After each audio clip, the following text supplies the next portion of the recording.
Hey, what's up, everybody? Welcome back to our channel. Tonight's night, I have Meg and cameraman from Meg's Motorcycle Journey coming on. They're in the green room right now, but I do have some housekeeping stuff I have to get out of the way.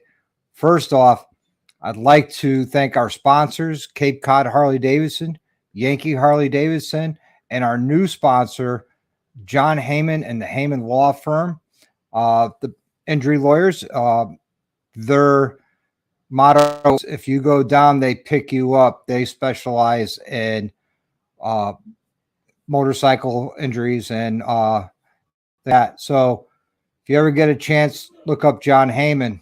Without further ado, the man, the woman, the legends, Mike and cameraman from Meg's Motorcycle Journey. Hey guys, welcome to the show. Hi guys. Hey, I'm really excited that you guys are here for us. Hey, and I got some questions for you. First question is for you. When did you start riding motorcycles? Mike? When did Mike start riding? And you? Or me? Both. Mike started riding when he was a kid. I started riding.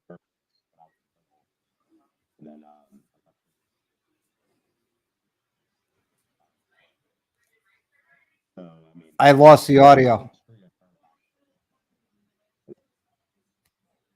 I'm wondering if we should try to log in from my cell phone. It might be a better connection. Yeah. I lost the audio on the whole thing. Okay, hold on. Let me see if I can log in from my cell phone. It might be a better connection. Probably could. Sorry about that.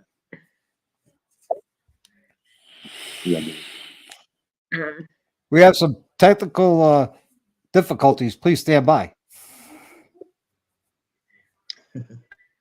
Can you hear us now? Yeah. So Meg, when did you start riding motorcycles and why? Maybe we'll. I started riding in 2019. I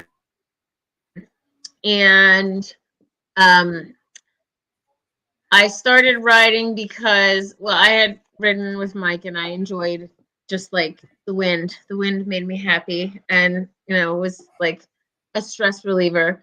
But also my son, I got him a dirt bike for Christmas because he wanted a dirt bike. And I had ridden my cousin's dirt bike or like I think Mike's little brother's once, like when I was younger, but didn't really know how to ride.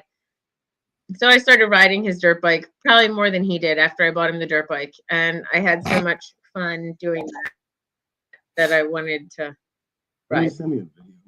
Yeah, I flipped it. I flipped that 80. I tried to take well, we bought him like a little electric bike first, but then he had an 80. And I tried to, at my cousin's house, I had taken my son there and I tried to jump it and I flipped it and sent Mike a video of me wrecking on the little 80.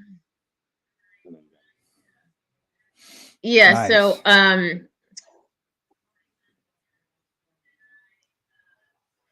I guess 2019 Mike had tried to had been like looking at bikes for me and been like, maybe give it a whirl, see. So I bought the 883 in 2019.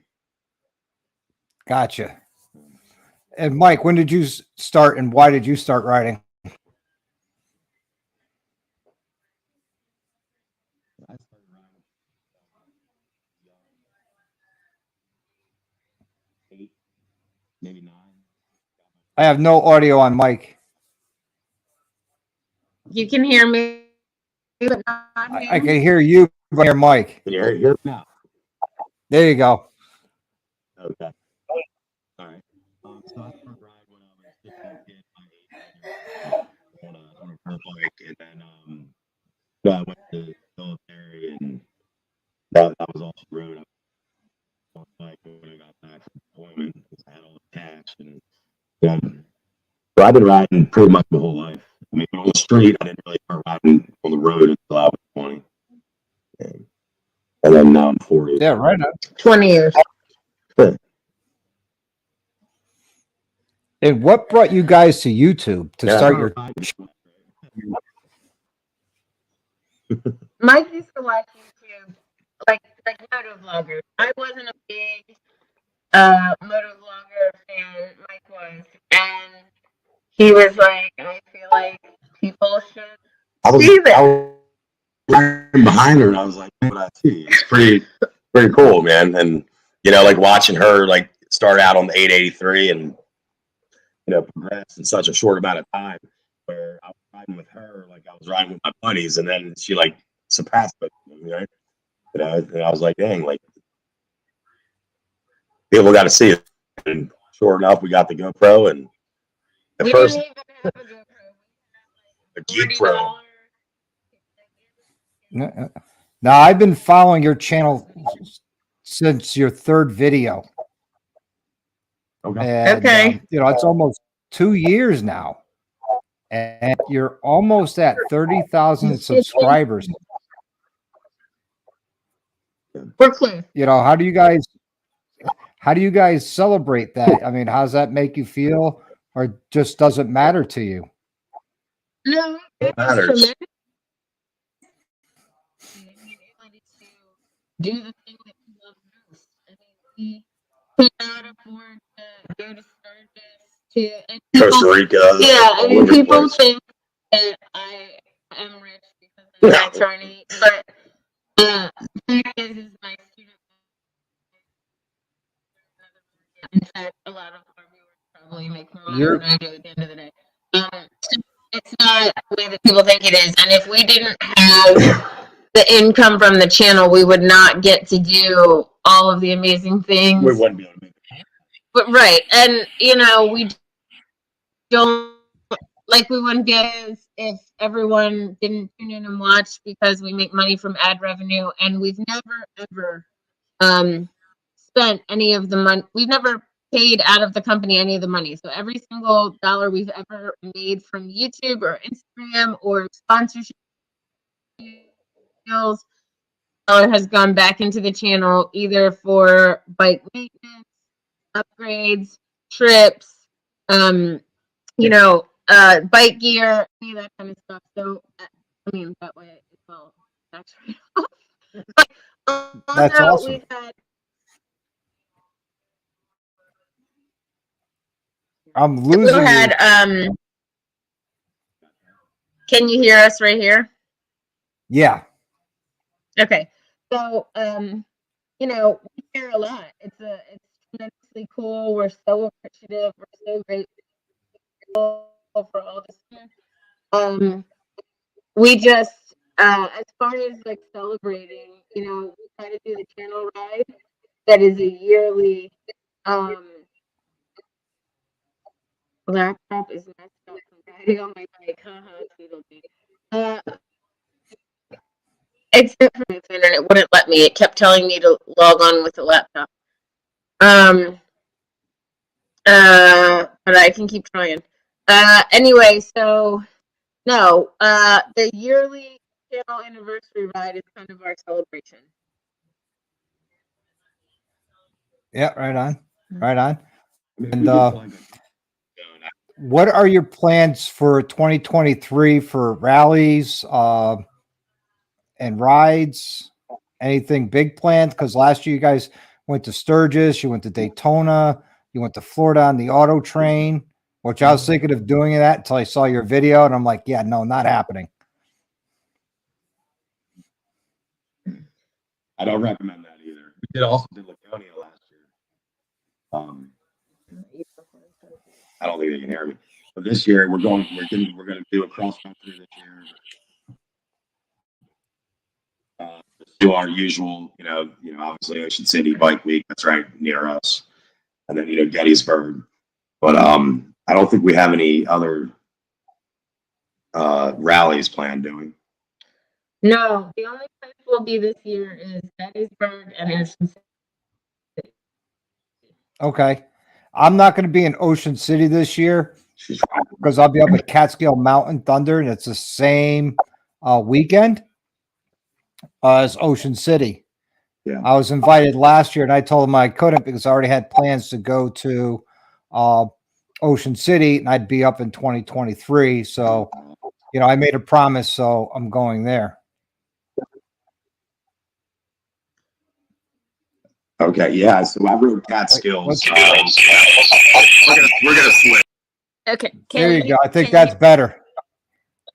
That's better. Okay. Okay, so get So rid of this. hold on. That's better. Okay. So hold on. There you go. There we go. Is that better? There you go. Much Okay, better. So sorry. The only bike we're going to is you want to hold this because you'll be better at it than me. You got all funky fingers and stuff here. Set it up here. Gonna get the picture? No, that's not gonna work. Got a nice picture of your belly. So the only bike weeks we'll be at this year are Gettysburg and Ocean City. And that's because, well, actually that's not true. We will be at Sturgis for 2 days. Nice. So we're riding cross country. Saddleman asked us to come back to. So because of that, we're trying to stop in Sturgis on our way across country, just for probably 2 days to do like a meet and greet, and then to participate with Saddleman. So we'll be at Sturgis for 2 days. We'll be at Ocean City, and we will be at Gettysburg, but only on Friday. Okay. Well, I'm going to be in Gettysburg the whole time there. And Friday, I'm going to be doing the battlefield tours, but I'm going to try and connect guys there on Friday. At Gettysburg. Okay. Yes. That'd be awesome. I think Mike's going to set this up with. And hey, guys, if anybody's interested, if you haven't done so by now, Meg has produced a calendar again this year, and I can contest to it. I have it. It's hanging up at OR. That it is something that everybody must have. She's only got a few left, or limited edition. And if you want to tell them, Meg, order it on Etsy. Yeah. It's available on Etsy. Sorry, we were trying to see if we could set up a little stand for y'all. Available, and I have the link in my YouTube profile. I have it in my Instagram profile, and there's tons of posts on my Facebook page, and I posted a community that has the link to the. Yeah, right on. So, no more skiing trips. Well, we're trying to go snowmobiling this year. So I'm gonna see if we can move this to. That's So we're trying to go snowmobiling this year. The problem is there's not a lot of snow locally. So we're trying to see about like upstate New York or Vermont. We actually had a really, really generous and very cool invite to go to Montana and ride snow bikes, which are like the dirt bikes that have like the it's like a ski on the front, and then the like snow bikes. They call them snow bikes. Yeah, that's what I said, but I was explaining. The tracks on the back. Like a snowmobile, like the tank thing. What is that called? A conveyor? PG-13. I'd go a little higher than PG-13. The calendars are more rated R than PG-13. I would say it's about half and half. Half of it's PG-13. And the other half is rated R. It's awesome. You know, my wife looked through the whole calendar when we came in, and she loved it. She says it was a great job. You know, and yeah, really tried to outdo ourselves this year, and I don't know if I like it better or not, because we wanted to do some cool, like, different stylistic things, like with the fire and with the smoke, and needless to say, those photo shoots were really difficult. They were difficult. So we tried to, you know, sort of take it up a notch. Although I really loved last year. Last year. Maybe. So, what's in the future for Meg's motorcycle journey on Instagram, YouTube, your Patreon? So, I mean, our YouTube, we just the funny thing is two things. One is that Mike and I's favorite videos are trip videos when we go places and we get to do really cool things. But unfortunately, those don't get the most views. And folks will tell us I think they aren't coming to Daytona because cameraman would see whose bike's faster. I'll tell you whose bike's faster, Tweedledee, is that the 2023 that he test rode today. It's not strong enough that I would, you know, give up, you know, my bike for it. But that thing's got But got cruise control. Huh? It's got the cruise control. It's got cruise control. It does. So I know that's a sore subject with Tweedle. Well, Mike and Lauren recently made a lot of jokes about it because Lauren's bike has cruise control, and Mike was telling her that it's just a tragedy that she doesn't know how to use it. But anyway, as far as what's in store for us, I mean, we are really excited for our cross country trip. Yeah. We really can't wait to see all the things. I mean, here's the thing, and I was telling him this the other day. What's the hardest for me is I've been keeping a file for close to 2 years of all of the things, the best roads that I want to ride in every state, and Airbnb links, and all the things that I want to see in the national parks. And there's no way we can do it in a single trip. I mean, there are some states where there's, you know, I've got 8 roads listed that I want to ride and 4 different things that I want to see, and we're just not going to be able to do all of that. But we want to hit some of the things that we've always wanted to see and never been able to.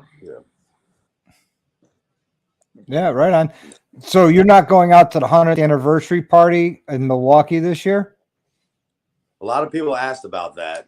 We're not. we're not going to be able to, just like budgetary, and most importantly, I think taking time off of work, 3 weeks is a huge amount of time, potentially a little more for me to leave the firm and for us not to be there for the car wash. And so I think that, you know, we can't do everything. Right. And so we have to be selective and, you know, try to stay, you know, within. Obviously, I would love it if I, you know, enough money to do it full time, right? And to go to all the places. I would love to do that. I mean, Mike and I would love to do that more than anything else. But Mel, have I ever rode the tail of the dragon? Yes, we have a YouTube video on it. You can watch. We also did the back of the dragon. Yep, that's my wife, by the way. You remember her, Meg? You met her in Ocean City. Yes. Yeah. Hi, how are you, Mel? Because I'm actually going to be out at the 120th anniversary this year. And told me, but when is it? It is in July the 13th through the 17th. Okay. And we're not riding out. Someone offered to buy airfare, round trip airfare. We're flying out business class. We got a hotel accommodations, a rental car. So I'm going to reach out to Harley and tell him, hey, this is what's happening. I'd like a bike to ride while I'm out there. Can you hook me up? And all I can say is laugh at me or say no or absolutely. So, well, get that deal. You let me know about it because it's a tough one to get. I've been working on it for a while. I got it. Are we going to Laconia? I really wish we were, but we're not. I know it's the 100th year, and we didn't know that it was the 99th year last year when we went. But it was cool last year. We loved Laconia. We would definitely go to Laconia again. We just can't go this year. Yeah, right on. So I guess Tiffany Ray's going to be there. I talked to her about that. So I'm looking forward to meeting her face to face. I'm going to 5 rallies and the party this year. So I got a Nice. busy year, Yeah, you know? Yeah, I went to 5 this year. We did. We went to, it's a lot. yeah, 5. Ocean City, Gettysburg, Laconia, Sturgis. And I feel like there was something else we did. Earl, that wasn't this year. It was last year. I Doesn't don't matter. know. It's a lot. Anyway, Either way, we've it's been to a lot. traveling, right? Yeah, it's a lot. Yeah, it was. I mean, I'm going to Daytona. I'm going to Laconia. I'm going to Americade for one day. Gettysburg, the anniversary party, and then Catskill Mountain Thunder. We've heard good things about Americade and Catskill Mountain Thunder. We would definitely go to those on a different year. Yeah, it's my first time going, so I'm going to do a video and I'm going to give everybody my impressions of it. They are definitely price gouging on the hotel room. Mm. Yeah, I mean that's their game. Yeah. Mm. But it is what it is. So, any upgrade plans on either of your bikes this year? I mean, well, I probably have to replace Mike's primary cover because he's gonna He grinds it. He's down to pink. So that's gonna be a necessity. But I also, for Christmas, I bought him a mini fender that he wanted. Yeah. He wanted a small front fender. So we're gonna install that. Now, can I make a suggestion on that, Lauren? Could you and Lauren do the install of the fender? I think that's a great idea. We'll see. We'll see. I mean, Lauren seems like a badass. She figures things out. She does. I mean, the thing is I would do it if it was my bike. I don't like working on Michael's bike because I know how much he loves it and I don't want to mess it up. I found that. And then my offer still stands. When you're ready for a stage 2, you just bring the parts, come on up, and I won't even charge you a penny labor, and I'll just do it for you. Well, if I do that, that's what I'll do 100%. I didn't have to ride the breakout today. Like I said, I don't want to buy it or anything like that, but I feel like I need to get a little bit more power in my bike. Yeah. What was the sticker price on that breakout? 21, and then with their BS out the door pricing, it was like, I don't know, 28 or something. No, 25. Holy cow! It was 24.4, 24.5, I think. Yeah. I mean, I got the lowrider ST, and I'm like, it's nice and everything, but I already have a bagger, Yeah. Right. I actually, weirdly, because I did enjoy my bike not having that fixed fairing. So when I tested the ST, I didn't love it. You didn't? No, remember I did the video. I didn't like it. I liked the Nightster, and I was not happy about the lowrider ST. How many times you tweeted these? 9 times as Moto Naga says Sportster S. Yeah. Big plan. Yeah, I mean, we don't have any.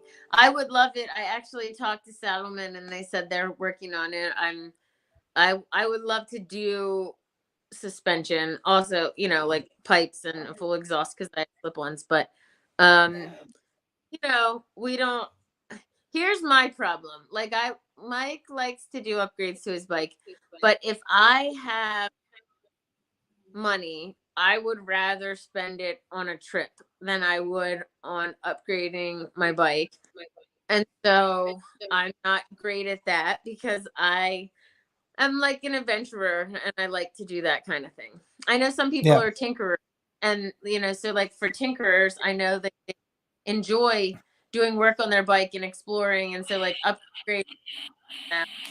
But my personality is that I mean, I want to learn and I want to always continue to learn, but I'm never going to be a mechanic. And so, that's we have fun with it sometimes, but it's not like, I mean, I am passionate about touring and traveling, seeing things on a bike. So for me, it's always hard to justify, $2,500 when I'm like, oh, we could go to Costa Rica for that. Like, it's hard. Great videos, by the way, Costa Rica. I enjoyed watching all the episodes of it. We still have another one more, which is really cool. It's not coming out this week. I'm doing part 2 of the trip with us and Lauren, but we have one more that is really cool because Mike rode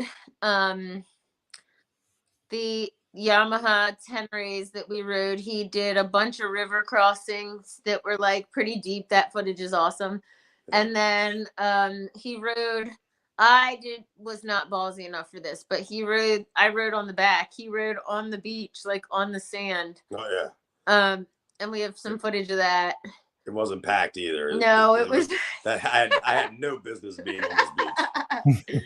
But we made it. Now the zip lining looked like a lot of fun.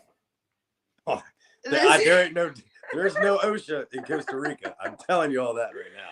So that does help it be more exciting. But that was. It was really cool. It was an experience that I'm glad that I had. Now, I do not usually get scared of anything. Like I can't think of many things that make me like thrills, like adrenaline type of things. Like, of course, I'm like scared of losing people I care about, stuff like that. But I'm not scared of, like, no matter how fast I've gone on a motorcycle, I don't feel scared. I was a nationally competitive gymnast. I am not scared to flip. I'm not scared of going high. I used to dive. You're very low fear level. Right. But there was a moment there when they strapped me in and I did not feel any straps and when they like make you go like head first, they like call it Superman. And when they started hanging me up there, like I felt like I was falling out of the straps. You started freaking out. Oh, get me out of here. Our whole life, he's never seen me like that, and he was like ever, like since we were children, and he was like, "Holy crap, you were freaked out." And then I got stuck. Now that's awesome that you guys have been lifelong friends, basically since what, right at high school, or? Yeah, we met in middle school, and we were hanging out all the time from I don't know, a month into high school. Nice. That's awesome that you guys have known each other that long and kept your friendship together. Unfortunately, some of my high school friends that I've had, we've fallen apart due to, they chose other substances that, I tried to help them with, and I just couldn't go that journey with them. Even though I didn't take part in that, but it was hard for me to say goodbye to them. And I hung on there with them until, almost when they got arrested. So, which is a shame, but that's awesome. You two still have each other, to lean on and to, enjoy the memories that you have, that you're creating, and the ones that are still to come, which I think is awesome. I couldn't think of a travel partner to have, my wife, of course. But I mean, if I was going to travel with somebody, I'd love to travel with people that I've, known almost my whole life. Right? Yeah. And that's part of that's part of the secret, right? Like being on the road as much as we're on the road, not everyone gets along, right? A lot of people want to do this and a lot of people want to do that. And, with her and I, we don't ever have issues. Yeah, with we that. don't. It's very easy. We get along very well. We I stay in my lane. Like if I know that there's something that Mike knows and he's better at, then I just let him do it, and he lets me do the things that I'm good at. Aces in their places, right? Yeah. I mean, I'm just, not flabbergasted, but I'm amazed every time I watch your videos with guys riding. You know, I'll ride side by side, and I've ridden just from bar tip to bar tip and tire to tire when I was in a club. And you know, you guys aren't club riders, but you guys get along side by side. You pass each other within the same lane, and you know, for Meg, for a fairly new rider, you're awesome. I mean, you've come so far from your early videos and your riding style and everything. I think that's great, you know? Well, thank you. I mean, I don't really see it as much of an accomplishment as other folks see it, Oh, I think because it's a huge accomplishment. well, I mean, like being able to ride next to you. Right, that's what I'm Well, so the thing though is that I am more comfortable riding next to Mike than I am without, like, on my own, because I've ridden so many miles. I mean, I've ridden more than 40,000 miles next to Mike. I've probably ridden 3 or 4 or 5 on my own. Right. All right, Dr. Toby wants to know who has more patience with the other. We all know friends test each other's patience sometimes. I don't know. What do you think? It took a lot of patience, right? You know. Well, okay. In the beginning, I would say that Mike had to have a lot of patience with me when it comes to riding, because Mike's the most skilled rider I know. It's easy for him to. He likes to ride hard, like, about it, and so for him to slow down enough for me, literally under the speed limit for the first month or so that I was riding, took a lot of patience on his part, and knowing when to push you and when not to. Yeah, I would say, that part of it, he's been more patient, and also I have had some moments, and it's he's been very patient with me, and I probably would not be able to be the way that I have been with somebody else, the way that I am with him, just because I trust him and I've known him forever, and he's been my best friend for so long and knows me so well. But there are times when I've just been at the end. Like, we've ridden for 8 hours, we're riding through the mountains, it's snowing in the mountains, it's icy on the road, it's dark, it's cold, and I'm just like, I'm ready to be done. And we've pulled over before, and I was like, nope, we're leaving my bike here, and we're gonna pick it up tomorrow, and I'm gonna just ride with you. And he's had to talk me off the ledge and be like, you can do, like, we're gonna take a little break, we're gonna warm up, and then we're gonna get back on, and you got this, 18 more miles. And so, like, in those ways, he's very patient with me. I would say that he's less patient with me when he thinks that my shortcomings are because I'm in my head about it. Like, he gets frustrated because he knows that my skill level might be up here, but I'm riding, or even not just riding, anything that I do, that, like, I'm operating right here, even though I have the capacity for up here. I would say that you won't turn your brain off. Right. I would say that is probably a place where he gets really frustrated with me. And I don't get frustrated with you a lot. No. Like, hardly ever. Well, Meg, if it makes you feel better, I've been riding for 36 years, and I've done club riding, solo riding, group rides. There are times I'm sitting there going, "What the hell's going on? I ride better than this." But then I sit there and says, you know what? I'm just going to take it easy and just enjoy it. But I have a follow-up question to that last one. On the girls' weekend ride, did you deal with that, Mike? What did he say? How did you do with Lauren and the trip? No, he's known Lauren our whole life. A lot of caffeine? Yeah, I mean, they don't stop, man. It's a lot different being on the road with your chick. But it actually was really enjoyable, to be honest with you. It wasn't bad at all. It looked like you guys had fun. We did. We had a lot of fun. And it wasn't our typical journey, right? Yeah, it was a little different. It was fun. A lot of different things. I mean, Megan and I can rough it pretty well. And Lauren has dietary needs, and Lauren's she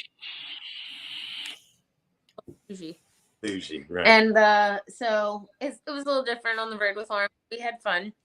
What did this person Good. say? When will Mike start his own channel? I already got it. It's really our channel. I mean, again, sort of like the travel thing where I say like we, stay in our own lane. And by that I mean Mike films things and he's really good at knowing what people want to see and get a hall pass and come down for bike week. He's really and a lot of people are trying. I don't know. Not this time. I'm going down to the camper with a trailer. I'll pick you up. I told him he should go if he wants to go. But anyway, so I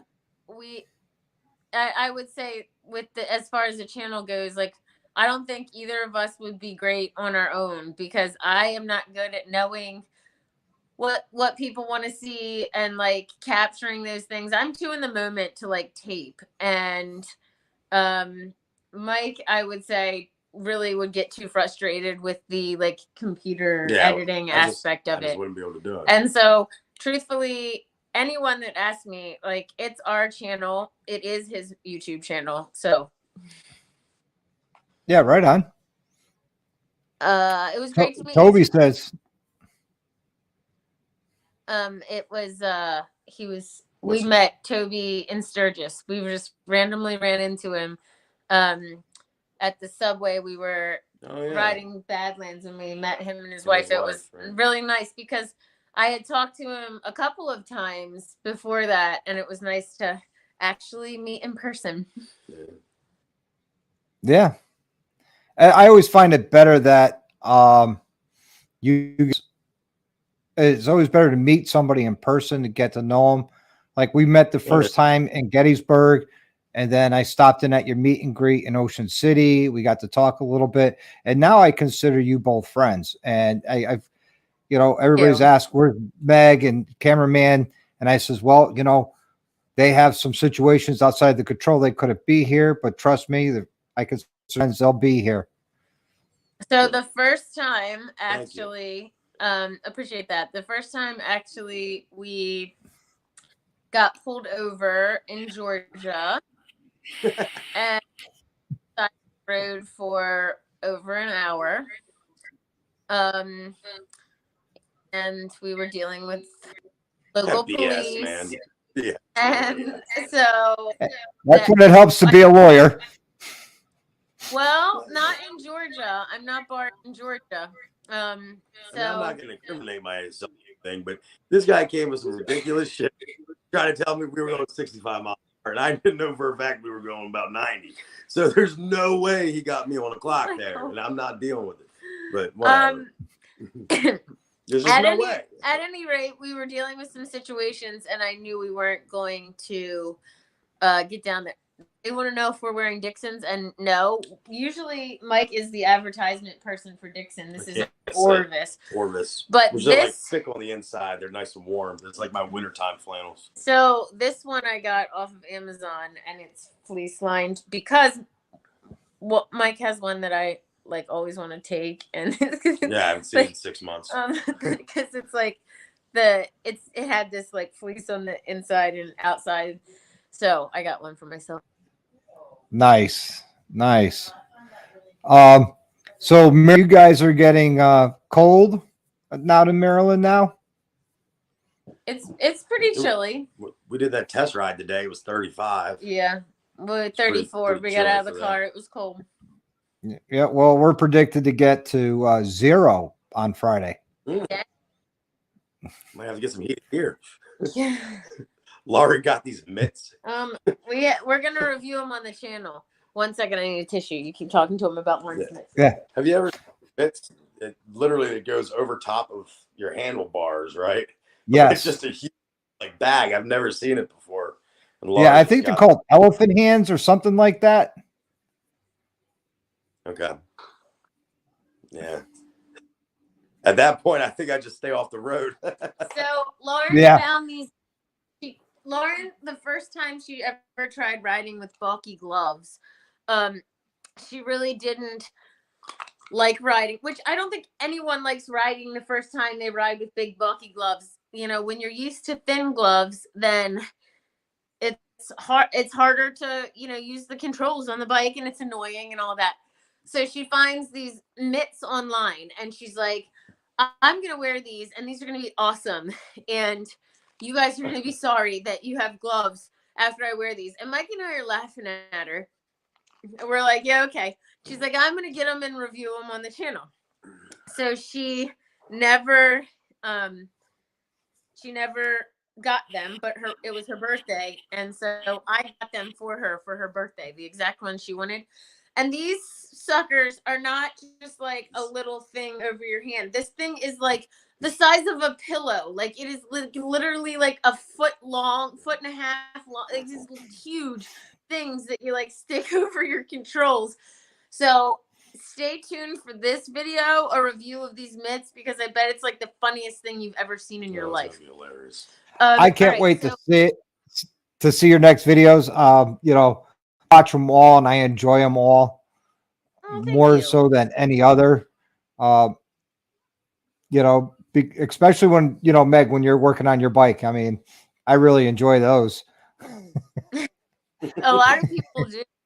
It's a good thing that I'm all right with laughing at myself. She's very skilled. Right. Somebody said, besides Maryland, where am I barred? DC, only DC. So, a lot of people don't understand this, but unlike like as a physician where you could move to another state and practice medicine, law is not like that because there are state specific laws. So, you have to, there's a few states that have what's called reciprocity, which means you can get barred in one state and then you're able to use that in other states, but not a lot of states. And Maryland's not one of them. Now, DC, though, allows you to waive in, they call it, if you have to take one additional small test.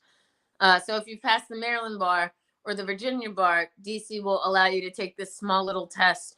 Well, you had to have passed them like with a pretty high score. If you pass them with, you know, this high of a score, you can go waive into DC. So I did well on the Maryland bar, so I was able to waive into DC. Now, just like a year or so ago, they have a process in Virginia that's sort of similar.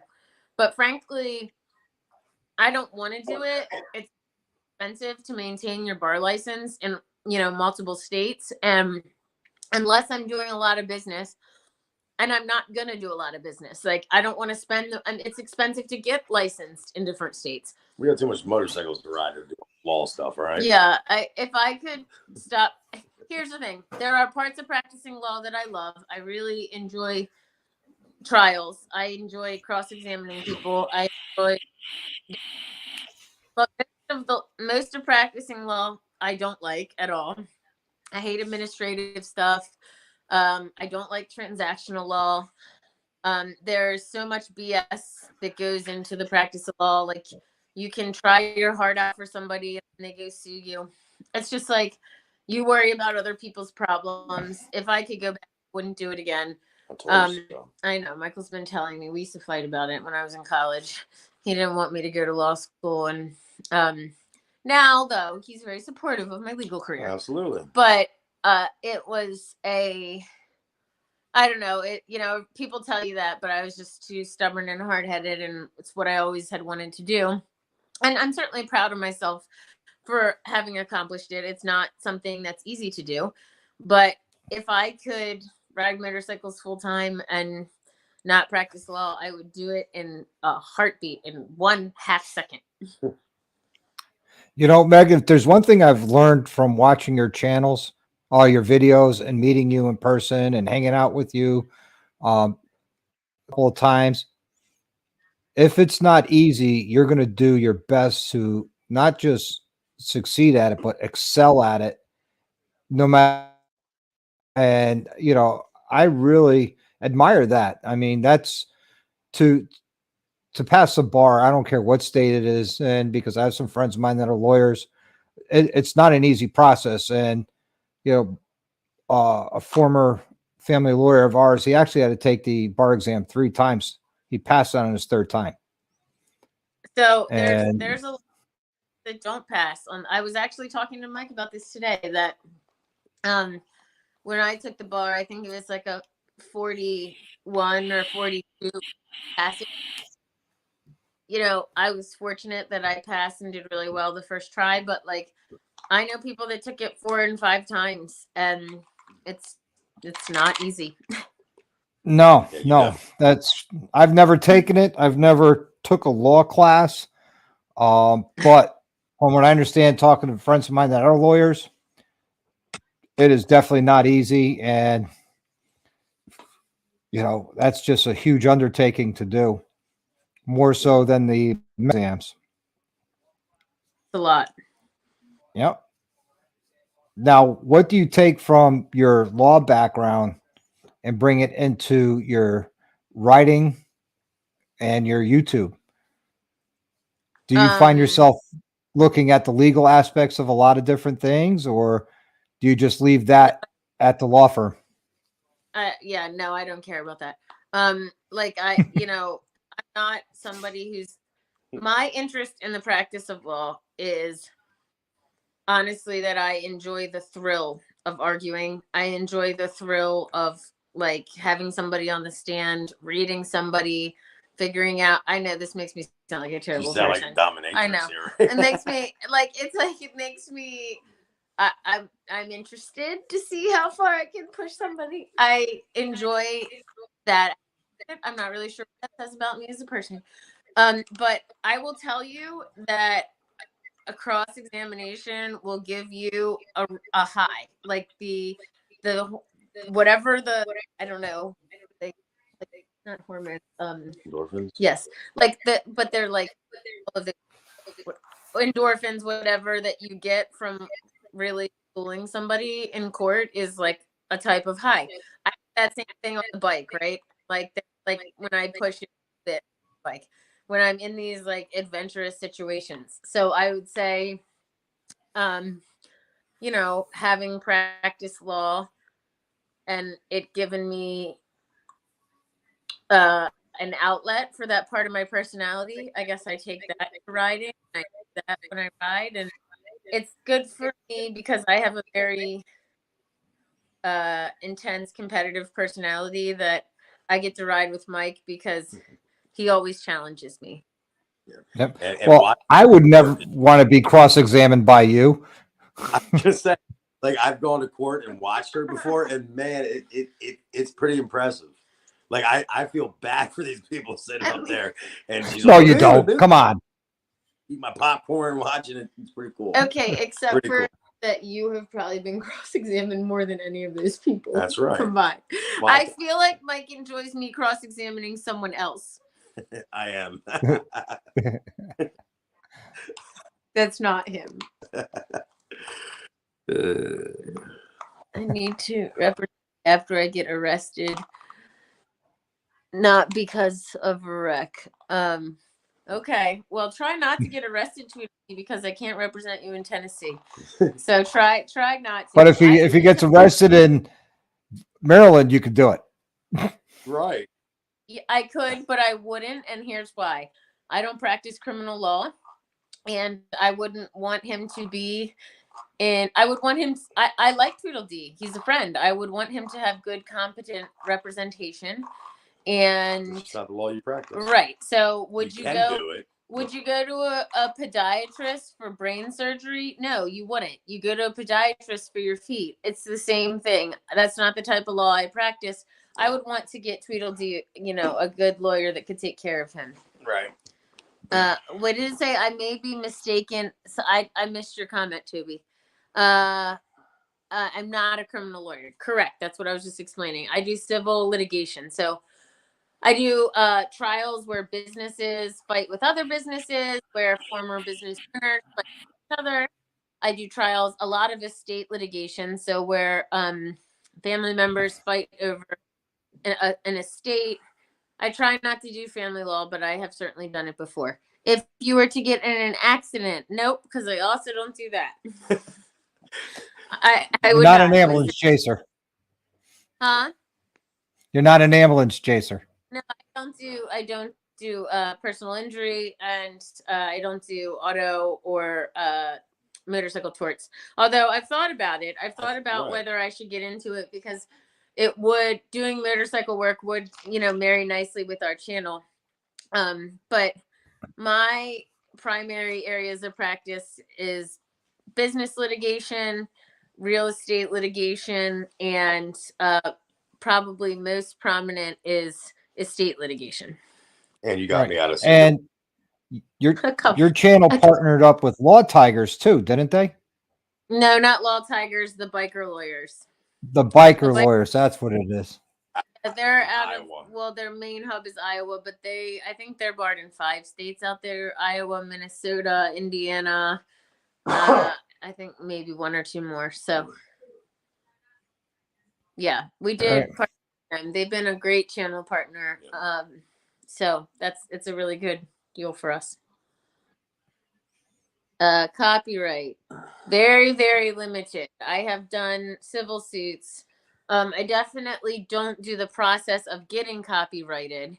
Like if you are looking to copyright things, I'm not the lawyer you go see. You're going to need to see a patent lawyer if you need that kind of work. But I have once, maybe twice litigated cases involving copyright issues. So only a little. Right on. So the future is very wide and broad and open for you guys with your YouTube, your Patreon, your Instagram channel. I'm excited to see your growth going forward. Like I said, when I came on, I think it was like the 3rd or 4th video that you posted, and I watched how you edited, and I'm not very good at it all, and your editing is far superior than mine.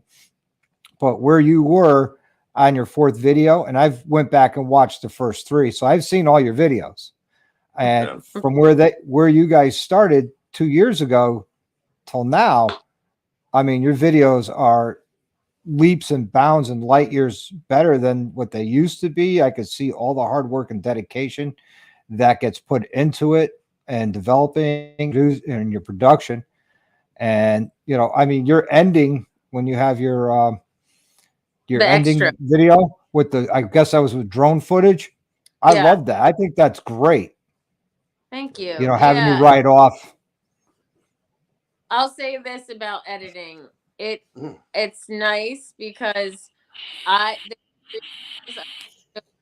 that it would sometimes take me, 10 to 15 hours to edit these videos. And now I've cut that, in half basically, which is, still a long time, not as long as some people. I mean, so I've talked to Doodle a lot, and she's told me she spends 30 to 40 hours on each video. And obviously it could always be better. I could go back and change after I edited it, but we don't have lifestyle for that.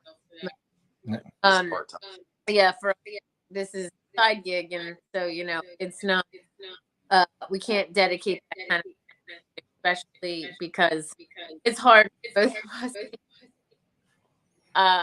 We know that I could be making more money. I could be billing at $300 an hour legal work, but love this. He loves this. Yeah, I mean, I've reached out to Doodle, and I've been emailing back and forth with her. She's going to be coming on my channel as a guest. I like her content. I like her personality. I've never met her in person, but from what I've seen in email and on her videos, that she's a very down to earth sweetheart like you, Mike. No, but no, she's a very down to earth sweetheart like you, Meg, and a person. She doesn't put her ears on saying, well, I'm Doodle, I'm this, I'm that. She's just a normal person, and I like that about her. Yeah. What I like about you and Professional Monkey and you know, a lot of other people that on here, you know, Tweedledee is one, Ray's Moto Life's another one, very down to earth home. Ray Moto Noggin's another one. I don't know if you follow his channel or not, but he's a very down to earth person as well. Okay. Very cool. So, you know, we've been at this 55 minutes and you guys have been great. And I'm going to open this up soon to an open mic night to let anybody in who wants to come in. Maybe ask you guys a few questions. I know you're very busy and you got a lot of stuff you got to do for your regular job, which you're a partner in your law firm. You're not an employee, you're a partner. Correct? We have That's owners. That's awesome. You know, I can't say enough about you when people ask, well, why, you know, what's going on with Meg? I says, well, let's see. Let's start. She's a mother of 3. She's a partner in her law firm. Her and cameraman have a mobile detailing business and the YouTube channel. I says, what more can she pile on her life to make it more complicated? I mean, for most women, being a mother of 3 is enough. Yeah. Yeah. I mean, You know, you're. Okay. Hey, Droop just joined the house. So I'm gonna quote a lot of other YouTubers. Give me your final thoughts of for 2023 coming up. Final thought. Well, I guess we're gonna try to make it a year of things as we can and ride as and I mean like, you know, natural wonder stuff. We're gonna try to have a couple of nights cross country trips. We're gonna invite other people to ride for some stretch of time. We're gonna try a couple meetings, but we're gonna do less bike have the last 2 years, which is 4 or 5 weeks a year, and we're going to, you know, gonna make this the year of doing all those things on our bucket list. Yeah, right on. And Mike, man, a few words over here.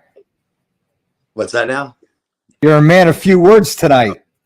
Just that he can't talk because I keep talking. Well, I've gotten used to it. You know? No, I mean, 2023, I want to, you know, ride every mile as if it was my last mile, you know, and, you know, stay safe. More people in the motor cross country trip to go smooth, you know. That's it. You don't get to do a cross country trip often like that. You know, it might be 5-10 years before you get to do that again. So I want to kill that. And, you know, like I said, keep riding. Eventually, Mike and I would like to at some point do some sort of a ride academy or a bit of academy. And we have some ideas about how to innovate that. So that's like a long-term goal for us. Right. I don't think that's a 2023 goal, right? Probably not. Probably not. We had too much stuff on our plate. Yeah. Hey, this is Meg. Nothing is impossible for Meg. If she wants it, it's going to happen. Because, you know, I have to assist her, even though I'd be assisting. It's a lot of work, you know? Yeah. But yeah, it is possible. Yeah. Well, guys, there's a link if you want to join in and jump on with Meg and Mike and myself. You're more than welcome to. I really appreciate you guys coming on. It meant a lot to me having you guys on. You know, I consider you both friends, not just a fellow YouTuber. And, you know, it meant a lot to have you guys on to me. I was like, oh, wow. I was like a kid on Christmas Eve last night and all day today. But if you didn't get a chance to see it yet, I put up a video today. If you're into choppers, I got to have a all-exclusive tour, self-guided, through the V-Twin Manufacturing Warehouse in Burgh, New York. Wow. I could have built 12 choppers minus rubber and wires and seats and paint I'm talking flat heads, knuckle heads, pan heads, shovel heads, iron heads, All the heads. all rigid frames. Yeah, man. It was Cool. literally chopper heaven. And where was that? New York? Yeah, up in Newburgh, New York, which is over by the West Point Military Academy. All right. Very cool. We'll Which check was it out. really cool. Okay. Yeah, we'll definitely check Lauren that out. says she wants a chopper. Yeah, she does. Yeah. Um, Droop saw the video. He liked it. Yeah. I can't wait to meet Droop in Daytona. He just said it was really cool. Yeah. You're going to meet him. Nice. Yep. Yeah. So, you know, I love your low rider S. That is so much you. You it know, is. The most important thing to me. I know everybody's gonna say the girl thing, but the most important in a bike is that it be red. Yeah.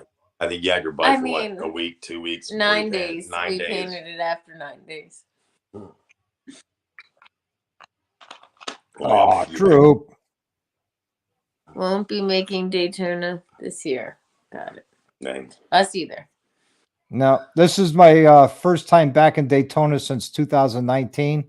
But for the spring rally, it's been since 2010. Mhm. I've So done Mike- Myrtle Beach for 5 years in a row to the spring and fall rally. So I'm a little Okay. Myrtle Beach worn out, you know? Yeah. Mike did Yeah. Daytona in 2020. Yeah. With our friend Jason. He rode down. They rode. They didn't trailer and they didn't take the auto train. They rode. Yeah, it was a hell of a ride. So he went then, and then we went in, and it just wasn't Sturgis. That's all. Yeah, well, or Laconia. I mean, those are to me the two in upstate New York are some of the best riding I've ever seen. Now, Oh, yeah. when I went to Sturgis, I went on my tail with a Badlander seat, which is maybe about an inch of cushion, Mhm. and I rode out there, and I didn't do any riding out there because my body was just too worn out and too sore. Yeah, from And the you know, ride. I've regretted it ever since. Yeah. I mean, we loved. It was amazing.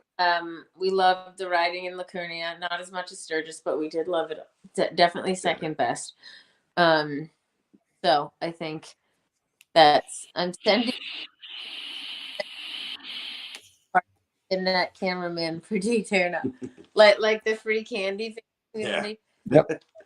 Got people here that wanted him to go to Daytona too, but I mean it's hard for both of us to take time off work, but I told him we could make it happen. But I just think that neither of us are super passionate about Daytona.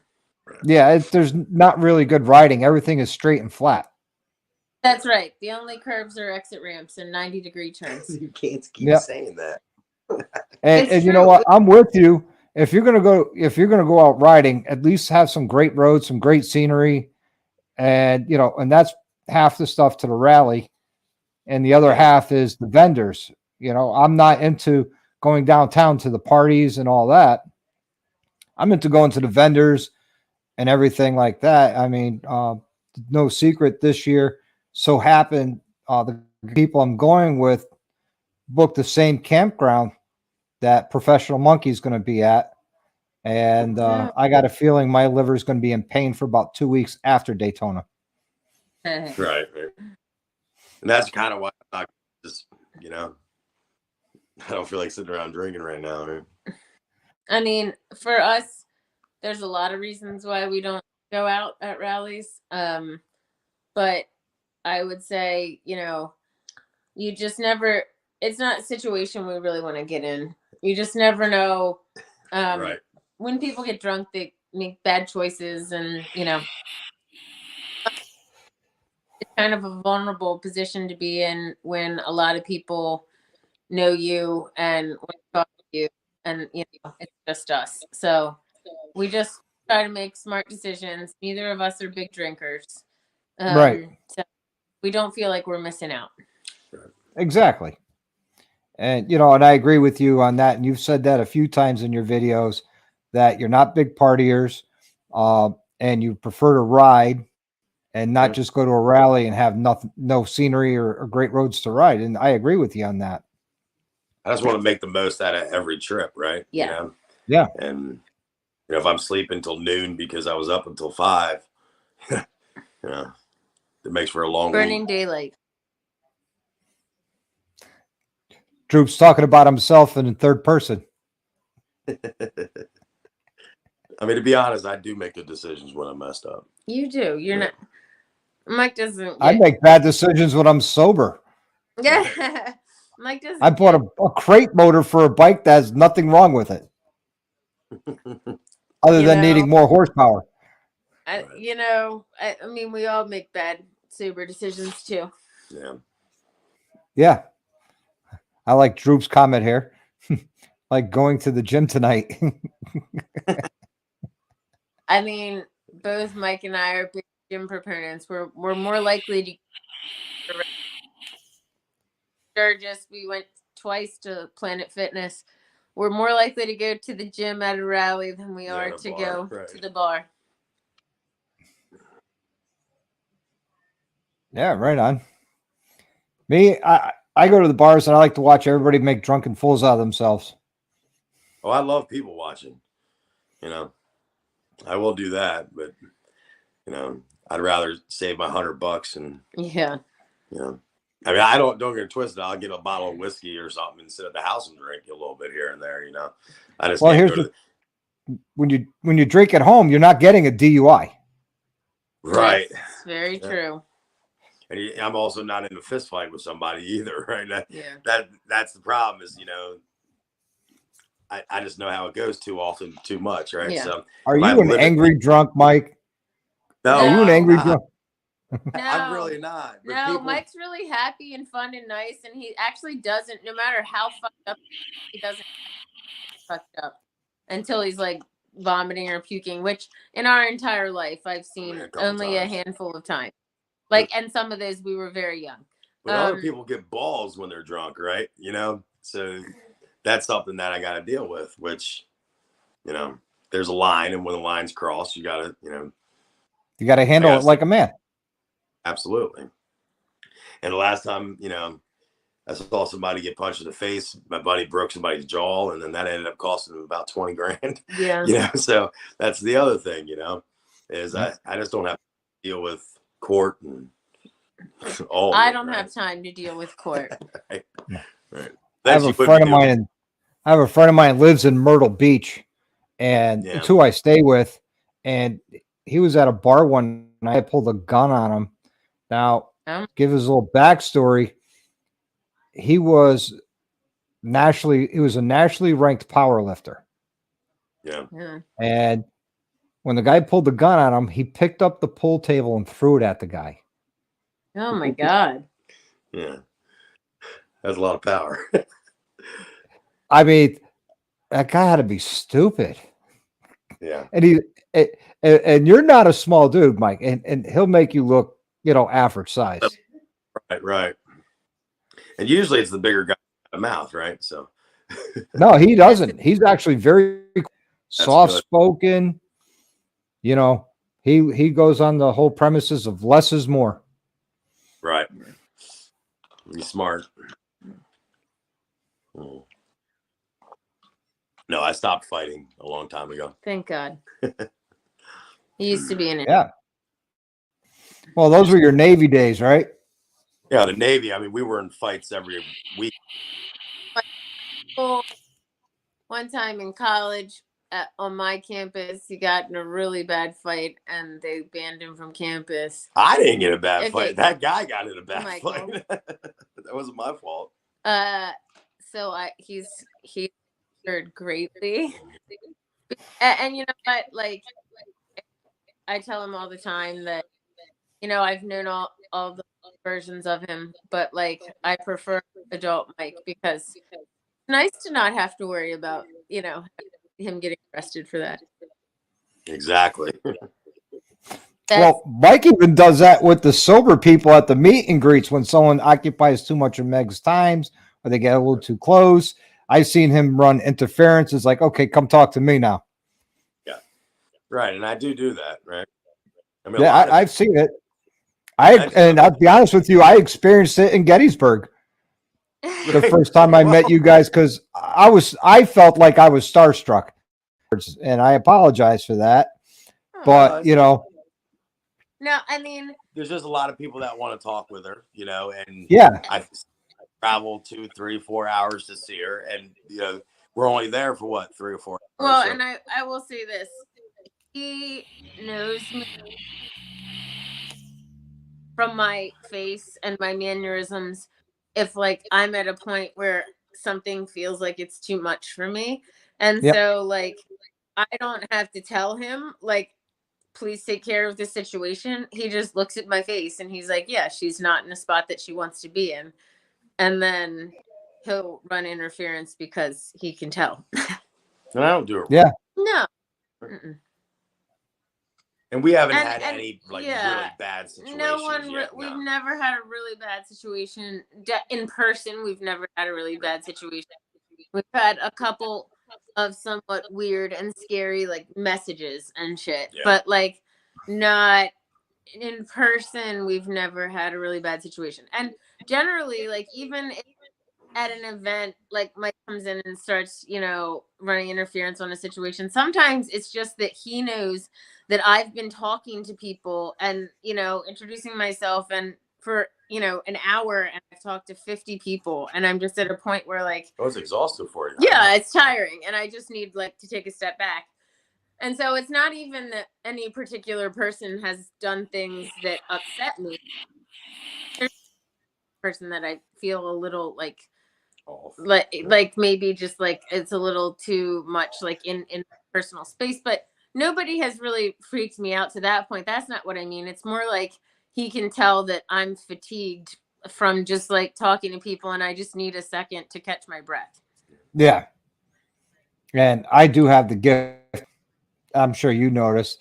But I'd be honest with you, Mike, when you and I had that conversation in Gettysburg, yes, I had a great conversation with you. I had a great time talking with you. I thought it was, you're an awesome dude. You're a stand-up guy. And I really appreciated your time as much as Meg's, I appreciate that. Thank you. If people don't know you guys, you are very approachable. And the process is joining in with us. What's up? Hey guys. Hi. I just wanted to say a big fan of you guys. I've been watching, kind of new to the stuff, but a friendship like that's priceless. And just knowing you have good people with you is good. I've been watching several of the interviews you guys have done, and it's really good stuff. I look forward to following along more. The calendar looks amazing. I hear that there's a special one headed out to Daytona that will really brighten someone's day. And I look forward to following you guys. I've just been a big fan and just wanted to say hi. Thank you. Awesome. I appreciate that. And where if you guys don't know, the process is quite the musician. And he does some amazing music. So if you get a chance to check out his YouTube channel, and he's quite the musician. Okay. We'll check it out. He's also very humble. It's just homemade stuff. But Doc Harley, you have a lot of great guests coming up and have had a lot of great content on your channel. I just want to wish everybody here, the best, and I hope everybody a great writing season. Good interview, guys, and I'll just keep watching. I just wanted to say hi. No one was hopping in, so I thought I'd come in. Well, thank you. Thanks, buddy. Appreciate it. Process is a good dude. He supports a lot of channels. And like I said, he's a great musician. Puts some music together. He just did something for Moto Noggin, I think it was, and it sounded awesome. And All you right. know, I just like his music. All right. Very cool. Like, does he put his music up on YouTube so you can use it for YouTube As videos? uncopyrighted. Right. Yeah. I mean, Okay. he can't get a copyright claim if it's his own. Right. Right. Right. No, but Mike was saying, does he allow other YouTubers to use his music, like music in their videos, so that they don't get a copyright claim? I don't know, but I know he did something for Moto Noggin, and I know he's probably going to use that.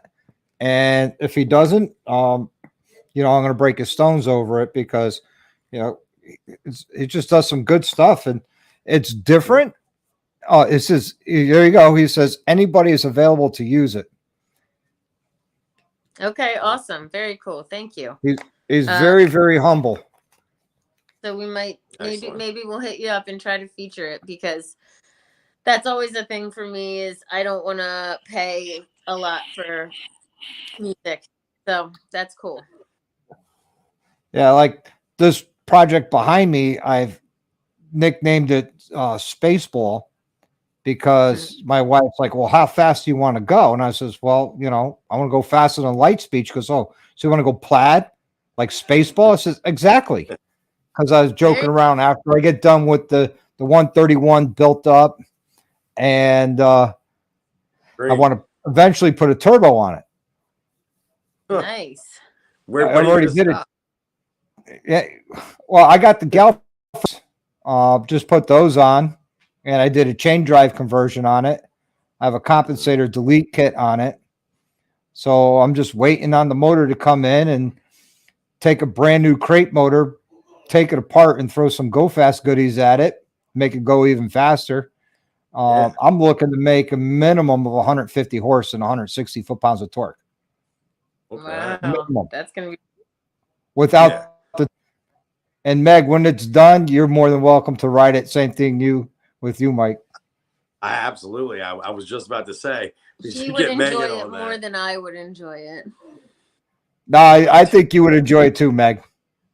I think so. I mean, that's a lot of power. I'm sure I would. I'm sure. Wait, Van, what is that? I don't know. What is Van? What is Van? VA? I don't know. A lot of YouTubers are talking about it. Oh, Process has already answered you. He said he'll make a custom joint for you. Awesome. Thank you. That would be awesome. Be great. Like a joint, like weed? No. Oh. Can you enlighten us what VAM is, Tiger?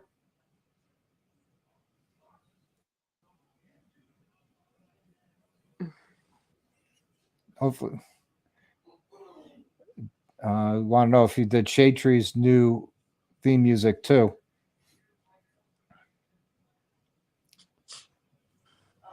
Oh, there it is. Man, it's a Virginia Moto meetup same weekend as a HD rally. I don't think so, because I think we have various family obligations that week in Tazewell. Dang, that sounds like fun. That's where the back of the dragon is. Yeah. I don't think we'll be able to make it that weekend, unfortunately. I'm going to definitely try and get out to it next year for 2024 if they're still having it. I hope so. And if I do, I'm gonna bring Spaceball with me. Okay. Baseball will be done by then. We'll right? see. Yeah. We'll see. I'll look at our calendar. That's a little bit more doable. We could get there in a day. Right. So we'll see. I'll give it a look. I know Spaceball should be done for Daytona, but I'm not going to bring it down to Daytona because I want to get it broken in and dyno tuned and everything by then. Yeah. I'm just waiting on the motor. I ordered it December 24th, and it's 4 to 6 weeks for production and delivery. But there was that whole week shutdown they had between Christmas and New Year's. Yeah. Probably got backed up. I'm gonna jump off in a few minutes. I have depositions early tomorrow, so I still have some prep work to do. But I really appreciate you having us and everybody that tuned in, and ask questions and everybody's support. Thank you very much. Yeah, I really appreciate you guys coming on more than you know, and it means a lot to me. You know, hopefully you guys still have your T-shirts I gave you. We do. Nice. Sure. Okay. You were. Yep. Thank you for that. Appreciate it. Hey, no problem. It was my pleasure. You guys have a great evening.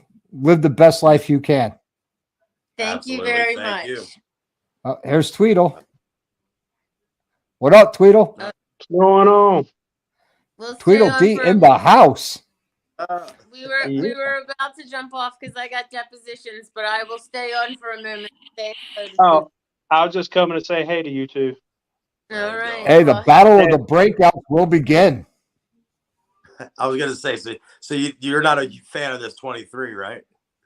It's not a breakout. It's got a 35-degree rake. Breakouts have 37 degrees. So they fixed the rear end and made it look more like the original, but Yeah. they screwed up on the rake.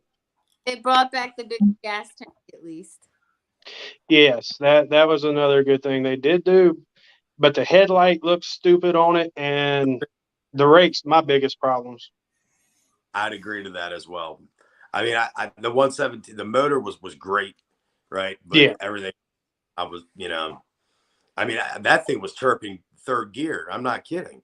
Like it ran, and but like I said, that rake is the headlight looks like it belongs on a Sportster or something. Yeah, But it needed more of a traditional bucket. yeah, I concur. Because basically what it is a factory Harley Davidson chopper. Yeah, right. Yeah. And they kind of turned it into more of a, well, I guess they had to because it's got the 117 in it for handling. Yeah. Yeah. So I guess that's probably the reason why they did that. Yeah. So, well, what HD doesn't realize, Tweedle, is that you're so bright you need to wear sunglasses inside. Yeah. I got a light blinging in my eyes. They're kind of sensitive tonight. So I can't read nothing that they're commenting. There is no sacred law for rake. If there was, every chopper on the road would be illegal. I mean, the rake makes it a little bit harder to handle, right? But I mean, makes it look real pretty. It's the factory chopper is what it is, and there's a lot of people that don't know, because about the rake and the breakout. There's only one other bike. I think it was the Deuce, maybe, or the Dyna. It was one of those two. It had a 37-degree rake, so there's only two Harleys they ever made with the rake at 37, and it's completely different ride than a 35-degree rake. Yeah. I mean, riding that bike today, it felt like I was kind of on her bike a little bit, right? Yeah.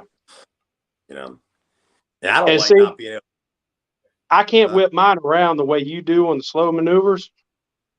So I bow down on that one.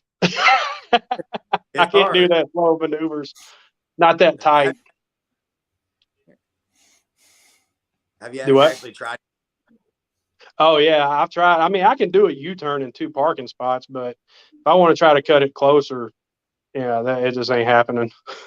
So there's a good question. Meg, which bike do you prefer riding, Mike's or yours? Definitely, I prefer riding mine. I think Mike's is prettier than mine, but I prefer riding mine because it's set up for me. She can reach the pegs. It's hard for me to reach the controls on Mike's bike. It's a lot wider. I can hardly get my legs around to reach the controls. We got bars that fit me, the way it's supposed to. I have a saddleman seat that puts me where I want to be. I have to almost sit on Mike's gas tank to be able to ride his bike because I can't reach the controls because I'm 5'2". Oh, there you go. So, well, right, DDK guys, has a question for you, Mike.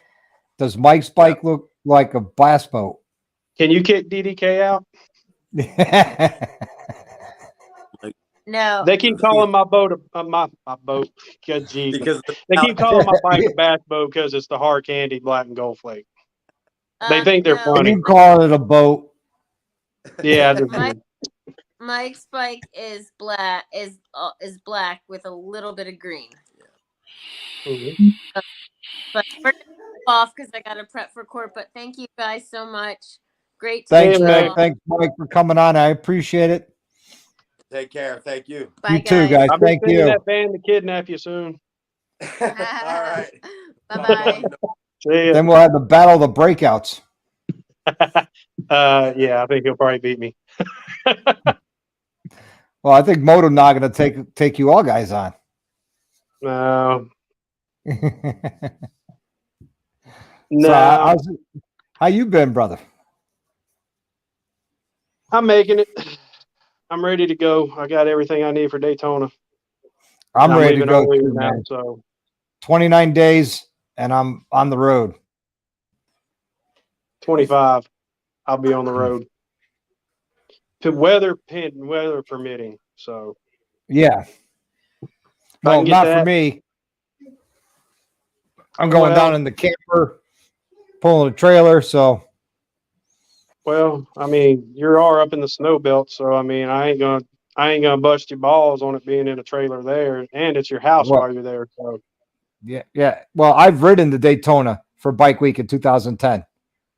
That was miserable. When I hit, yeah, I'm couldn't hoping wait we to don't get- have that this time. well, you know what? When I don't know if I told you the story on the ride down. Yeah, Yeah, snowing all and the way through North and South Carolina. sleet, freezing rain through North and South Carolina, and Florida Yeah, never hit 50 degrees. Well, I mean, that's perfect riding weather there. I was cold. I never got warmed up from the ride down. Yeah, I can see that still being frozen from that. Yeah. I'm just hoping I don't have that issue because I don't have any rain gears or not rain gear. Well, technically, I don't have any motorcycle rain gear. I still got my military Well, we call stuff. it snivel gear. Yeah, I got my Gore-Tex from the military, so I use Yeah. that. And I don't have any heated gear, so I use hot hands and the feet ones and the stick-on patches that Yep. you put on there that keeps you warm. I use those. There you go. I need to So did you figure get out how your to put tire one in my fixed? helmet. No, You not just yet. got new tires. What happened to your tires? You just got new ones. When I picked it up, I noticed it, and then when I changed my gauge here recently, I took it out for a spin for a little while, about an hour or so, and noticed that you don't have to put any effort leaning right. It like just naturally wants to go right in Okay. the turn, but I got to force it left. Sounds like the angle of your rear axle is off.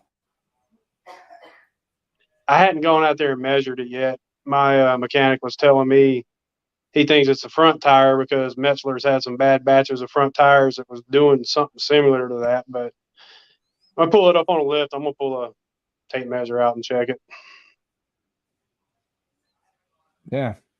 Well, it's viewed because if you don't ride to a rally, you're not a rider.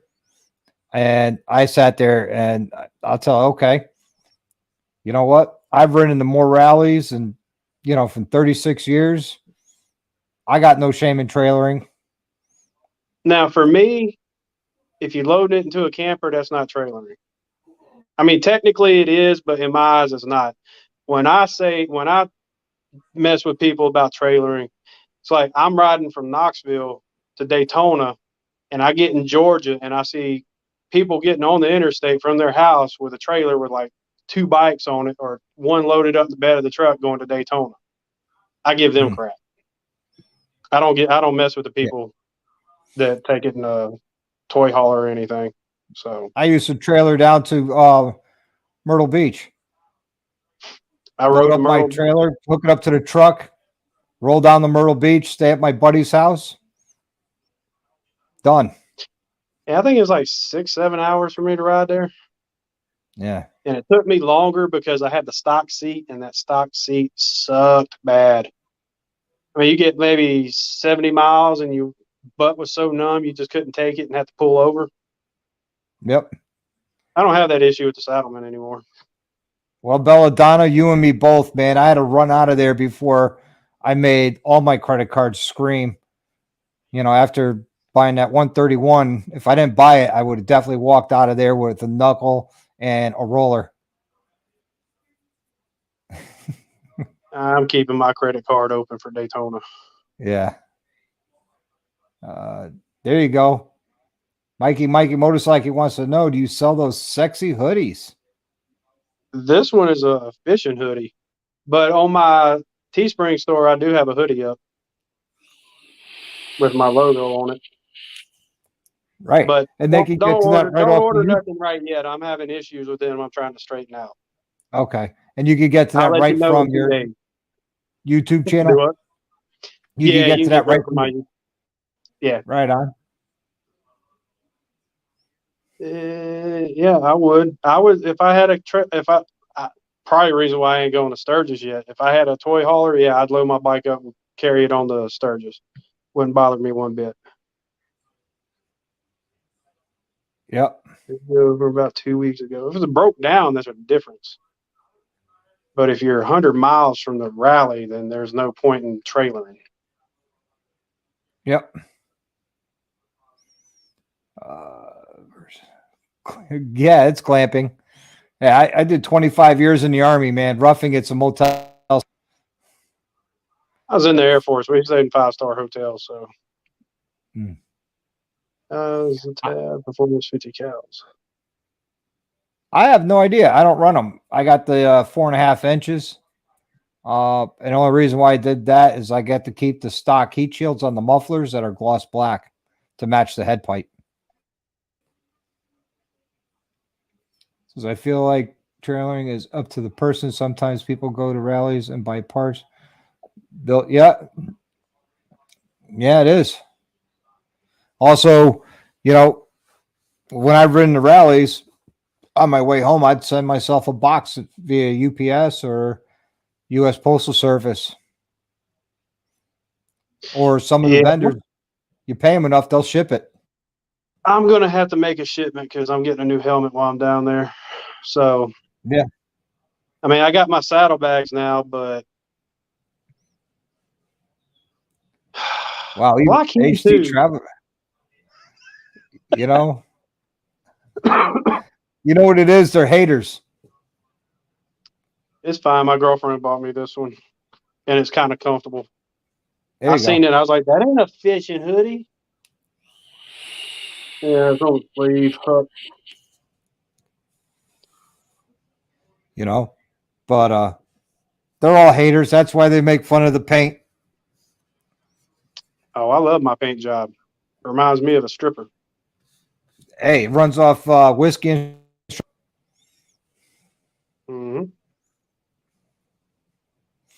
and maybe some coleslaw from the wrestling match.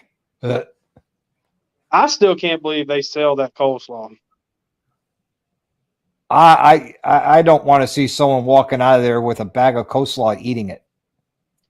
From what I understand, they dig it out the pit and they send it to some place that's bought all of it and they bag it up and sell it. Yeah. I'm like, I'm not buying any. I seen them load that pit down with cabbage and oil. Like, no, I'm good. That's not mayonnaise in that slaw. Yeah, I guess I'm gonna be spending a lot of more time around that area this time. Yeah, well, I'm staying right where same campground as the monkey, so yeah, we those nights I'm going to be those mornings I'm probably going to be hurting. You gonna go to the concerts at night? Probably. I am going to I emailed Blockhead and I was talking to Anna at a shop and they're more than happy to have me come down and hang out and check out the shop. So I'll go down there and see Chris and Blockhead and Pretty Vinny and everybody else. We might try to stop at some of these meet and greets, but it's going to really depend on everything going on because we got a full schedule, and it's not even completely booked yet. Major meet and greet on Saturday at Chromeworks. We're all going Meet to and see greet Hell's on Bike. Saturday. Oh, Yeah, we're all be there for Hell's Bike. So, might as well everybody Friday. say hello, hello, I had to check that date. I thought it was Friday for some reason. I'll be late to his own unveil. hello.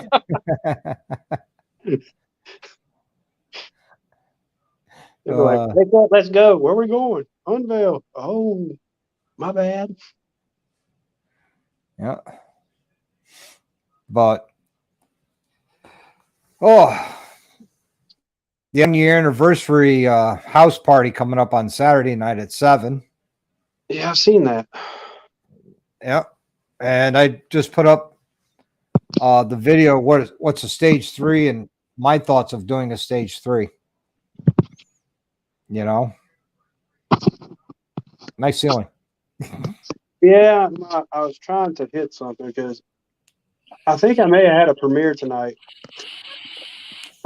that I completely forgot about. Really?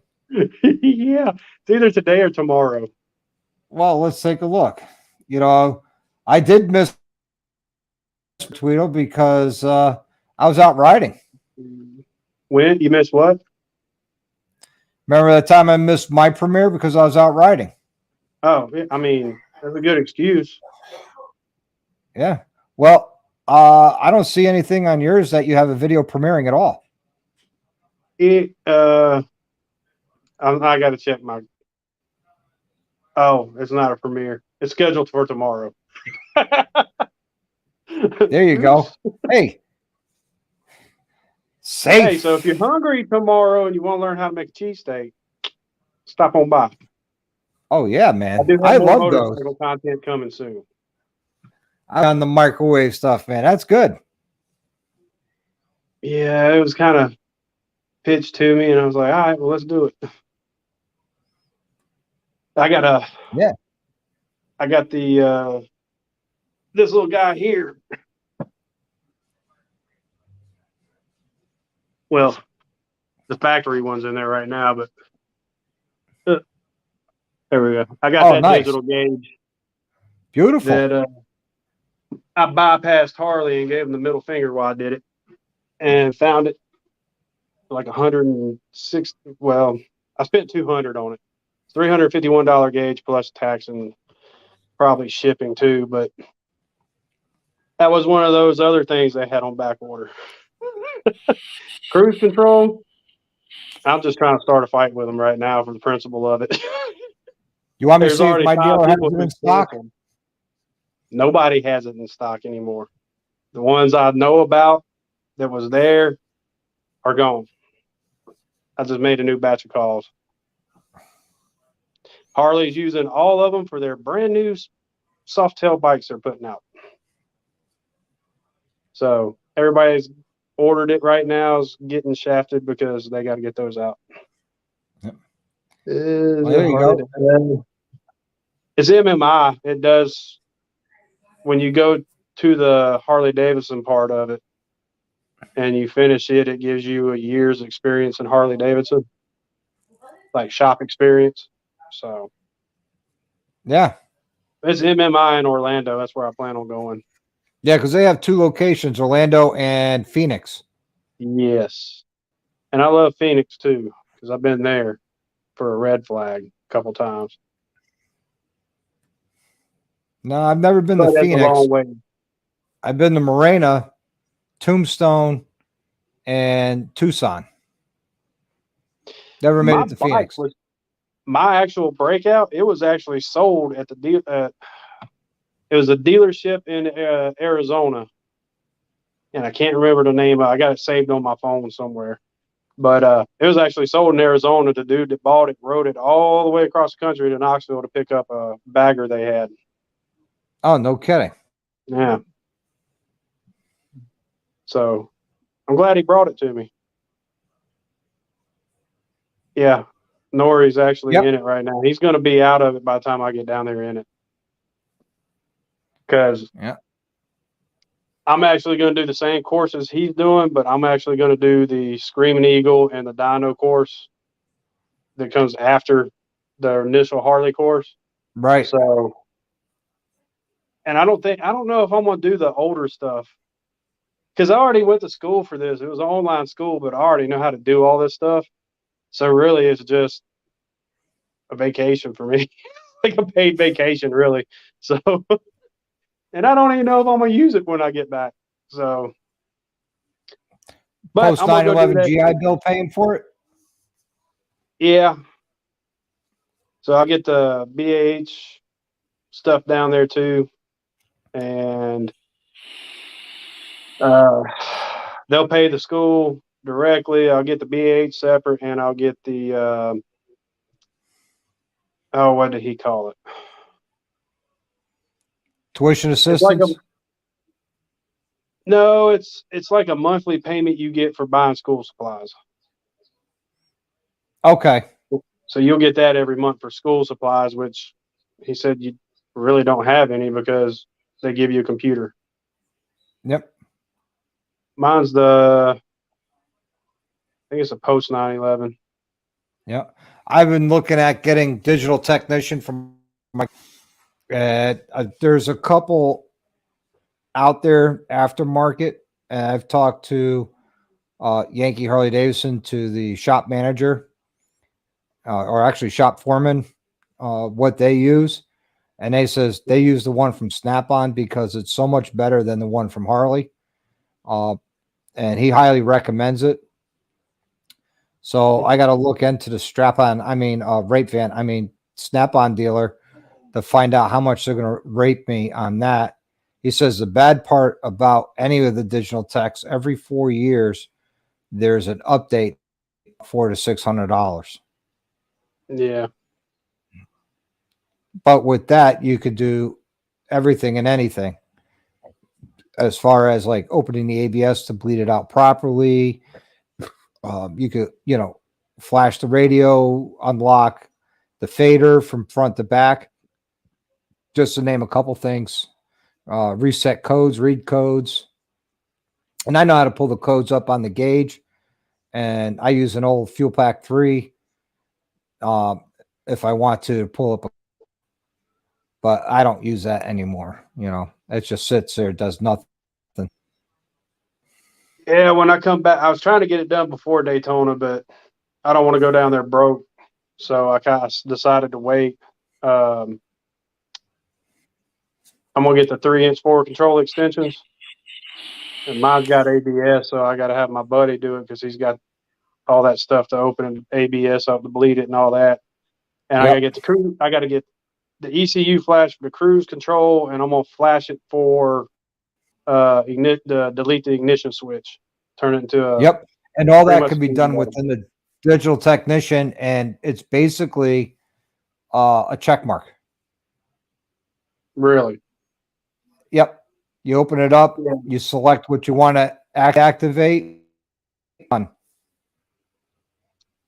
Would I buy a brand new bike? No, I wouldn't, because I would rather find a used one that already has been, has like the handlebars or certain things on it that I would want to do, because it's, you wait 2 years, 3 years, if there's any recalls, you already know about them. And you don't have to worry about that 1,000-mile service. Later, Drew. Because chances are that's already done. Yeah. Well, I don't mind buying brand new bikes.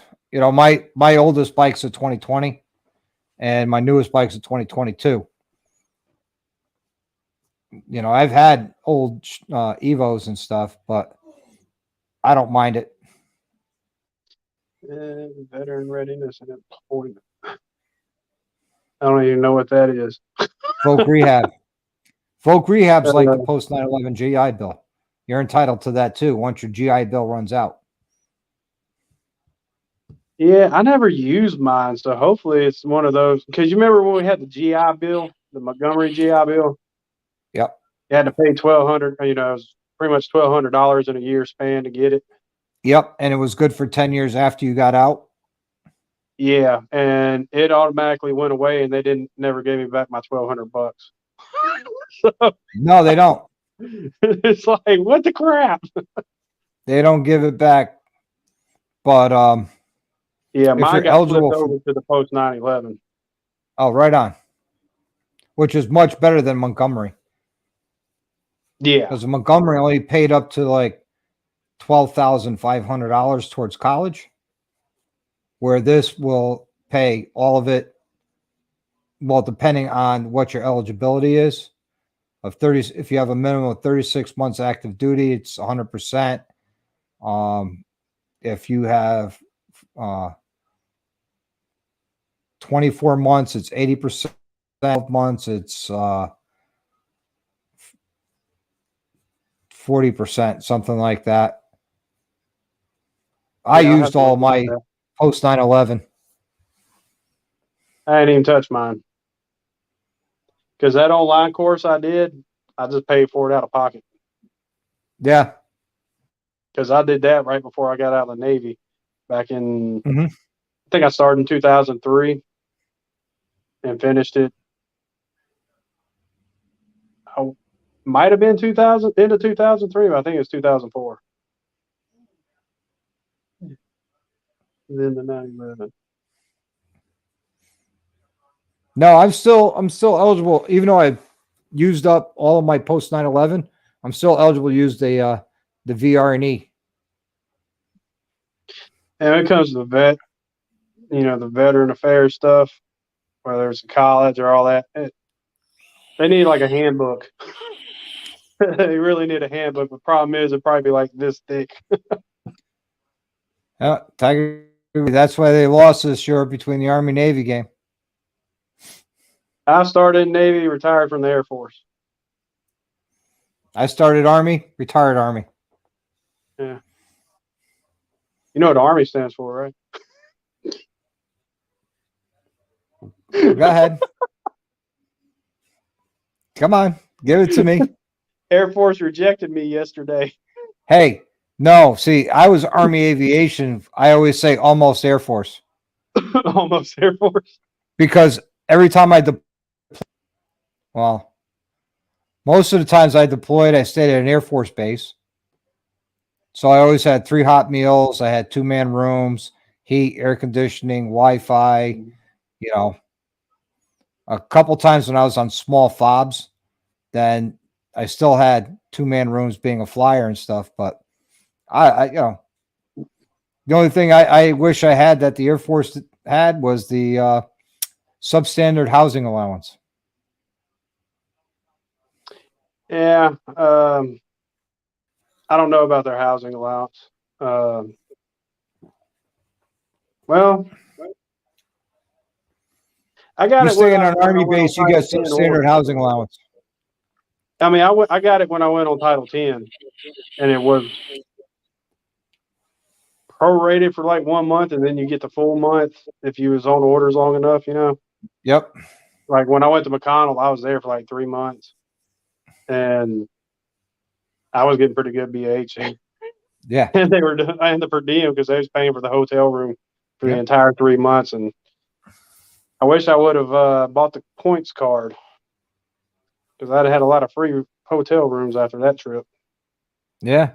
I had the BAH where I am, it's over $3,000 a month. Damn. Yeah, mine wasn't that high. I don't know what it is now. But No, you're up there in the north, so yeah, there's a lot of people up there. and down houses here, are crazy expensive. Yeah, down here it's starting to get that way. Prices of houses are growing up, everything, but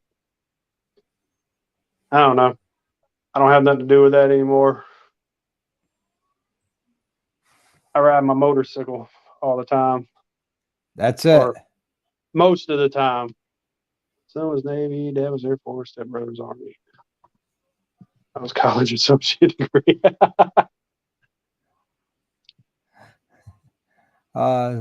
Is a book of an assistance. You're cheating yourselves. Yeah, I'll have to. I guess when I come back from Daytona, I'll go up right and see my VSO. See if he can send me some stuff on that. Because I'm gonna go. What I'm doing is while I'm down in Daytona, I'm on one of the days. That's another. I'm going down there to help him just in case he's behind on the bike. That's why I'm going early. But I don't think there's going to be an issue with that. So I'm probably going to take one of those days, roll on down to Orlando, and meet up with Gliding on Twos to check out the complex he's in. Mm-hmm. And because that was the one I actually just happened to pick looking through all of them. And then I'm going to try to look around for furnished places that's not involved with that. Because, I mean, they're trying to say like $1,300 a month. And you have another person in the room with you, then you got 2 more roommates. Or if it's a 3-bedroom, you got 6 roommates, or 5 more roommates, 6 total. Yeah, Motorcycle, you're living out in the communist country of California. I went there on orders, went to Subway. They asked me if I wanted my sandwich toasted. I'm like, sure. And they said, it's going to be an extra, I think it was 75 cents or $1 to toast it. And I'm like, why? Oh, because of the hydrocarbons in the air. I was like, just give it to me cold. Exactly. Evil Rick, 135s. Yeah, man. That was a good airframe. There you go. Let me go in the right direction. There you go, Evil. Flashback.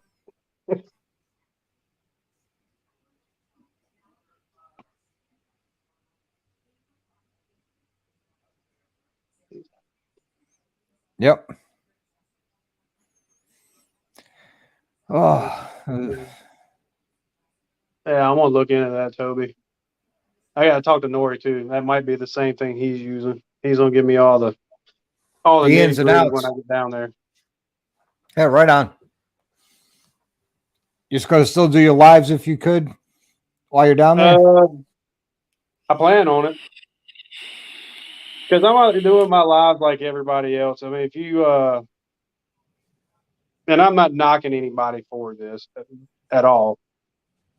But to successfully keep a guest every week, I mean, you know how hard it is to get a guest. Oh, yeah.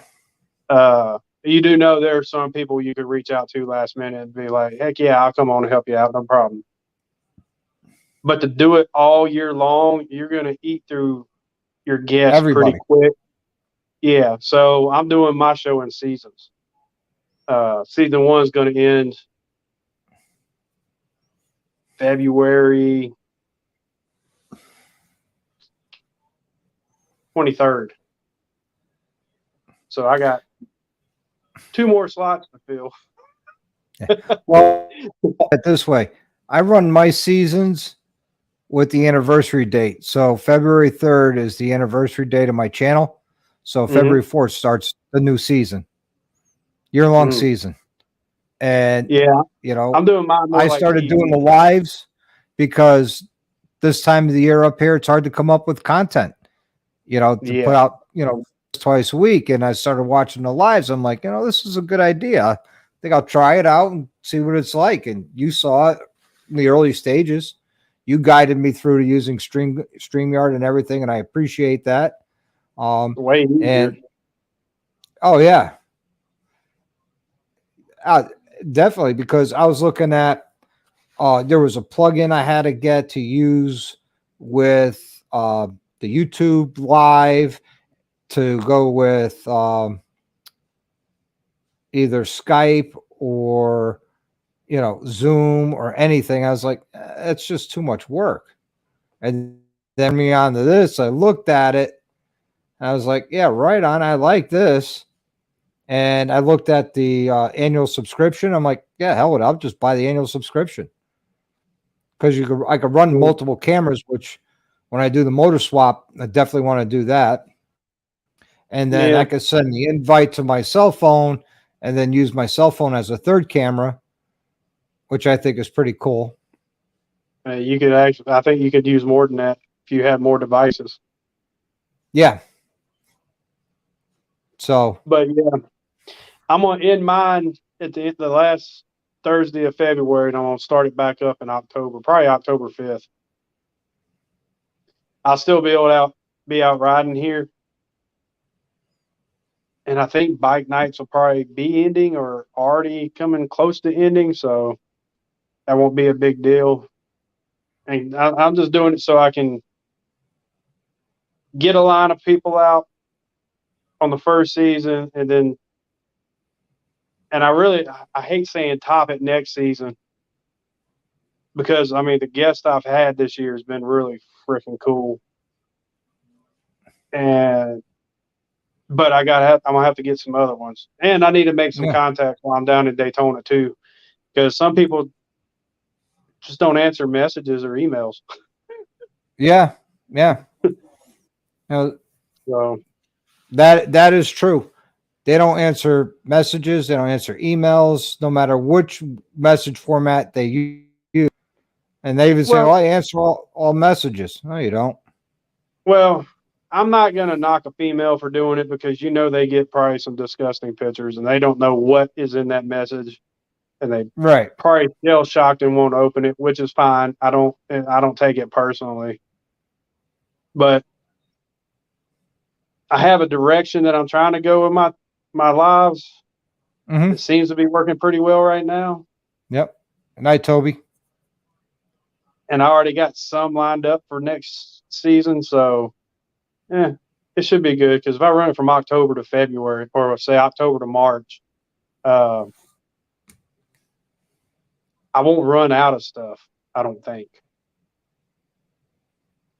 Yeah, right. I think I can probably squeeze 3 or 4 seasons out of it. There you go. I just don't want to regurgitate guests left and right. You know what I mean? No, because you can only ask so many questions. Yeah, because then the question is, it all comes redundant and. Yep. When you had Meg on, I was like, all right, I don't want to ask the same questions he did. Yeah, so you got to go through and watch that and be like, okay, I see what he did. Well, I'm going to go in a different direction. Yeah. And I did watch it when you did it too. I was there and I was watching it. Oh, that was. I personally think that was one of my best interviews just because it was an organic and, we were friends and everything and it went off. But Indigo's was, I felt kind of, I thought Meg's was the best in my opinion.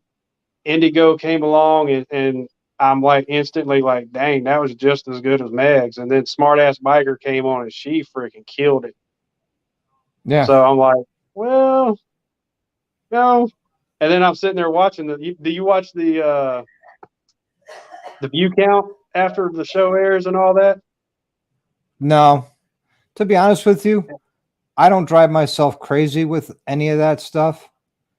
Well, I don't either. I just, you got a favorite one because one of those 3 I have really, I guess I put them on a pedestal. It's like my top, but I'm still mad he didn't let me co-host that show. Well, I had an incident already with co-host, so bless his heart. Yeah, I ain't mad at him though. But no, I do it just to see what videos are gaining traction because I know the different things I did in those videos. So if I got one that's way up there in views and I got like 2 right on the heels, I'm like, okay, I know I need to keep it close to this format and it's good to go. Yeah. And that's fine what Dead Knot says, but I just want to be myself and I don't want to try and drive myself crazy saying, oh, this was better because I did it this way. Now I'm going to try and duplicate that. I just want to be me, unscripted, shoot straight from the hip. Yeah, you don't want to. I don't put too much into it. I just have like my favorites that I like seeing battle out for top place, But you, as a host, having a live, you will end up reaching out to somebody that just people don't like or they just don't jive with, so they won't watch. Yeah, and you're kind of like, well, what's up with this? Is it me? Is it them? And then I just don't pay no attention to that. I like seeing a handful of them battle out spots. because I got mad respect for all of them. So I want Of them all course. number one, and they can't all be number one, I guess. Yeah. Well, you know, and when you have, you know, people with huge followings, you're going to get a lot of views. Because I know Pro Monkey promoted the night he was on as a guest, and he was my first guest ever. And you know, I'm grateful for him for that. And you know, I had a lot of people in the side chat, I had a lot of people watching that night, and I could imagine that's my top performing video because of that. Again, I'm just guessing because of the amount of people that were watching that night.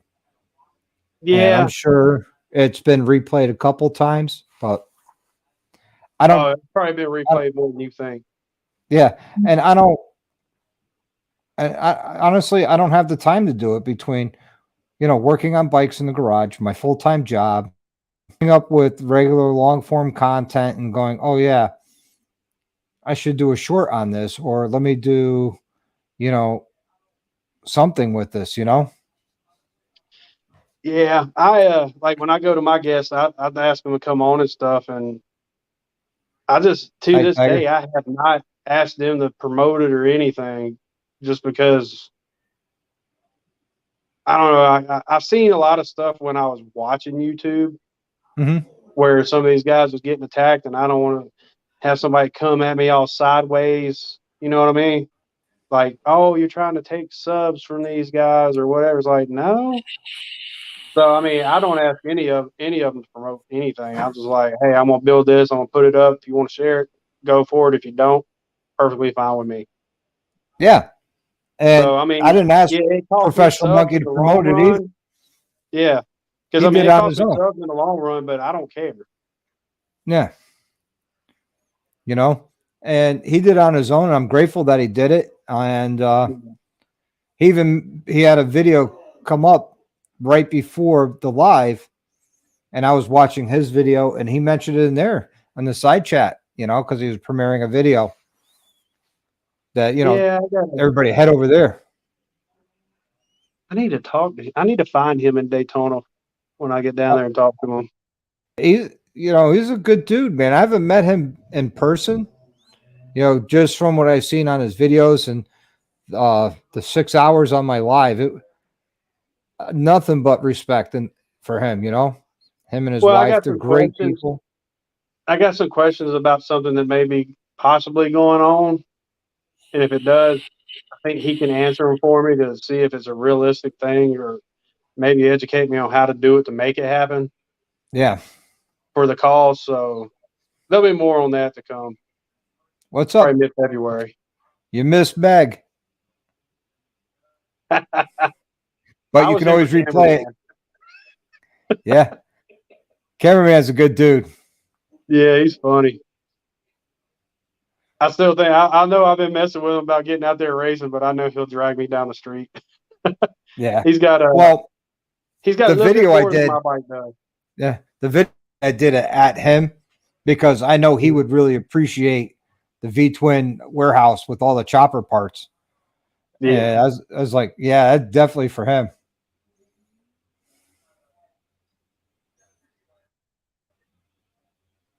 There you go. Pick away, not too much because I don't have much left. Yeah, you can reach out. I don't mind helping anybody.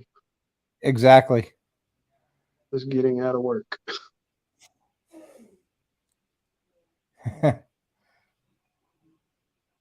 Oh, if you still live. Yeah, we're still live. You know, I've been told I'm screwing up by ending my life, like ending it for like the season, like the TV shows do.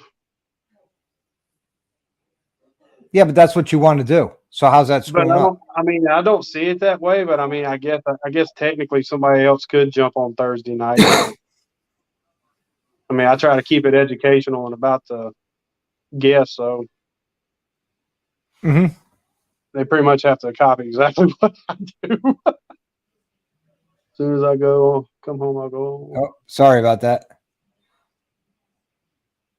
Oh no, I saw that one already. I didn't know it was a reread.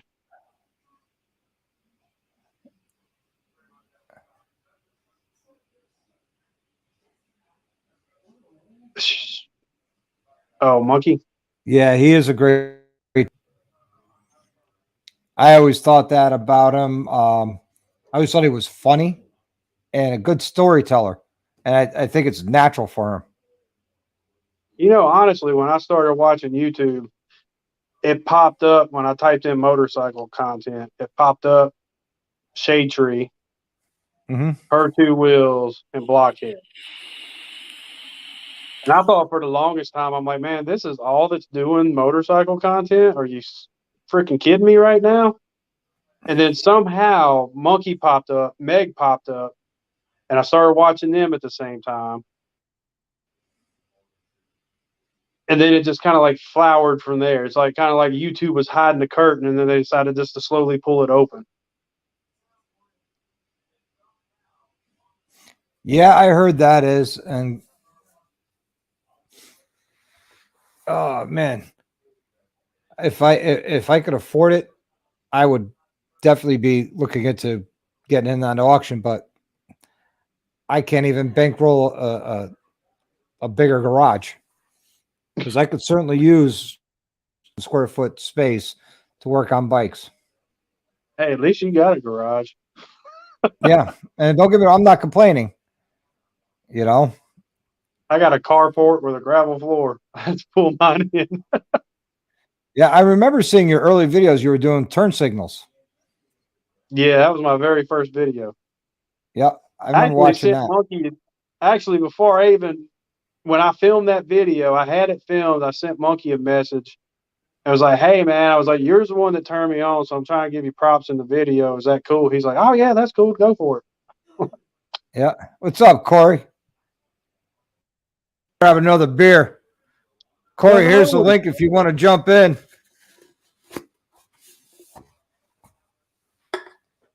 Oh.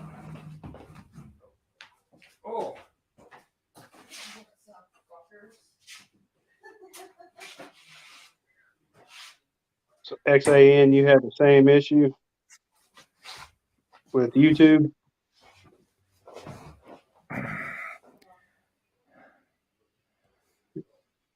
What's with the 100 gold? Oh man, I'm getting tired of hearing that. What? That the 120th looks like the Gold Wing, the CVO. It does. Looks like it does, but you know what? They could have came out with a better paint job. Yeah, to me, they took the paint from the El Diablo and added to it. That's my opinion. I guess I could see a little bit of it in there, but I think they kind of struck out with the paint job this year, in my opinion. Yeah, well, they also, in my opinion, they struck out with not putting a 120 cubic inch motor on that thing. They won't. I know, but if they did, they could have had the 120 on the primary cover.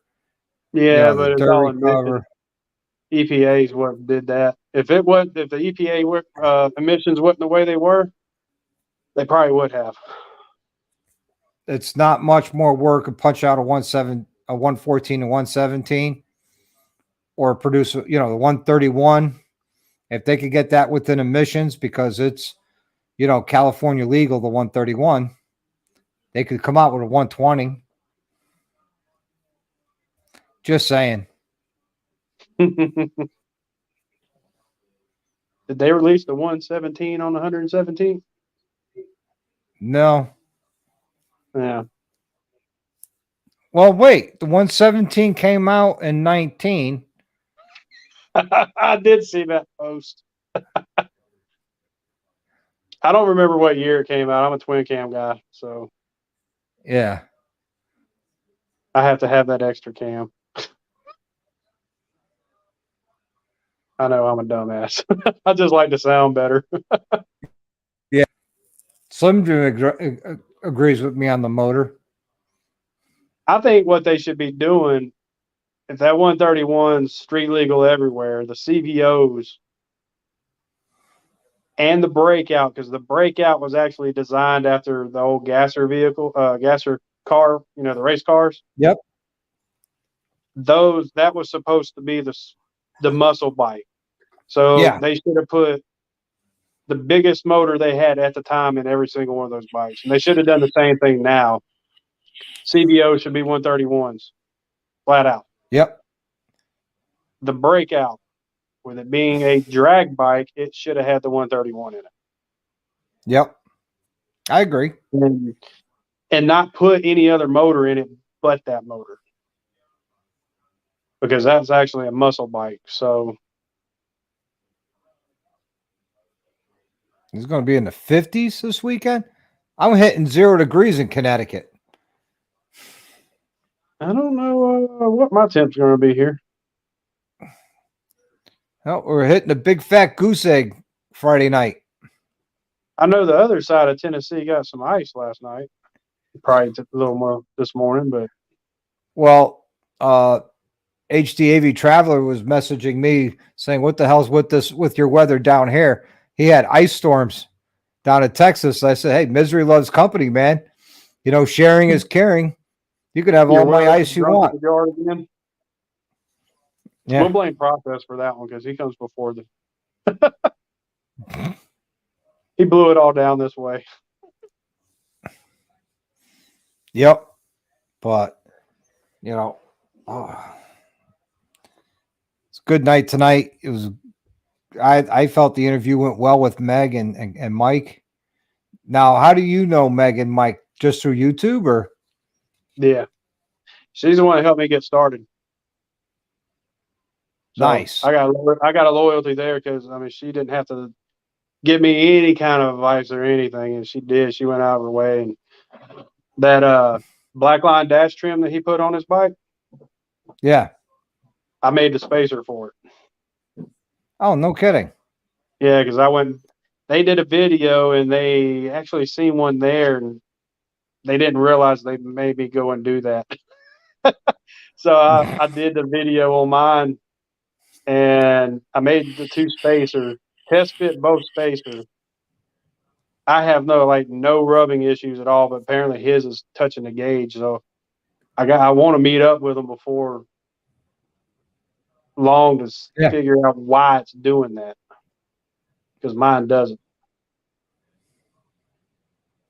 Because mine's down here in Georgia. Mine's a factory riser, so yeah. I'll be going to Georgia on the 25th. Yeah, I reached out to Meg when I was starting my channel, asking her what she used for video editing. My first videos, I was using Windows movie player, to put the videos together, and that didn't go so well. And I reached out to Meg. She told me what she used, and they didn't have a trial version, so I was like, you know what? I'm not going to buy something without trying it. I actually had the trial version of what she uses, and it was way too complicated for me. So I was using OpenShot, but OpenShot kept freezing on me in the middle of editing. Yep. And I'd have to start all over. Now, and I'd bought a new gaming computer because I thought it was the computer making it do that. And I put OpenShot on here, and it was doing the same crap when I went to Myrtle Beach. I came home, and then all of a sudden I had ClickChamp video editor on my laptop. I'm like, well, let me try this, and I've been using it ever since. It's I found Video Proc Vlogger. It's a free software package, and I like it. It's easy to use. It's simple. You could add effects. You can insert pictures. You could, time lapse it. You could do anything anything I could think of doing, because I'm not a professional at this. I don't claim to be, and it's easy for me to use. And to me, it's whatever easiest for somebody to use,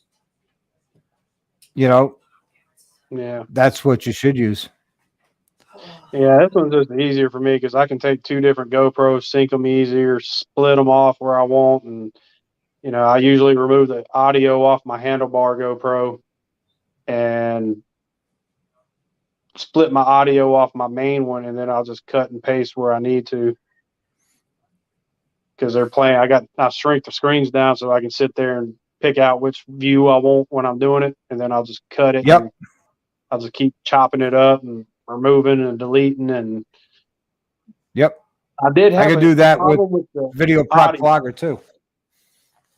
This program's audio kept getting copyrights on it, and because it was free music to use, and it even says in the program, and I tried to fight it and it didn't go nowhere, so I just deleted it off, started using YouTube's music in the Creator Studio. Yeah. I'll just go down there probably once or twice a month, check out their new stuff, download it to my computer, and then hop off. And I got all the music on my computer, so I don't have to have the internet to mess with anything. Yeah.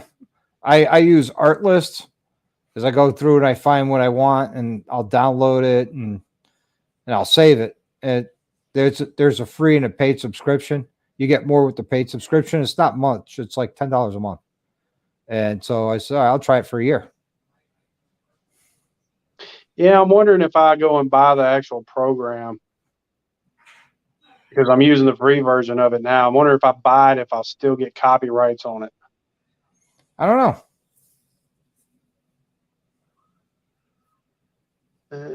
I'm more into the drone. Yeah, I got a drone. I got that guy right there. Fader. Yeah, I bought that cheap drone.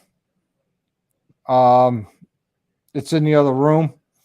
You know, I got suckered in on it. It said, you know, it's what you could, you know, what the military uses, blah, blah, blah, blah, blah. So I bought it, and it just didn't do what it said it was going to do. So I complained, and they says, okay, we'll refund all your money. You don't have to send back any of the product. I'm like, all right. Yeah, this one's kind of small. It'll blow away like a fart in a whirlwind. Yeah. Hey, Brian. But it's got a little micro SD card, and the battery's like, I mean, that's the battery to fly it.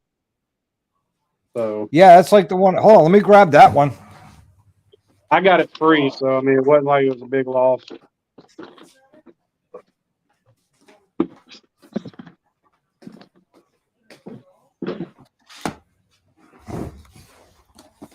This is the one that let me get rid of this backdrop.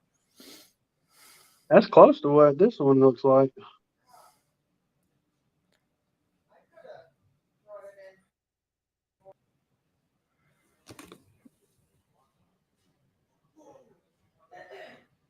You know, and you can't get it to hover. You can't get it to do anything. So I figured, you know what, this would be pretty cool at bike nights or rallies. You know, at a rally, you can bust it out, fly over all the vendors, get a nice view. And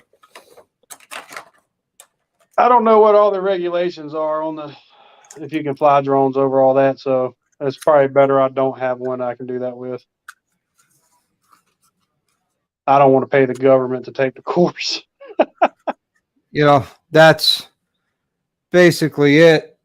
Same style battery you just showed. Oh yeah.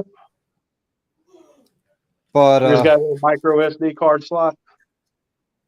No. Yeah, mine's got what you do is you download the app to your phone. Yeah, it's got the app to the phone, so I can view it in person. I can actually record it on the card and on my phone at the same time. Yep. So if it crashes and gets ran over by a truck or something, I still got the footage. So, you know, I wouldn't give this to my worst enemy. I mean, that one's cool, but I mean, it's great for indoors, but outdoors, you get a breeze, it's going to blow like half a mile down the road. Yeah. It's not big enough to hold itself straight.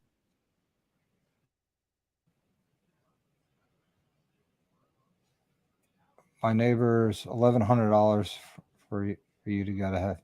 Yeah. It's a certain See, size. that one you don't need a license for because it doesn't hit those altitudes.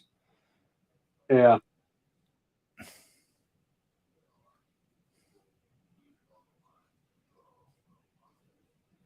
Yeah, we'll still be here. But, you know, And I figured I'd try it. Yeah, see, And that's another thing. YouTube making you have a commercial drone license or you're illegal. I was like, you don't even know what size drone I'm flying. So yeah, it shouldn't night matter on DDK. that. See you, DDK. Has 6 props. Wow. Tow a motorcycle with that thing. Yeah. Apparently this is like a follow me feature up to like 20 miles an hour. So I was like, well, that'd be kind of cool. Set it up, have it hover, set it to follow me, jump on the bike and, ride around, have it about, 10 feet off the ground. So it's not going to hit any wires or, lights or anything like that, but high enough to have a nice overhead view. And after I got done playing around with it for a few days and found out what a real piece of junk it was, I was like, I could 360 up on the selfie stick, strap it to the sissy bar, and I get the same effect. Yeah, I want one of those Insta360s with the invisible selfie sticks for that. Yeah, because I want to extend it out as far as I can get it, and then the camera on the end, give it that yep. I Grand have Theft one. Auto type view. Yep, I have one. I have an Insta360. The only thing I is you have to edit it with their software and Yeah, export it before you can edit it in anything else. So it's like double editing. I mean, cooler camera angles though. Yeah, or you can pick your camera angle actually. Yeah, You set it up, you ain't got to worry about which way the lenses are facing because it's grabbing all 360 degrees. You just got to make sure that the stitching is not in the view you want. yeah. Because Which is gliding on off to the twos, he's got side. his set up with the best camera angle I've ever seen in a video. When he throws it on the side of his bike, it's like you're looking over, and that's like Meg's content. I know she caught a lot of crap for the way she films because cameraman's doing the filming, but it's like you're riding with her. I like those kind of Yeah. videos versus like I don't want to be sitting on somebody's handlebars or their tank, going for a ride. I'd rather feel like I'm riding with them. Yeah. You know what I mean? Does that make sense? Yeah. Yes, it does. And makes complete sense. And, I don't have somebody who I could ride with to do that. Yeah. And You got a 360 camera though, you can do it. yeah. And the downside to that is, Meg's got a lot of voiceovers on her videos. But Voiceovers are that's what never she an wants. issue with me. Yeah. And, if that's what she wants to do, that's fine. It's her channel. And Yeah. it's proven to work because she's almost at 30,000 subs. Yeah, because I actually kind of like voiceovers a little better because when you're actually doing it and talking in your helmet, you get everything. Somebody cuts you off, you're yelling at them, and then you might go in there with, hey, I need to say this to make the point, and you don't say it and you forget, and you're like, crap, it's not even in there. I did that And then, numerous times and didn't even use that footage. yeah. So, I mean, like the voiceover really doesn't bother me too much. And when I did that Saddleman seat video, it was pretty cool doing the voiceover because that's the first time I've ever done a voiceover. But I had to step my game up on that one. Yeah. I've done voiceovers like my Ocean City video. I had great audio up until after I left the tab tent. And after that, for some reason, I had no more audio. And I interviewed Mission Motorcycle out of Texas. Mm-hmm. And well, it was a great interview, and I lost it all. So I had to do the voiceover, explain what was going on. And to me, it almost ruined the whole video. Yeah, I've had that problem before. Like I set my GoPro up, and I was only using the helmet cam, And it was the very first Run to the Hills event. And I'm Mhm. like, you know what? I'm going to go check this out and record it. And I'll start my channel with that. And I did the rookie mistake of having it in time lapse. So everything was like fast forward. I'm like, what the crap? I'm like, oh, I guess this ain't going to be the first video. Yes. That means I'm faster than you, Hells. I'm Dale Jr. He's going to have a smart ass comment for that. Watch. Well, you know, Dale Jr., when I used to watch NASCAR, the only race he won is because Dottie blacked the field and died in it. You know, a lot of respect for Dale Sr. You know, when he died, NASCAR died. It's funny he says that. My uncle looks more like Dale Jr. than I do. I think it's just the red and the beard, which I have no idea where the red beard's coming from. Hey, you can start a new career as Redbeard the Pirate. Yeah, maybe. I'm trying to grow it out. I want to braid it like a Viking. There you go.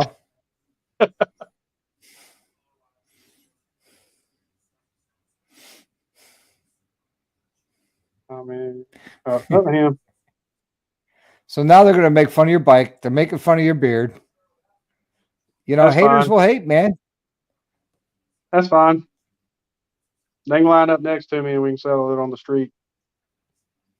See who can run There a you go. quarter mile faster.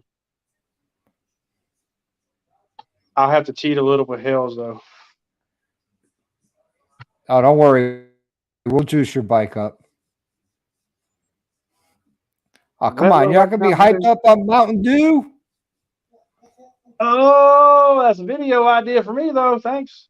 I'm going to steal that video, Hells.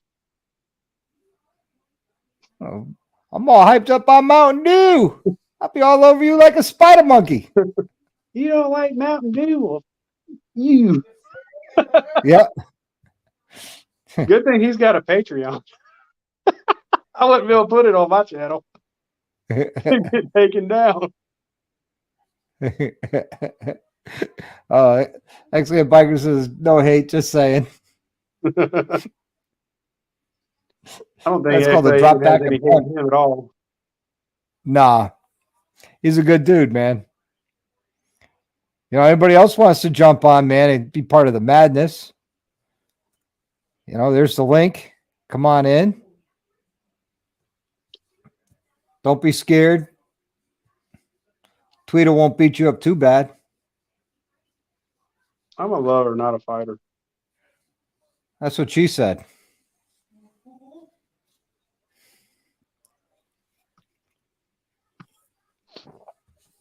I'm looking forward to Daytona hanging out with everybody, you know. It's going to be a good time. It's going to be crazy. Going to be really crazy for us. Hells, you should jump on, man. Show a brother some love. If you showed love, he would be confused.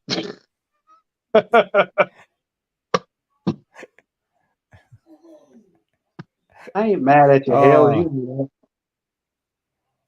You just talk smack to It's each all in other good all the fun. time. No, we was both It's in the all in military. good fun. Well, both in the Air Force, so we know how each other thinks and everything. So, Oh, yeah. and we have that same dark sense of humor too. So, I think everybody in the military has that same dark sense of humor. you got to. This next 45 view videos. Come on, man.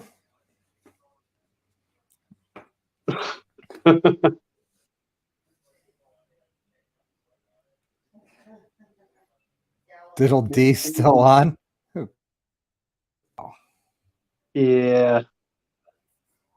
Old process.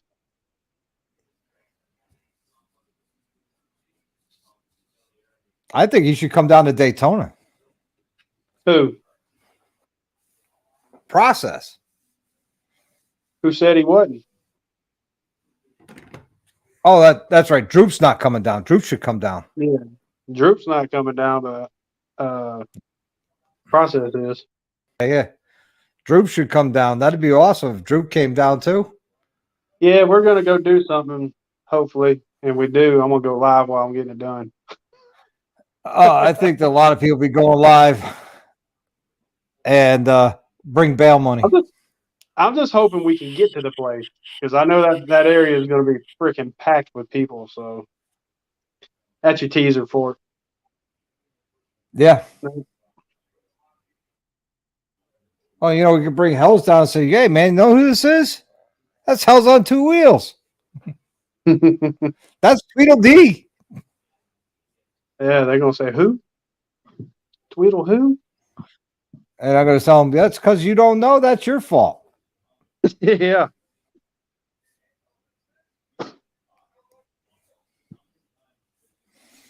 Right. I ain't worried about it. I'm going to go. I'm going to have fun. Whoever tries to find me finds me. Whoever don't. You can hit me up on Instagram, and I'll do my damnedest to make my way and find them. Yep. See, that was the whole point of the Arby's thing. But nobody else did it except for me, Process, Miss Hellbelly, and XAN. Because my views are like through the roof. Really? Oh, yeah. Instagram, it did better on Instagram than it did anything else.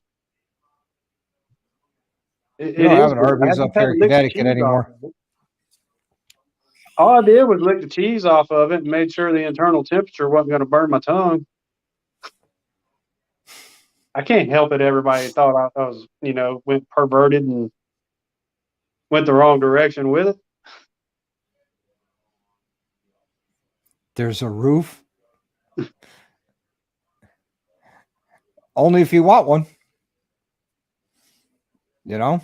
Only if you want one.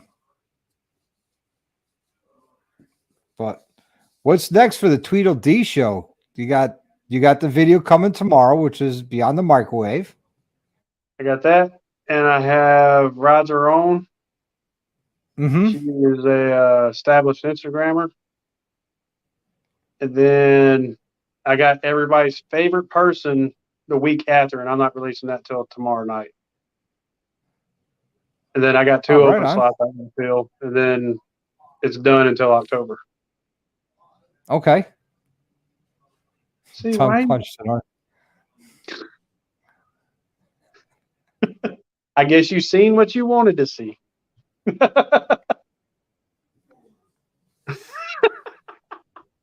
So when you go down to school at MMI, are you going to keep your place back in Tennessee or? Oh yeah, my kid will be here. Okay. How long is that school? How long do you anticipate being down there? That's a loaded question because I looked at one point and it was showing like 13 months for the entire thing. Yeah. But I think the math was off or something, and I think it's more like probably 10, 11 months. But I'll be coming back up here. That event that we're throwing, I'm going to miss the Thursday, Friday part because I'll be riding up here on Friday, but I'll be here all day Saturday and part of the day Sunday. Yep, right on. What's up, Mikey? Hey, how's it going? I figured I messed with you over the past probably 3 weeks now enough to where I should probably come in, show my face, and actually let you berate me a little bit for it. Nah, I wouldn't, man. It's all good. It's all fun. 2 weeks and we'll be kicked out. Yeah, that's probably true, Hell. We'll probably get kicked out after 2 weeks. I think he's going to go and try to do it with me. If we're in the same class, we'll get kicked out.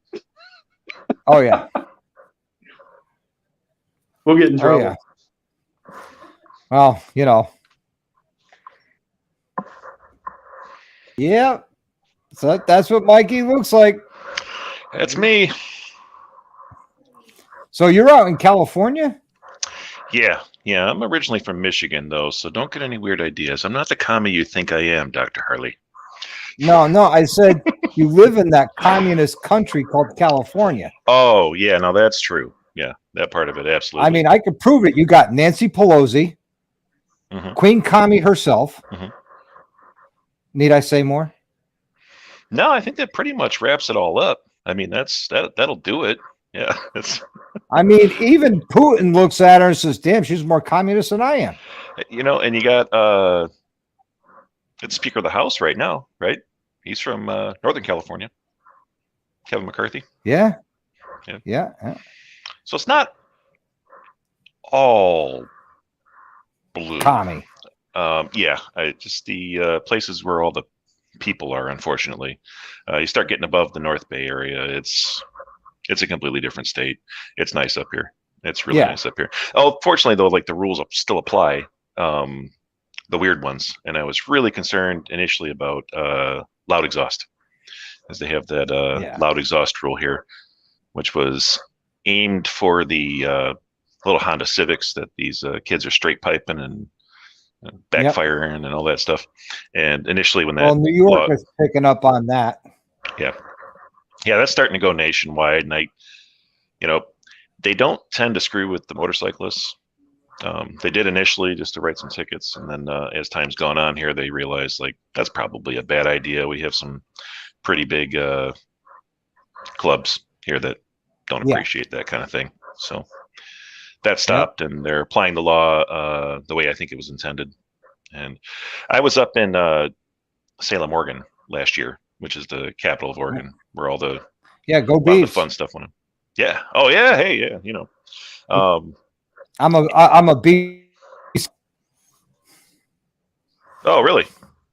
Yep. Yeah, that's where we're probably going to land. No kidding. Yeah, once it's all said and done, we'll be up in Oregon. I think that's we fell in love with the place up there. But we were downtown Salem, and dude, let's talk about triggering PTSD, man, all night long. And Jesus, dude. And I ride a loud ass bike. We don't have that type of law in Michigan, so it was an incredible amount of noise all night long. So yeah. So I don't blame them. Don't feed the ducks. But I mean, Mike, she used to work in the governor's office in California. Okay. And during the 2020 elections, she decided to get into a political debate with me while I was in Afghanistan. And of course, all of her liberal friends are on there. And about a third of the way through the discussion, all her friends are sitting there going, he's actually reading what you're writing and responding to those, with an education and open, and you're not. What's going on? And I ended the conversation with her. I said, you know what? You want to continue this conversation? Hop on a plane, fly over here to Afghanistan, grab a weapon, stand a post. We could talk face to face. And she never responded to that, and that's where it ended. All talk. That's pretty typical of that ruling class, right? I mean, how many of their children did you run into while you were serving? Yeah. My bet would be zero. To pick on Nancy Pelosi, she hates walls and walls don't work. Then why does she's got a 16-foot wall around her property in California? That didn't work either, though, did it? Yeah, I was about to say that didn't work. I mean, she's like proof of kind of backfired and proved her point on accident. Uh-oh. Hey. Yeah. Oh, wait, this way. There we go.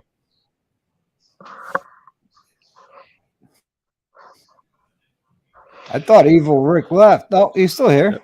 Right on. Oh, hammer time. But so what do you ride? I ride a 2016 Indian Chief.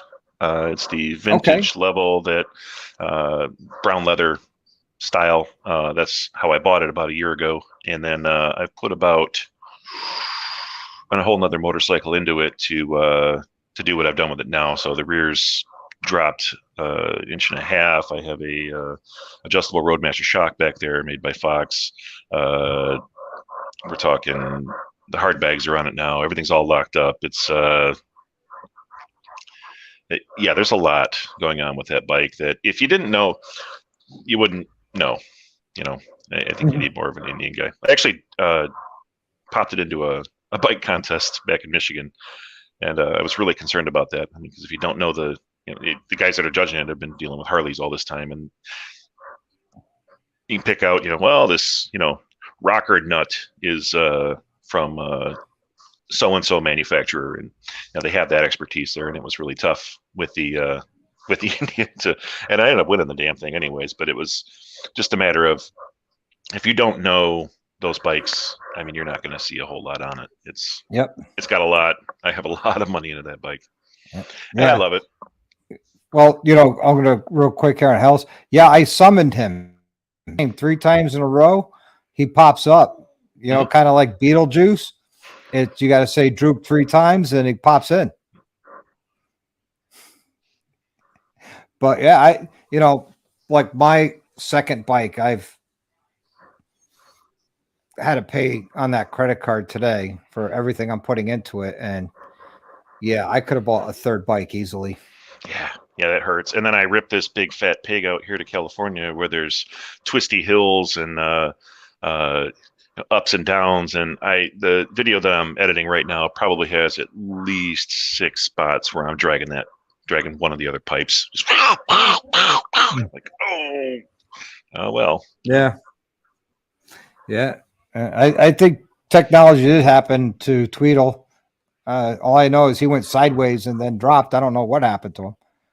I'm sure he's okay. Maybe his phone died. I don't know. Things went a little sideways for him. Yeah. It happens, Mm-hmm.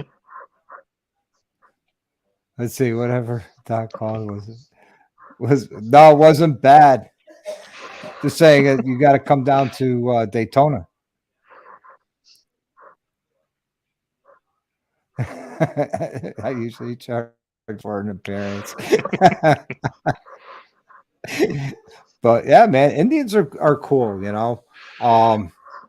I'll be dropping a video shortly of the museum visit I did with the meet and greet, and the Motorcyclopedia Museum in Newburgh, New York has the largest private antique Indian collection in the world. Oh, wow. And they start at year 1901, and his newest bike in there is 2006. All the way up through the Gilroy era.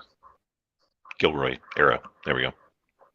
Some of the most amazing Indians I've ever seen. Some of them had wicker basket seats.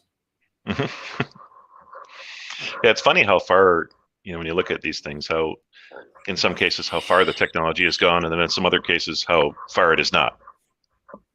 Yeah, well, I've even said it when you start looking at even Harley Davidsons and the Indians and how their transmission primary drive is back as far as the 20s for Harley Davidson to now. It's the same thing. You have a V-twin motor with the crankcase. You have a separate transmission and its case, and then a primary. Yeah, as technology advanced and materials advanced and everything advances with it, it still stayed true to the root of, which I thought was awesome.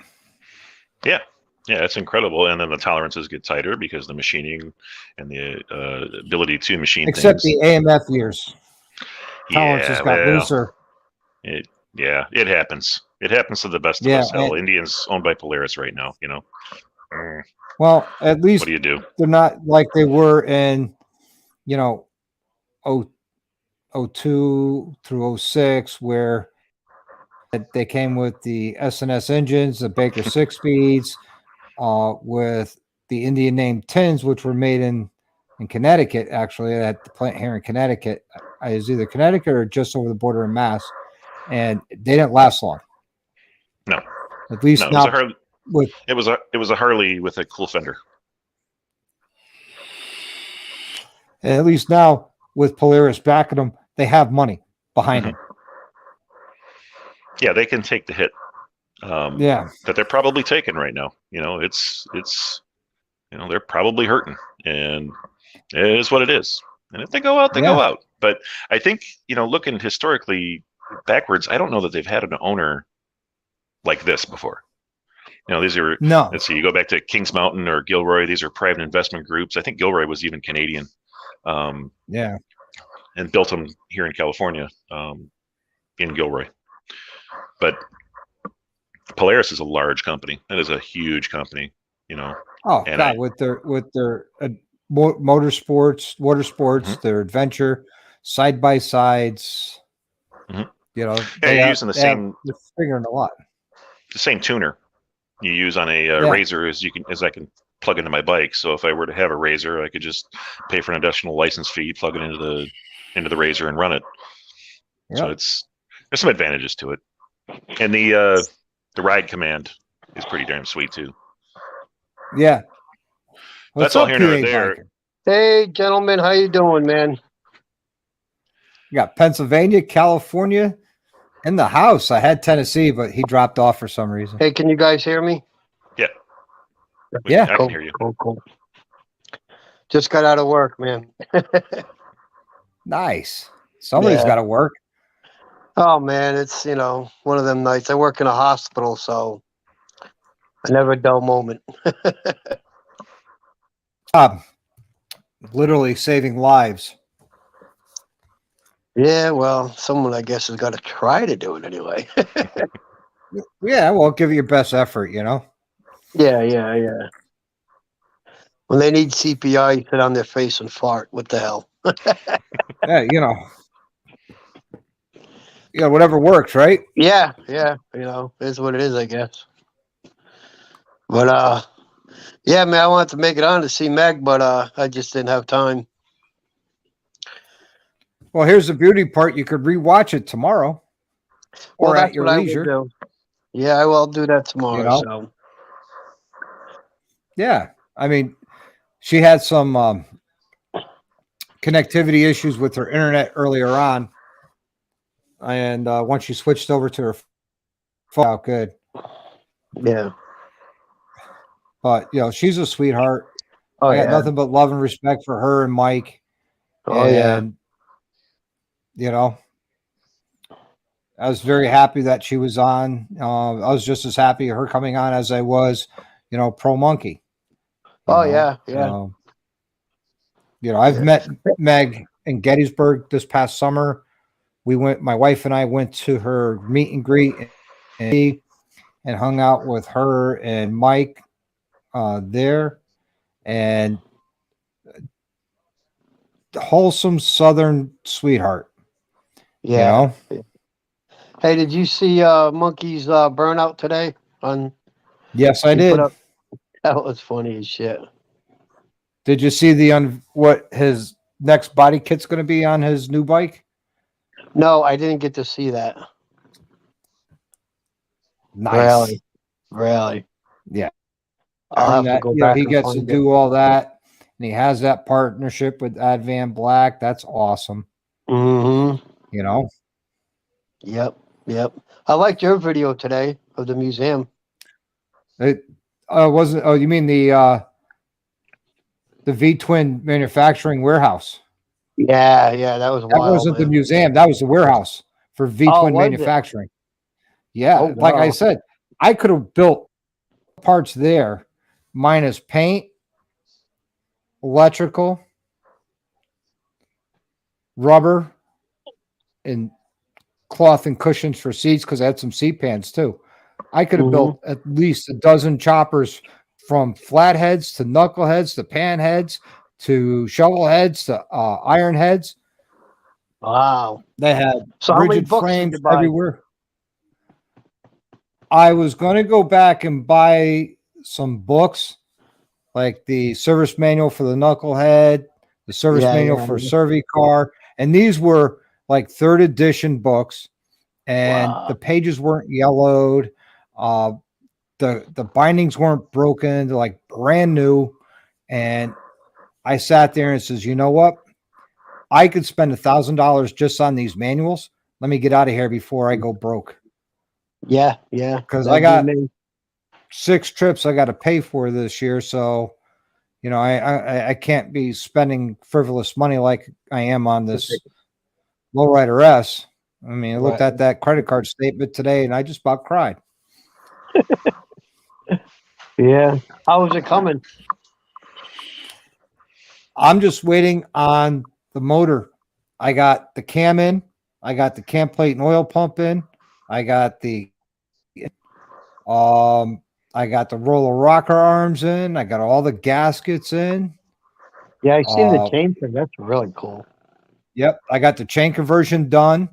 I have the compensator delete ready to go on when I put the primary back on. I'm not putting that on until the motor's back in it.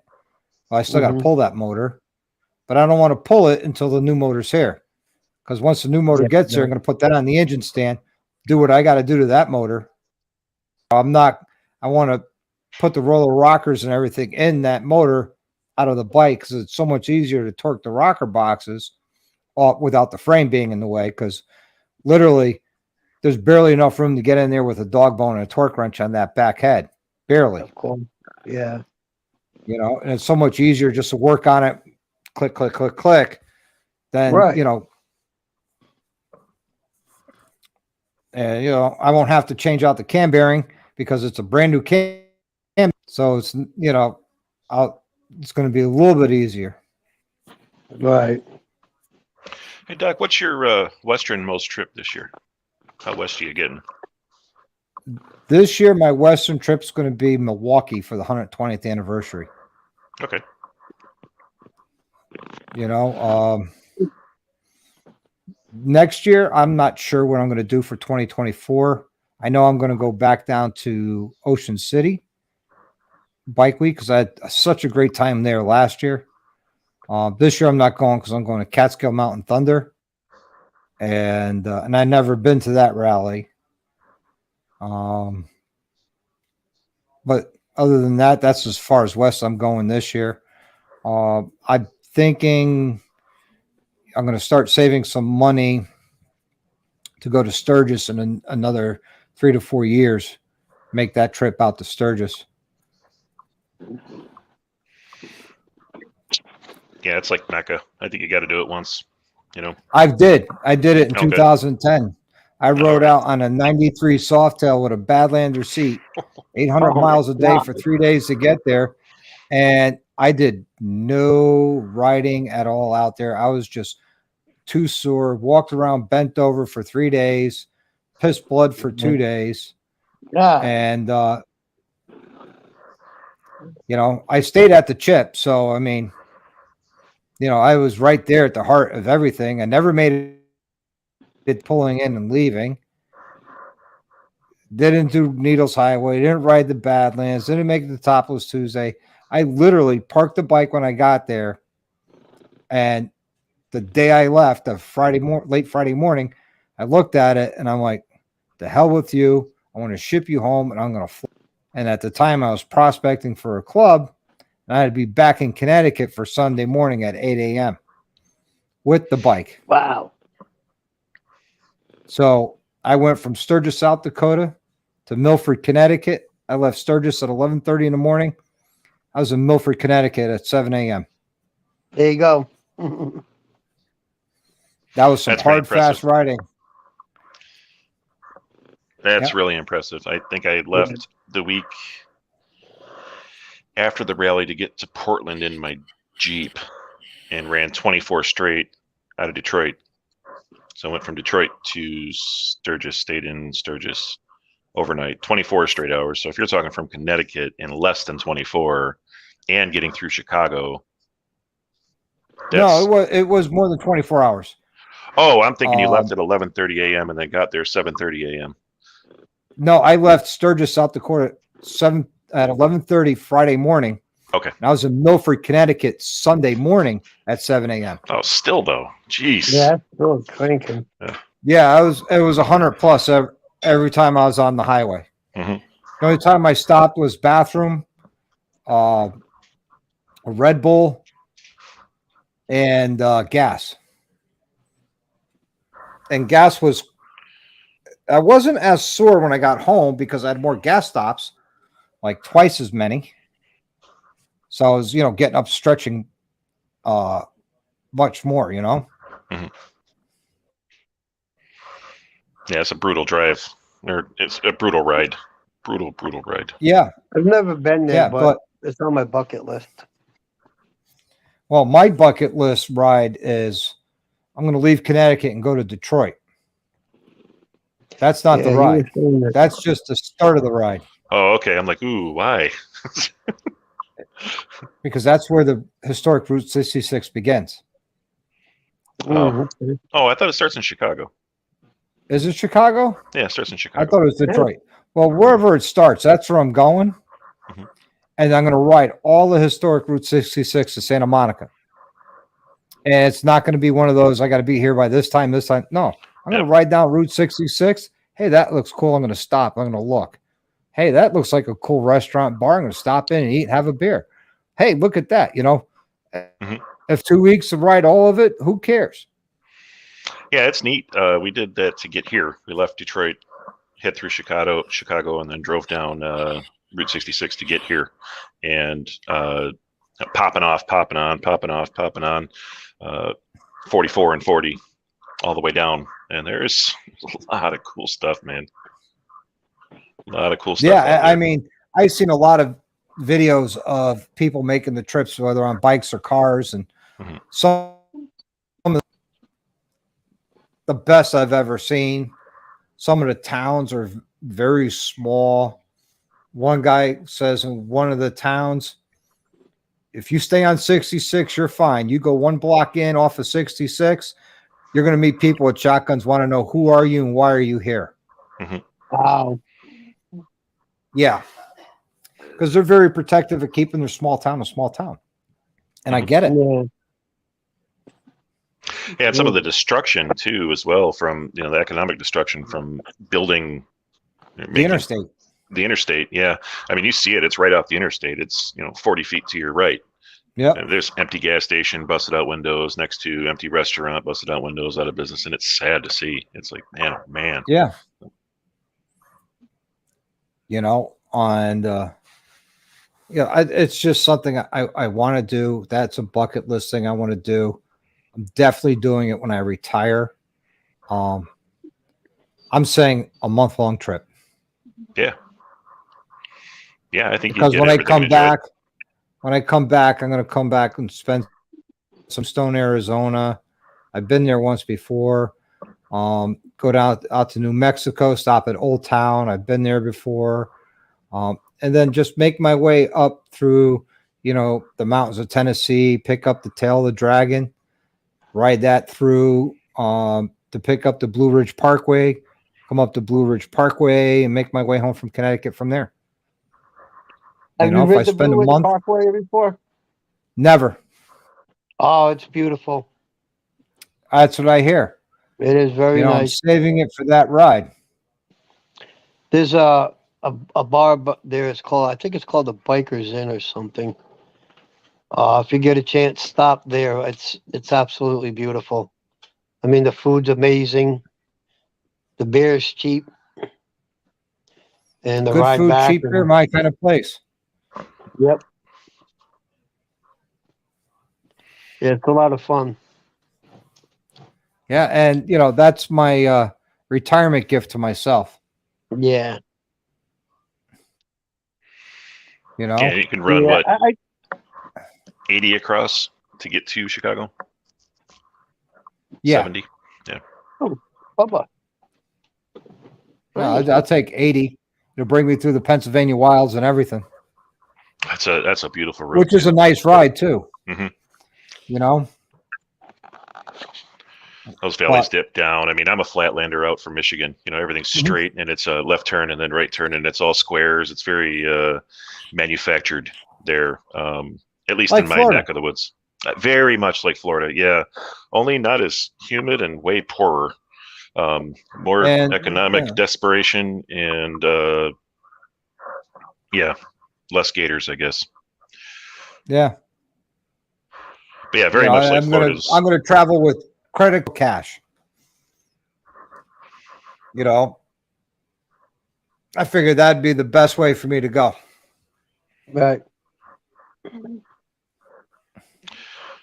Hey, run both. It was pretty shocking to me to get out to Oregon and start riding out there and get to, all of a sudden there's a hill. It's like, whoa, what's this? And then all hell breaks loose when you get out on the coast and bumping through those mountains. And then I ran into a couple of clubs and groups out there that I was able to ride with. They allowed me to tail them and run with them. And holy shit, some of the stuff that they ran me through, I thought I was going to die. Holy crap. But it gave me when I got back to Michigan this past summer, I have a friend there that I ride with, and we start going, and I'm like, dude, this is no-handed. Like, why do you even do this? Just set the cruise and go. And he's like, well, here's the problem. We ain't riding fast enough. And then things started getting interesting. But getting back out here to California to start seeing three-dimensional roads, it's been nice. It's been nice. See, Health comment in Florida: sharks and gators swim in this down. Yeah, I've seen that on the news. After a hurricane you were hits, riding with, was you riding in formation? The clubs that I was riding with up in Oregon? Yeah. Staggered. They were all staggered. Yep. Formation's fun. Oh yeah, Tell 'em, Doc. 6 inches bar tip to bar tip, 6 inches from front tire to back tire, 100 plus miles an hour down the road. Mm-hmm. A lot of trust there. Reach out, and hold each other's hand. Well, you know what? When if you can't trust your brother, that's right, that you're sharing a patch with, you're in the wrong club. That's right. Yeah, and I think that's more than likely the issue with me riding behind them all. They don't know me. They don't. Yeah, that's right. They're just say, come on along, and like, you know what? We're just going to stick you way back here. Take your time, and you see the very first video of my. That's what we do. Well, you know what it is. You're not wearing a patch, and civilians don't ride in front of patches. Oh yeah, absolutely not. Absolutely, or nor bar to bar. Yeah. Right. So yeah, I was just blessed to be able to go with them and have them show me around the scenery. Like, there were some back roads that I didn't know existed, and some spots. And both of those crews, I'm still keeping contact with those guys out there too. Just to, as time goes on, once we make the final move up, I have some good connections up there. Yeah, nice. I mean, there's still some great roads in Connecticut I haven't explored yet, and Connecticut's a small state, not as small as Rhode Island, but it's a small state, and there's some I haven't explored yet. Oh yeah. Yeah, it's tough in Michigan too. Mm-hmm. I rode with a guy who said that. He says, "Why should I ride out of state? There's roads in Connecticut I haven't explored yet." Yeah. Yeah, you guys have he just didn't want to wear a helmet. Yeah, you guys he just have helmet laws. Helmet. No, every state surrounding us has a helmet law, except for Rhode Island. If in Pennsylvania, Rhode Island, you don't. Yeah, passenger does, right? Passenger does. Yeah, the rider doesn't. Right. Connecticut, if you're under 18, or if you're newly licensed within 2 years, you have to wear a helmet. Yeah. But you know what? If you're 25 years old, you just got your motorcycle license. How's the cop gonna know you just got your M endorsement? Yeah. Yeah, it's true. Oh, if you drop the bike at a red light, I mean. Yeah. You're either drunk or new. Right. That's funny you said that. The other day we had a real nice day here. It was in the 50s, and a couple of buddies of mine, they were out riding. They called me up after and they said, "Hey, you wouldn't believe what we just seen." I'm like, "What did you just see? What do I care?" They're like, "We just watched the guy drop his bike at the red light." I said, "Well, he's probably drunk." Yeah. I don't know who asked. I saw it pop through there, but just about about 20 minutes south of Santa Rosa. That one? Yep, that's the one. Yeah, about 20 minutes. Process. 20 minutes south of Santa Rosa. Hey Doc, question for you. What's the 285 cam? Who's it made by? I'm really not sure, but I just had my bike done, and you know, like I said, I wanted to have cams put in. I was going to buy them and come up to you and have you do them. But he said he went right through my Oh, bike. And he said I Andrews. have two. He said I have 285 cams in it. Okay, let's see. Wide power band ride to 4,000 RPM and up. It's a horsepower cam, high revving capability, perfect for drag racing, street cruising, and circle track. Mine is nice and cruising. Yep.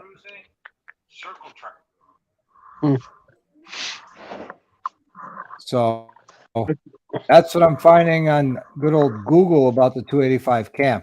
Right. It's a top end cam.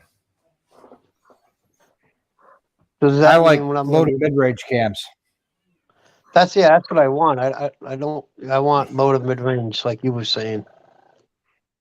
I don't know. The Woods 222 cam is good for a twin cam.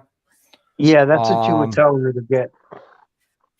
And I believe I'd have to look it up, but I also believe the SNS 475 is a good cam. Mm-hmm. The cam I got for Project Spaceball, if you guys get a minute, I'll grab it. You won't believe these lobes when I show you. I mean, it comes straight across and then comes back down. Keeps the valves open a long time. Yeah. Because normally it just comes up and comes right back down, or it comes up and then back down. This comes up over and then back down. Wow. I was like, holy cow. The duration of the lobe is as wide as the shaft of the cam. Damn. Oh. Yeah. Oh, you know what? I could do this.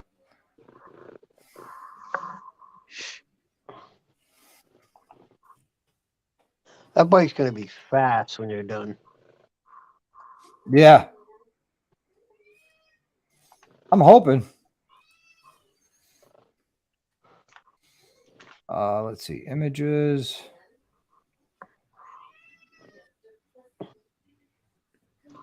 That's the 489.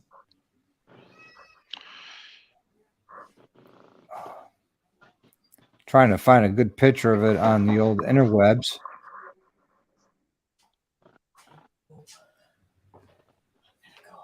Okay. Okay. Take care of Mr. Pussy first. Mr. Pussy. Hey, missus. Come here. Go. That's funny. I got my cat laying on my lap, just looking up at me saying, "Pet me, daddy." And I'm like, "Get off me." Uh-oh. Oh, here we go. Okay. Come on, booger. All right. Hopefully this comes out. So I'm going to share this screen.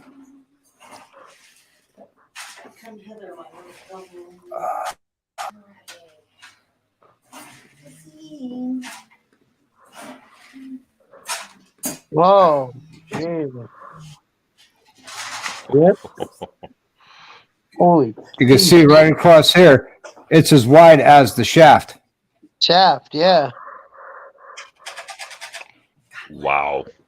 Damn. That's crazy. Yeah, that's going to quite the cam. Hi, Lol. You know, when it's done. Yeah, I don't like that view. It's going to, like I said, I'm planning on making 150 horse, 160 foot-pounds of torque. And then once the budget will allow it in a couple of years, maybe throw a turbo on it. Oh, Jesus.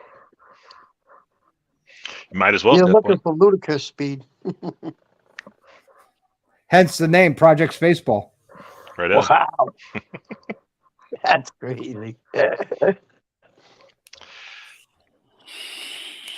Hey, process. And all it is going to be my around town, pissed off bike. Yeah. Maybe take it to a bike night here and there.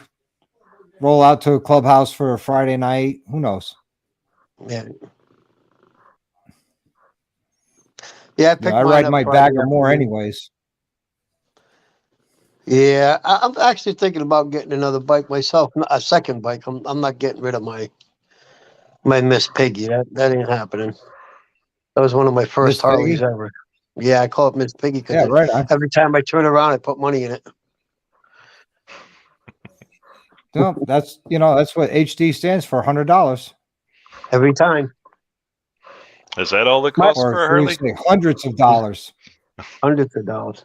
Well, my wife's worse than me. She goes into the Harley shop and I come out with what I need. She comes out with everything but what she needs. Yeah. She's got more damn shirts and coats and this and that than I do. Yeah, well, you know what? Better than having a boat. Bring another 1,000. Mm-hmm. Yeah, well, I got one out in my yard, so I know that feeling. Yeah. If it makes y'all feel Or any bust out better, another 1,000. makes y'all feel any better, my Indian has a $900 passenger backrest. That's what it costs. Wow. $900. Hmm. So I'll take I 100. thought 100 sounds good to me. I'm good. I thought my backrest was fucking expensive at $200. Yeah. Yeah, they sell the way they do it. I don't know if Harley does it the same way, but they will sell the backrest structure in chrome or black because they do the Yep. the Dark Horse models, and then they'll sell the leather in black or tan or red, Yep. and then they sell the luggage rack around the back that attaches to that backrest in chrome or black. So their excuse is they don't want to, they don't want to just, we'll just market this whole thing as one piece. We're going to piecemeal you to death. And Yeah. $900 freaking dollars. Yep. Oh, and then not to mention the spools, the way the bag's attached. Let's see if I can try to explain this. Your spools that you guys have on the back of your Harleys that the backrest snaps into. Those are hollow on the Indians, and there is a sleeve that goes inside, compression sleeve that goes inside, and when you pull levers down, it expands, and that's what holds your bags on, your hard bags. Are they quick release? Yeah, the bags are quick release stock. Yeah, but so the funny part of it is the leather bags have smaller spools than the hard bags, larger spools. So you have two choices. Yeah, good night, Hells. Good night, Hells. Two choices when you switch from leather to hard. You can either get out the 4-inch grinder and make a larger hole in your fancy $500, $529 structure, or pay for another one. Yeah. So my wife's she's got a Scout Barber 60. What a fast little bike, but she had it all customized. She had the bags, the footboards, the windshield, the backrest, and we took a ride to Virginia, and the seat was a little bit uncomfortable for her, so she ended up buying a wider seat for the passenger. But her and I on that bike, I had no problems with that bike on the way there. None. I mean, I'm not a real big Indian person because of what they did to Harley, but anyway, that's another story. But yeah, I had no problem with it. I rode it and it carried us, my fat ass and her butt. It did all right. They remind me of the Scouts remind me of those little speeders that are in Star Wars. They're running through it's because they're so short and you're long on them. Great little bikes. Yeah. It's going to be neat.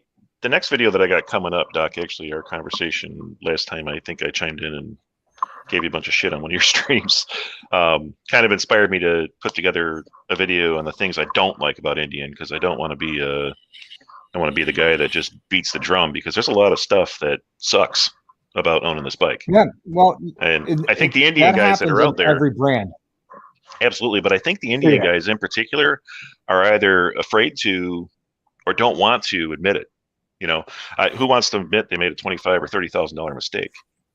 Yeah, nobody. So there'll be some things that are, about as honest can be. I've been to 30. I think I counted 31 dealerships now nationwide. Yeah, that's something other than that, I don't like about them. There's not a lot of dealerships around, and for For me to get dealer support here in Connecticut, I either got to go to Danbury or Springfield, Mass. For Harley? No, for Indian. Oh, I didn't know you had an Indian. We have one, and they're not that great in Connecticut, from what I understand. Really? Oh, the dealers? Yep. Yeah, they're hit and miss. Yeah. They're hit and they miss. are. Yep. Hardly anything in depends on- stock. Yeah, and it depends on how many dirt bikes they have in the showroom as well. You know, when you get those mixed-use dealers, they typically are uninterested in it. They took the money to refurbish their, front room, their showroom for their Indians, and they could give a damn less. They're not. You won't have a person there.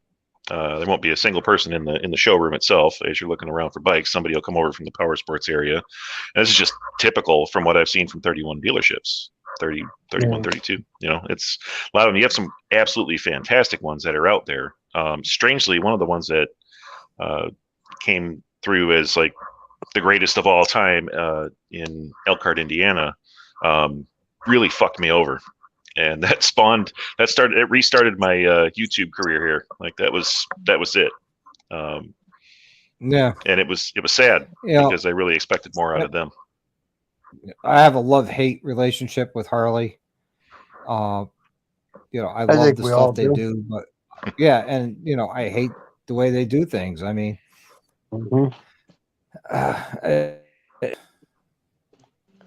it doesn't matter if I went to Yamaha or Kawasaki or Suzuki or Indian, I mean, probably even Royal Enfield, I'd have the same love-hate relationship. But, I always grew up wanting a Harley Davidson, and, my old man had a panhead chopper, over 9 feet long. And, that's what I grew up knowing what a badass 9+ foot long chopper, and I always wanted a Harley. Yeah, they're phenomenal bikes. There's no ifs, ands about. I sold one to get this Indian. I owned them. Yeah. They're good. They're good bikes. And what do you got for I've never had a.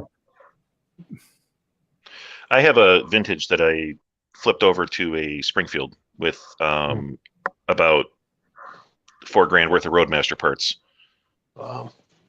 So yeah, Roadmaster shock in the back of it, the hard bags. I was actually going to ask you, Doc, because right now I have a true dual setup. How do you feel about those versus the 2-into-1s or 2-into-1-into-2s? Okay, as far as just what aspect? As Harley, I mean, from a Harley Do you standpoint. You want to know my view on his aesthetics, or my view as performance? My view on tuning. Performance. I think a 2-into-1 is the best you're going to get for performance, hands down. But as far as like baggers with my OCD, you have to have the dual exhaust. And I always like a 2-into-1-into-2. Yeah. Like it's a great, the power duals. Both pipes come into an X chamber and they exit. And yes, you get more coming out of the right side of the exhaust than the left. But when it's tuning, it tunes like it's almost a 2-in-1 because it has that back pressure. And you get more torque out of it. Where the Reinhardt 2-in-2, the head pipe that they have, it's not a true 2-into-1-into-2. They have the small H pipe connection, and it's like an 1.5 inches in diameter, and it's basically a 2-into-2 with an H pipe. And X pipes always perform better than H pipes.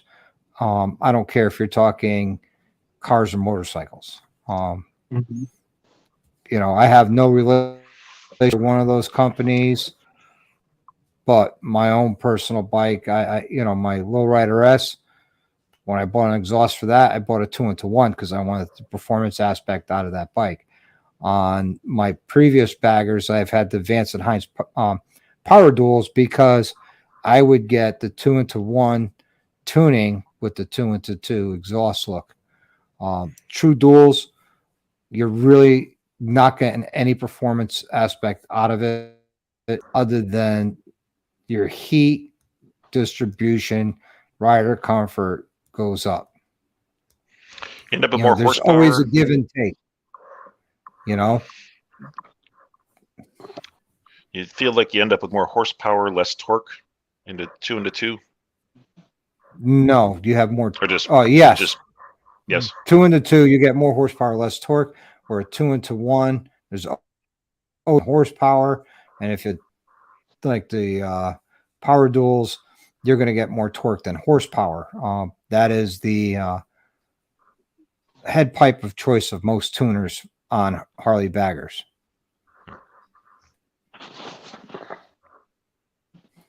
Yeah, it's probably similar. The stock exhaust that came off of the Indian is a 2-into-1 into 2. There's a catalytic converter, or at least a media in between in the into one portion. And there was an option for me to cut that out, re-weld it, and then reinstall that head pipe. But I'm like, man, I put so much customization into this bike. I don't want it to look like the stock head pipes. Yeah. And I got the true duals with all the parts that I bought off the Roadmaster, and I threw it on immediately. I'm like, man, I hate this bike. Yeah. I hate it now. A lot of people cut the cat pipes just to keep them. And, it flows better. It does. But, it's not how that pipe was designed. You're not getting the best performance out of it. You got a big reverb chamber now where that catalytic converter was. And, I'm not a big fan of cutting cats out. If you have a converter, which I'm a fan of, because it dissipates heat quicker coming off the exhaust and you get better performance, just get the actual pipe. I mean, by the time you get done cutting and cleaning it out and re-welding it, it's just so much easier. Pull that pipe off, sell it for scrap, and put on a nice new head pipe. Yeah, it makes sense. That makes sense. And XN, that's why you should always support your independent repair shops. Absolutely. Hey, actually, that's funny you say that, Doc. I'm out here with my Indian in the middle of California, and I stopped by there's a place called Pengrove Motorcycles nearby. Harley, 100% Harley. Everything that I've needed out of here, I've gone there. I don't screw around with Sonoma Harley Davidson. I don't screw around with the Indian dealerships here if I can't. The only time I do, I'm going to have to with my tires because Pengrove flat out refuses to put them on for me. So, well. Really? Yeah. They're like, we don't want anything to do with it. I was like, well, can't blame you. It's cool. Yeah, I understand. Maybe they don't have metric wrenches in their toolboxes. There's probably not. I've done tires on an Indian and a couple of Victories. I've done oil changes on them, and I tell them all the time, hey, look, I don't have any oil filters and stock, and that's not what your Indian takes or not what your Victory takes. Bring your oil filters, bring your tires. I don't stock tires anyways. You can have them drop ship here. I don't care. And then I'll do it, Yep. And, at that point, it's cash. It's pure profit for me. Really hard with what I'm doing here because I'm 3,500 miles away from my garage. I'm a hands-on guy. I have a freaking condo that complains about which way I park the bike, whether it's forward or backwards in the space right now. So, I couldn't imagine lifting it up with a jack and taking the wheels off of it for a day or two. It's not going to go over well. Yeah, no. Being a van down by the river. I used to about 4 years ago, up till about 4 years ago, I used to, have a bike come in for tires. I put the bike up on the lift, jack, pull the tires off, bring them to a shop up the road, get there before they opened, Sometimes I buy the tires from them. Sometimes I didn't, and have them do the tires. But I'd spend 4 hours there waiting for them to just change tires. I'm like, this is nuts. I could have done 3 sets of tires, 6 tires by this time. So I bought my own tire equipment, and I haven't looked back since. That's a good call. That's a really good call. Someday. Spending half a day for 1 to 2 pairs of tires, and I get there when they open, so I know I'm the first one in line for that day, but I'm sure they have stuff left over from the day before. Yeah, they're doing a full checkup. They're looking for, as many different ways to make money as possible, checking out the bearings, looking at the brake pads, moving this, wiggling that. There's no brake pads with it, but they're probably checking the wire, the rotors, the bearings, and all of that. And, the tire balancer I have, it's nice. I could mount the tire right onto it. It spins it at the wheel bearing, not the hub. So I could tell if I got a bad wheel bearings or not. And that's all I use that tire balancer now for, because all I use is to balance tires is balance beads. Oh, beautiful. I like those a lot better. Yep. It's always self-balancing. You don't have the ugly weights.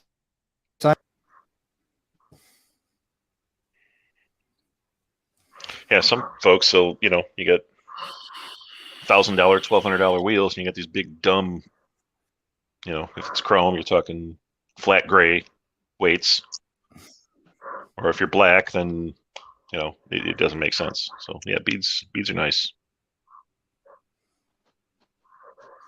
Yeah, Evil Rick, that's tough, man. 2 shops, one you don't like or trust, so you don't bring your business there. And the other one, it's hard to get into because everybody feels the same way about that other one, and it's always there. Yep. I used to always pride myself at, people call me up, when can I bring my bike in? How's tomorrow? Now, projects, I'm booking out to the 18th now. I don't like doing that, because I don't like people waiting. But I'm taking in all these projects, and unfortunately, or fortunately, I tied up one lift with my own bike. Yeah, what are those lights above your head in that garage? Those lights are sweet. And they're bright. I found them on Amazon. I saw them in the video. I believe it's called Shop Upgrades, and it was all about the lighting. Because they're not cheap. The 5 hexagon kit, it's like $300. Woo. Okay. And I have 3 sets in there now. I bought 2, and then my wife got me another set for Christmas. Bright, and they're attractive, I think. And I first saw them on Blockhead's video when they were finishing up his dyno room. I was like, those are badass. I want those. And he put the link up there, and I was like, sweet. So I ordered them. Yeah, those things are awesome. They just plug in like a standard fluorescent. Yeah. Good night, Drew.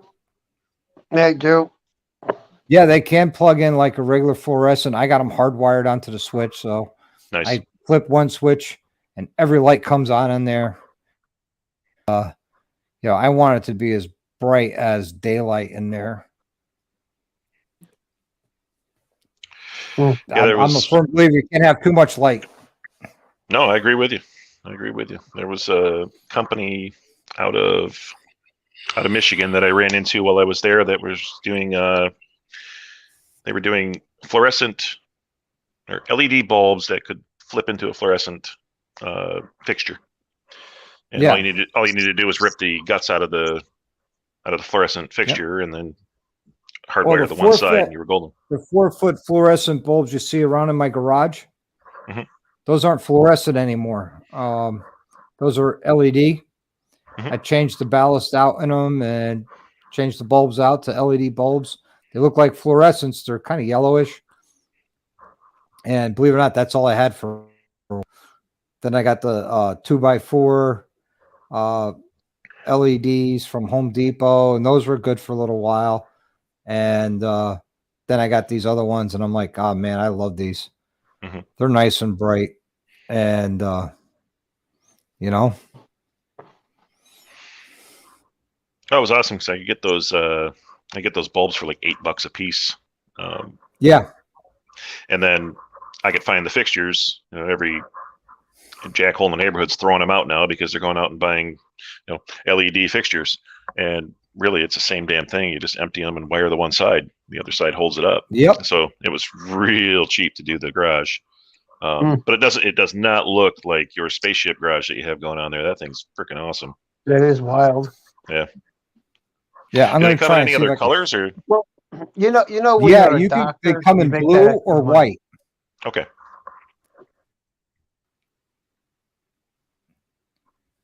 Did Those you hear me, LED Doc? lights come.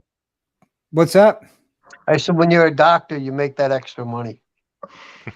Yeah. Right well, on. Yeah, wishful thinking, right? Yeah. Well, it's like I said, what little bit of money I make, I reinvest into the garage. Like I was able to put heat and air conditioning in there one year with the mini split. So that was definitely worthwhile. Yeah, that's what I like to put heat in mine, but I might go buy one of them My Little Buddies. Little heater things are called My Little Buddies. I don't know if you ever heard of them or not. Is that the little round cylindrical ones that are? Yeah. I have one. I have a big one. My garage back in Michigan. It's a 110,000 BTU or something, and that thing. There's Okay. the LED about,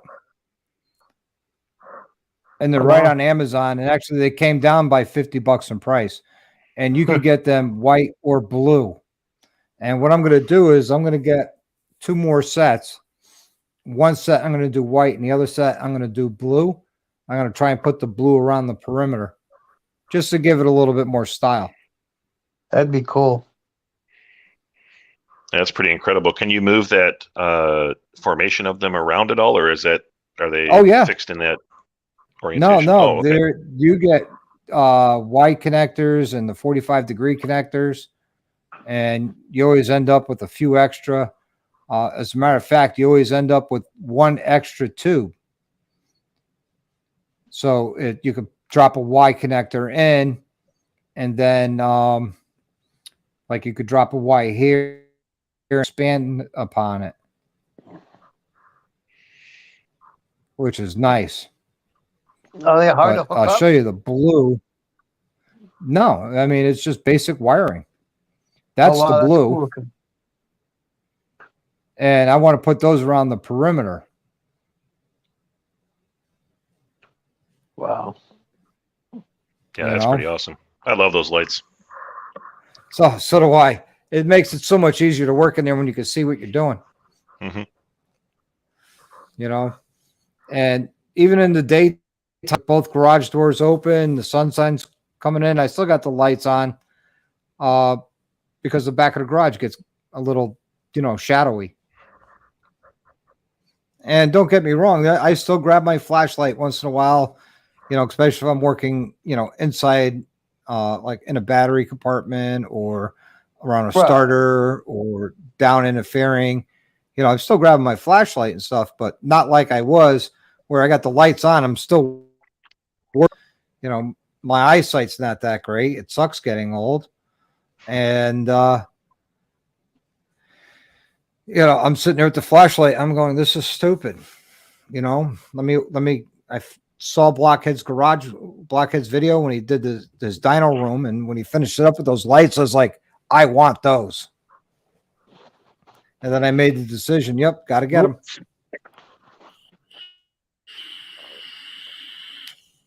Everybody who walks in there, and if it's dark outside, it's like, holy shit, it's bright in here. I'm like, yeah, so I can see while I'm working on your bike. Damn. Hey, the other day, not to change the subject, I went to go last week went on YouTube to find Upstate Riders YouTube, and it doesn't come up.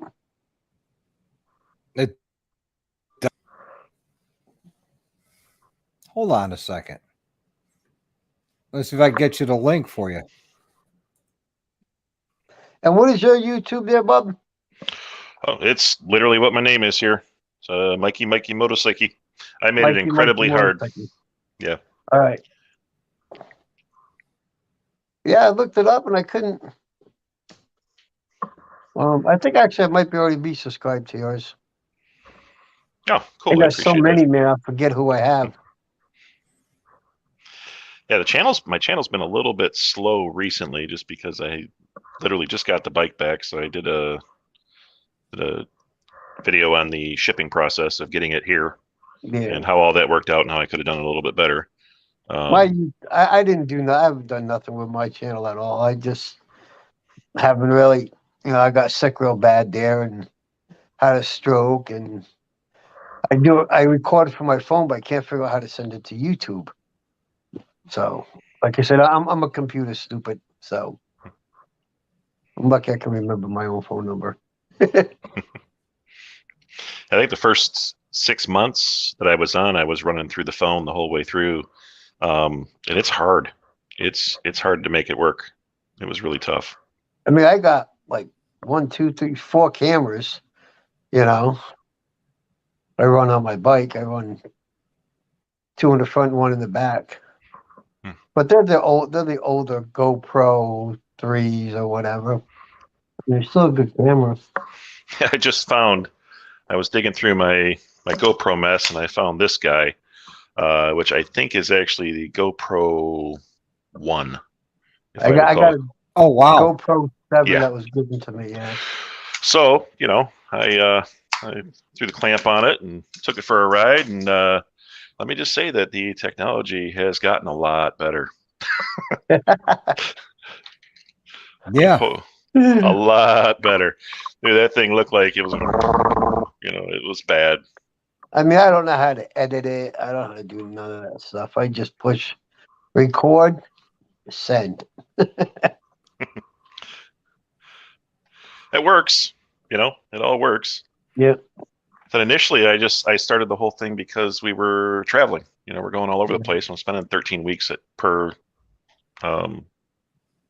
location.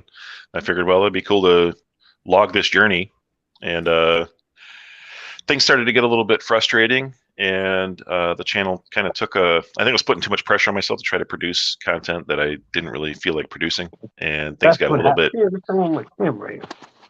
Things got negative, and I just shut it down, deleted everything, shut it all down until June, when Elkhart Indian inspired me to social media blast their asses, and I've been going ever since. Now I just take my time. It's my pace. When I feel like doing it, I do it. When I don't, I don't.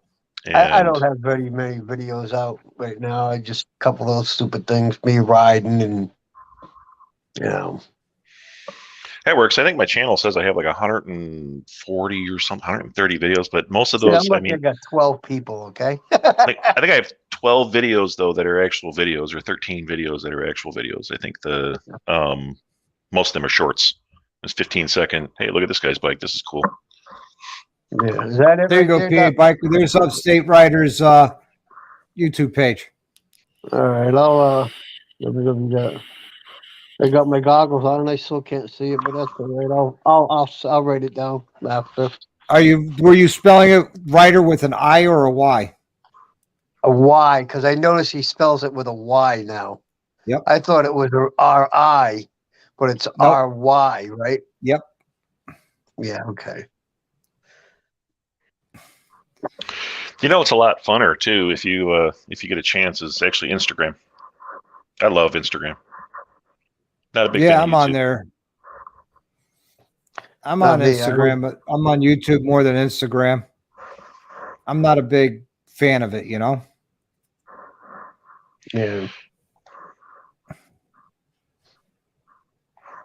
Hey, I'm going to be right back. I got to go make room for more bears, so. All right. Right. Yeah, I used to my YouTube. I really had, plans on mostly because riding and everything. I wanted to video all it, and all the nice scenery. And then I could never figure out how to. My other phone, I used to be able to just push YouTube record, and it would Right. record and automatically go to YouTube. But my new phone, it's not like that. So I just kind of don't mess with it, you know. I Yeah, it's got a fun all. hobby. It is It's fun. it's hard too. Like with some of the places that I'm at, like the GoPro does not do well long range. Short range, Yeah. awesome action camera, but you start getting a mountain or valley or something cool out in the distance, and it just doesn't do it justice. Not many cameras do though. Well, I first got into GoPro. My wife and I, we had bought a couple of jet skis. We were living in North Carolina, and I just thought it'd be really cool videoing something jet skiing. And all I was videoing was me getting thrown off the jet ski or whatever. And then I learned YouTube. I'm like, what the hell is YouTube? And I got into it. I'm like, oh, okay, yeah, I'll try that. Yeah. Now all of a sudden, I probably got unsubscribed to all the good guys. I watch Harley all the time. I don't miss the show. I appreciate it. Thank you. I try not to. Tonight I was at work. I'm like, oh shit, there's a show on, and I was gonna put it on, but I'm like, well, nah, I was gonna put my earbuds in, and I'm like, nah. And then we took a break, and I'm like, that's it. I'm going on. Well, So when does it get? is Oh, sorry. Sunday is going to be the part 3 of what is stage 3. Yeah. And then we got you got your YouTube coming up for your 1-year anniversary.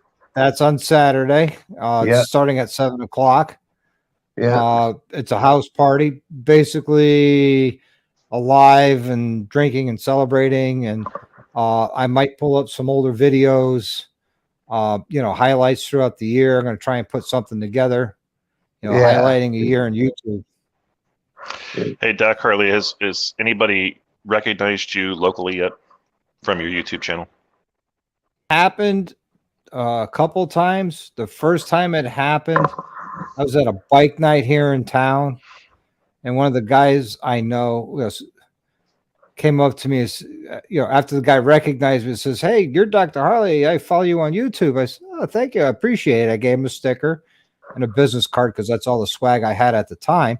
And one of the guys I know, known for a long time, says, that must have got, made your heart. I'm like, no, not.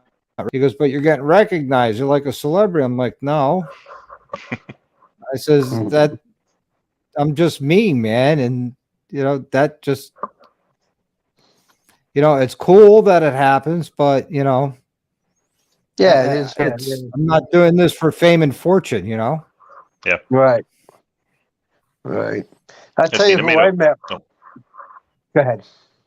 Oh, I made a phone call to a dealership, and they caught me by my name. And, Mikey Motorcycle? And I'm like, holy shit, what? yeah, okay. Yeah, that's all I've had. Nobody knows who the hell I am, anyways. We were up at my the old Poconos. my old club doesn't even call me by my road name anymore. They call me Dr. Harley. I mean, these are guys that gave me my road name, Yep. And I've known them for years, and known me for years, and they dropped my road name completely and says, "Yeah, it's Dr. Harley." Yeah, I met the Badgers, Sonny Badger, Bird, the ones that do the Badgers lifestyle. Yeah, I don't know if you ever seen them. Yeah, great people, man. Yes, great people.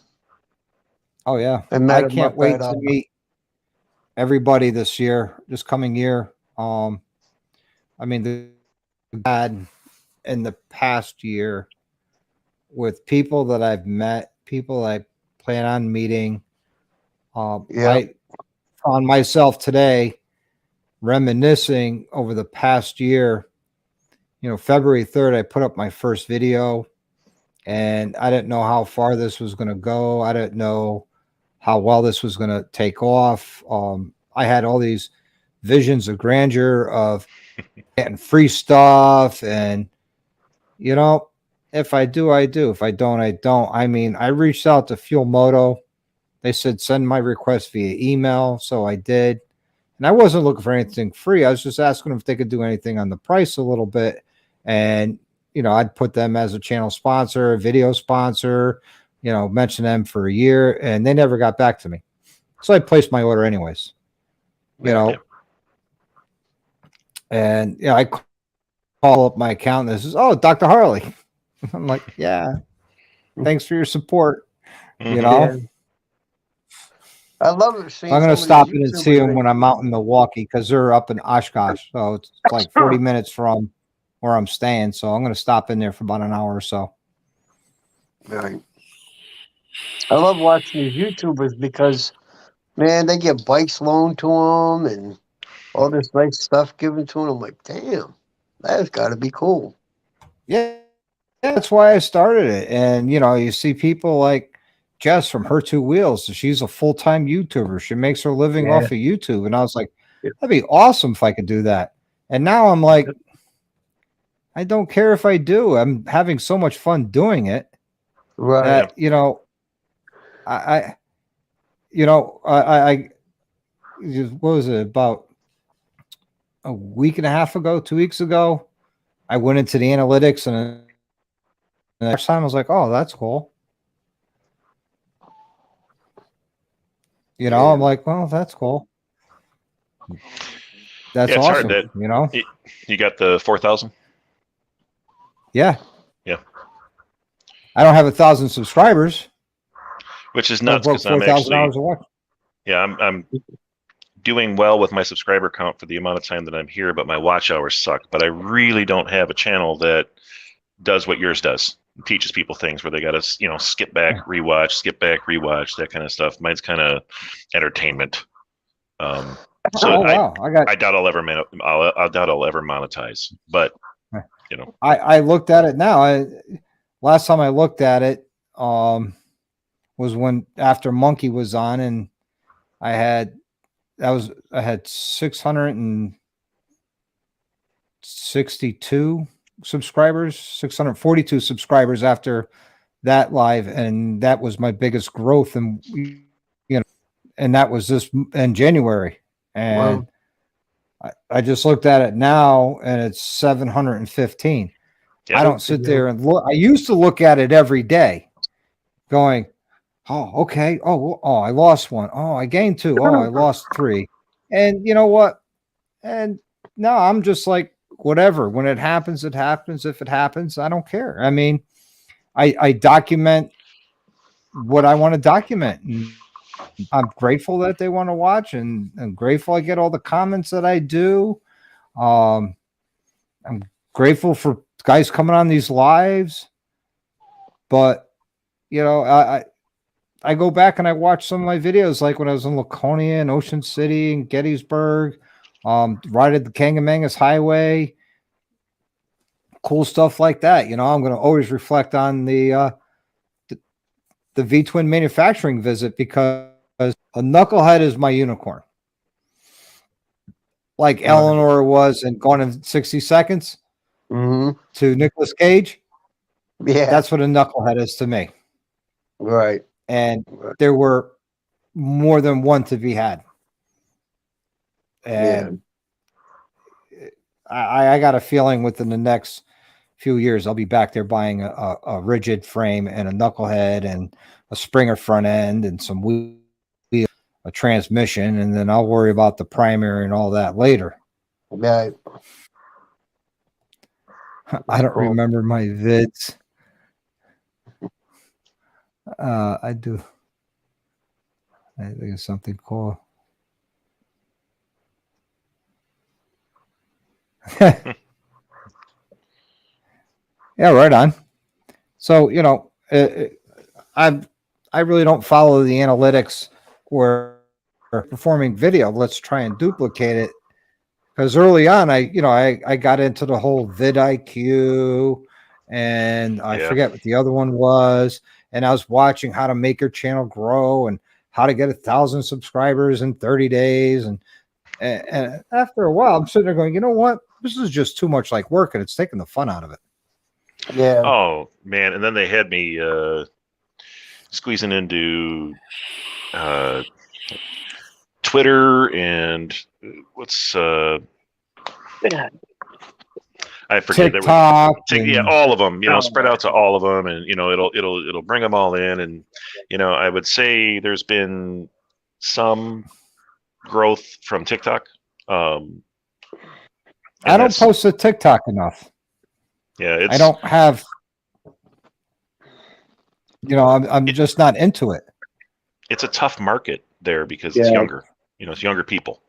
And you're competing with half naked girls jiggling. Right. Yeah, So exactly, my biggest video over there is an absolute complete screw up. Like it is the worst possible thing that you could possibly do to a set of bars, and it got 200. I think it's at like 250,000 views right now, and wow. I got berated over the whole thing about why would you do that? What are you, stupid? And I just rolled right with it because it's like yeah, but you know what? I'll show you. Like I'm not afraid to show you my mistakes. It's okay. And that's where I think you could get into a TikTok thing where it might help is being an older person getting into that realm. You got to show the mistakes. You got to show the screw ups. I have watching on everything and anything from model engines to helicopters, and and I still make mistakes. It happens. I one of my videos, I was doing a back tire on a street glide. I was picking it up, getting it under the fender, and it fell right down. On the chain drive conversion, I'm like, oh, the chain just fell. Yeah. Yeah, mine was we had a grip. We were doing a set of bars on my old Road King, and the grip was stuck. That damn thing wasn't coming off. We used heat. We tried to use a heat gun, and the heat gun shorted out, started on fire on the ground.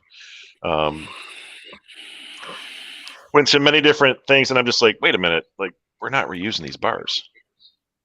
And my buddy's like, yeah, so? And I'm like, you got a Sawzall? Just cut that son of a bitch off, and then we'll get it up in a vise, and then we'll get the grip off of the thing, or buy a new set of grips. To hell with it. But we're gonna get these bars off of here one way or another. He's like, you sure? And I'm like, yeah, I think so. Yeah, let's do it. And he's actually holding the Sawzall and right through the control wires, right through the wires. Funny. Yeah, and he's like, Evil Rick's got a pretty channel. It's got a little bit of everything in there. It's pretty cool. I enjoy watching his stuff. I enjoy watching a lot of people's stuff, and I spend more time on YouTube than I do in front of the TV tube now, and I enjoy it. It's fun. It's different. Hey Rick, post your link so I can subscribe here. So I'd love to.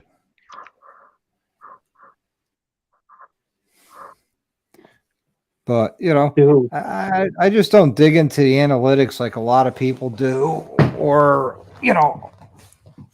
it's like I started watching this new channel, and this guy's gotten extreme success in a short period of time. I'm going to see if I can find it because I got a lot of subscriptions here. Actually invited him as to be a guest on when he was like 30 subscribers, and he never responded to me, but I was like, whatever. And it's me, Machinist, and 630 subscribers, and their channel's only 10 days old. Yeah. Hey, have you guys ever heard of Itchy Mochi? Who? Itchy Mochi. Nope. It's Itchy Mochi and V. He's been a YouTuber for quite a long time. Great guy. His wife just passed, but he's got some good videos. He's an old school biker, and he has got some great stories. Oh my God, you have to look him up someday.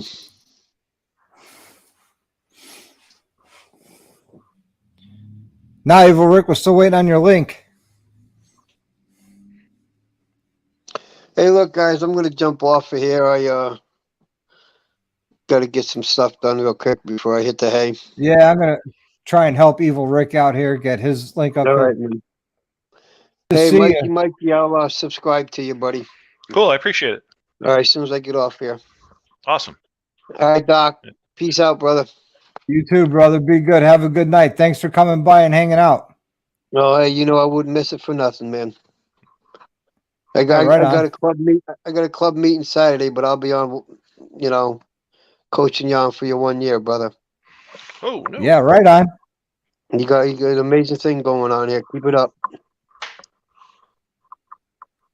All right. Peace out, Thank you. brothers. I appreciate it. Yeah, later. Man, I love his vibe. He's just such a chill dude. Yeah, he is. I'm gonna plug in, or I'm gonna end up having the same problem, losing my phone here.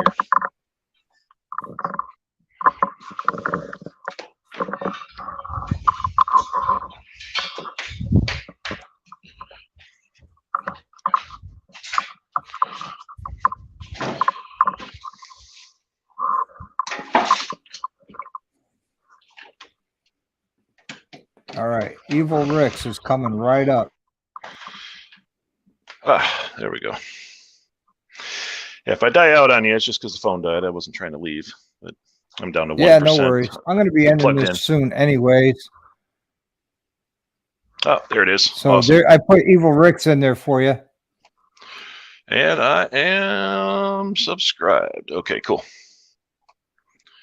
Appreciate it. Yeah, he's got some good stuff on there. A lot of different things. You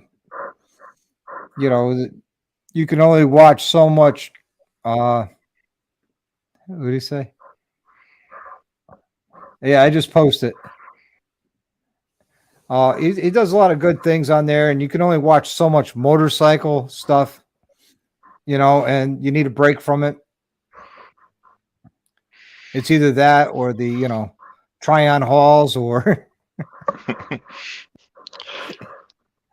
Right, I'll catch myself with the big producers of videos to where I need to take breaks from them because I get pissed off and I'm like, man, this is so aggravating. They're this or they're that, and then I give it about 3 weeks, and I get back to them and I'm like, man, I really miss this guy. Like, I really wish I would have, would have watched more. Like, I go through these waves. Like, it's really strange. I don't know, probably just my bipolar, but gotta take breaks from everybody, or otherwise, shit'll seem to get to me that shouldn't. Yeah, it'll get to me. Her Two Wheels is one of those people that just drove me freaking nuts, and I had to unsubscribe, I had to unfollow, and do not recommend, and all that stuff, and just keep distance because the clickbait. There was a lot of clickbait titles, and it was driving me freaking crazy. Then I gave it. And it works. So gets a lot of subscribers. Yeah. I don't know why I'm pissed off about it. Like, just do it. Like, if I don't like it, I don't have to like it. Yeah, it's like, I'm done. Okay, so you watch it. What are you done about? Right. It finally happened. You know what I mean? Like, what? And then she's there pouting and crying, and like, well, what happened? That kind of crap. And I get pissed, and I'm like, and I'm out of here. And then thought about it again. It took me about a month of getting the hell away from her, and then I was thinking about it a little bit differently. When I was starting my channel, I reached out to her because I followed her for a long time. I still follow her. Mm-hmm. And, I reached out to her. She never got back to me. I reached out to her, inviting her on a live. She never got back to me. And I was like, whatever, Jess, if that's what you want to do. When she was looking to put bars on her Road Glide, and she made it a size or anything. So I did a video how to select handlebars, and I tagged her in it, and I did it just for her. And, I put it up there, and I even said, hey, Jess from Her Two Wheels, this is for you. This is how you select your handlebars. And I explained what the rise, the pullback, the width, how to measure it, where you want it, and never a thank you, never a comment, nothing. So, I guess she's too big for me. I guess. I don't know. And it's hard. I know people who really know a very large Jeep off-road channel couple, and they spent the night at his house, and they were able to answer a few YouTube questions because they're big. It's a big deal. And one of the things that they said was incredibly smart. It's like, nobody will ever shit on you that's bigger than you. All of the shots and the things that are coming, they come from folks that are smaller. And I had to keep that in mind when I'm dealing with somebody like Jess. I'm like, she probably gets this shit constantly about, hey, knock that shit off. What are you doing? Why are you doing it this way? Who the hell am I? You know what I mean? I'm 480 something subscribers. Right. But you know what though? I'm just reaching out looking for advice, and then I did something she would get value out of, and I got nothing. Right. In return. Trying to help. Yeah, I know. Yeah. I'm hoping I don't do that. Like, I do my best. The only time she responds to anything if you put a comment in her video. Mm-hmm. Because if you don't, right. Well, if she doesn't, actually her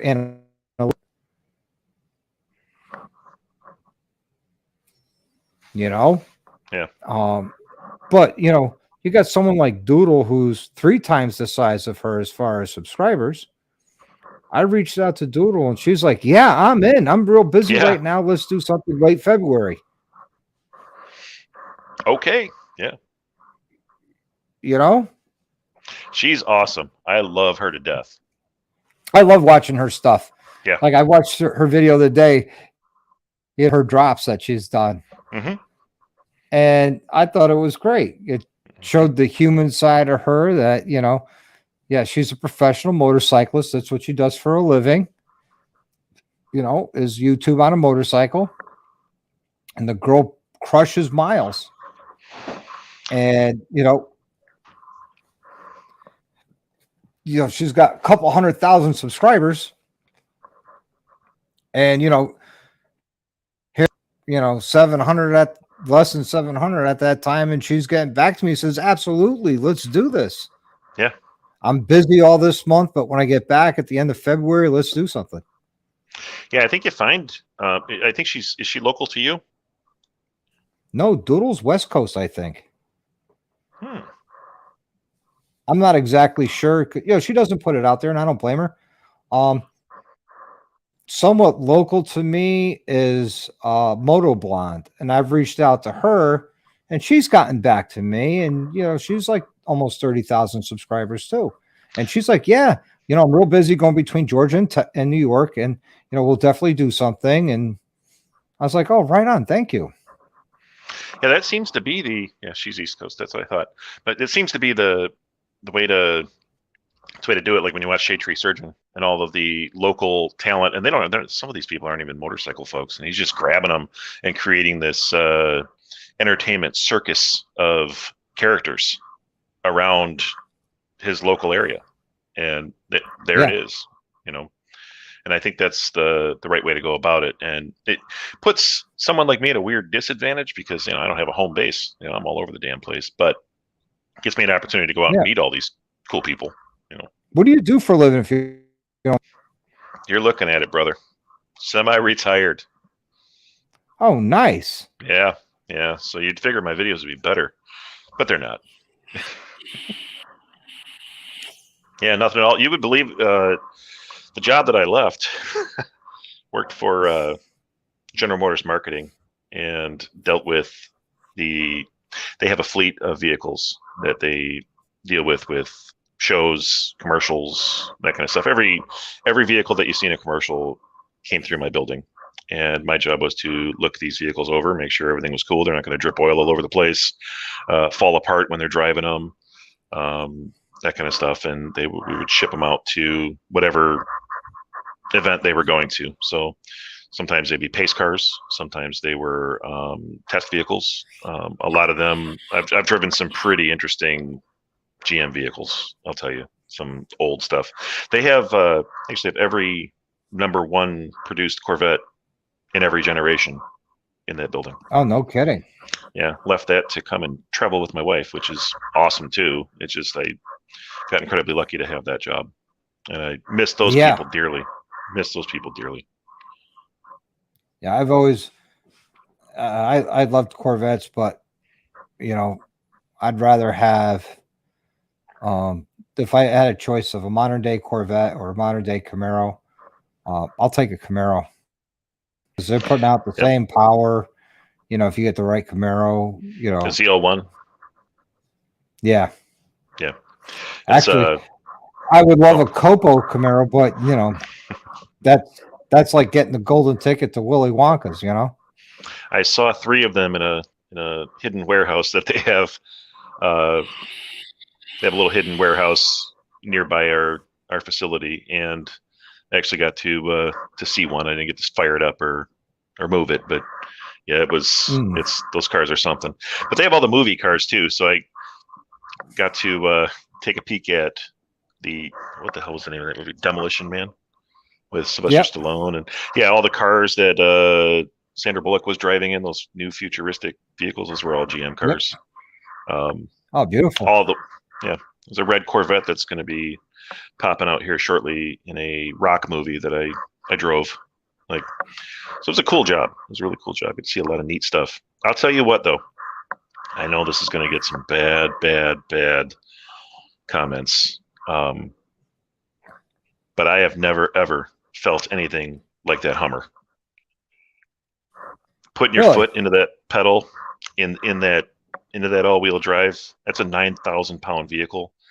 And I've never felt anything like it.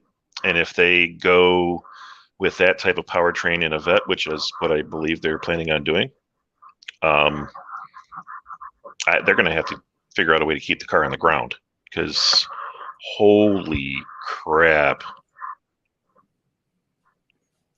Yeah. For some reason, XAM Biker, I know I subbed to your channel, but when I looked at it, I wasn't subbed anymore. I don't know how that happened.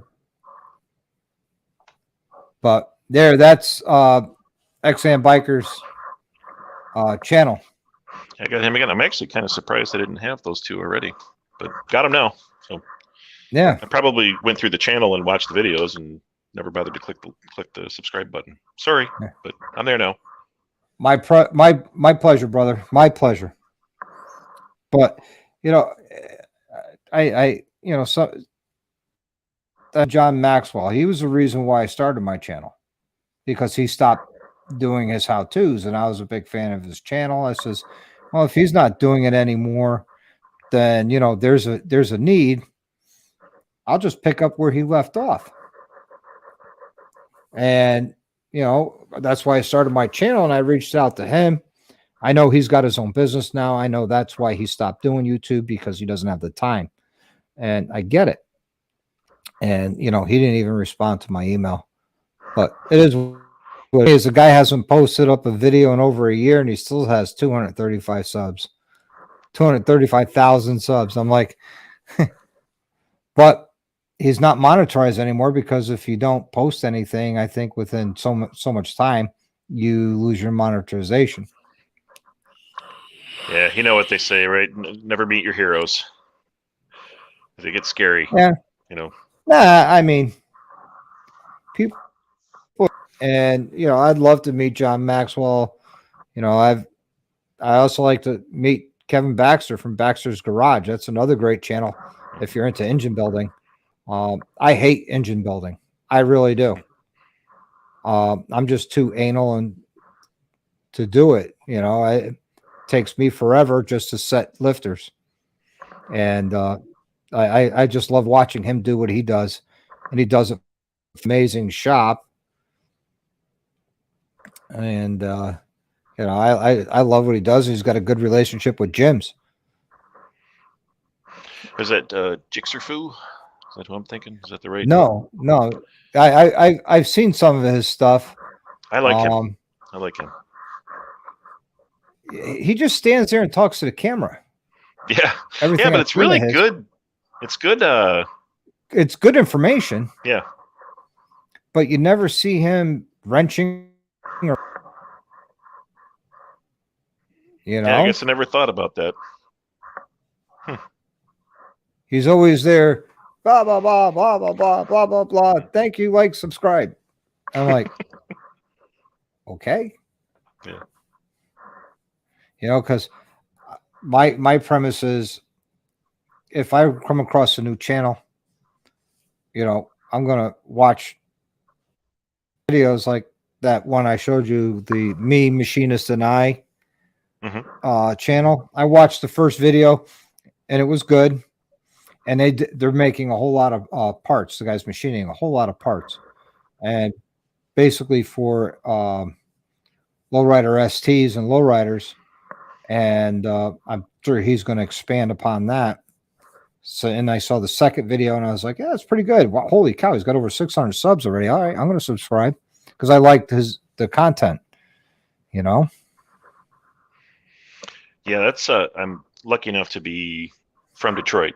So the machining, I have a lot of really good relationships with some really solid machine shops there.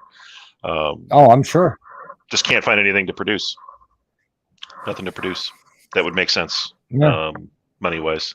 But machine time's there. As soon as we're ready to rumble, it's just something. Oh, there we go. It's over there now. There it is. Yeah. Thing. I drop something or somebody drops something, I'll either point to it and say, "Hey, it's over there now," or "Bring it here and I'll pick it up for you."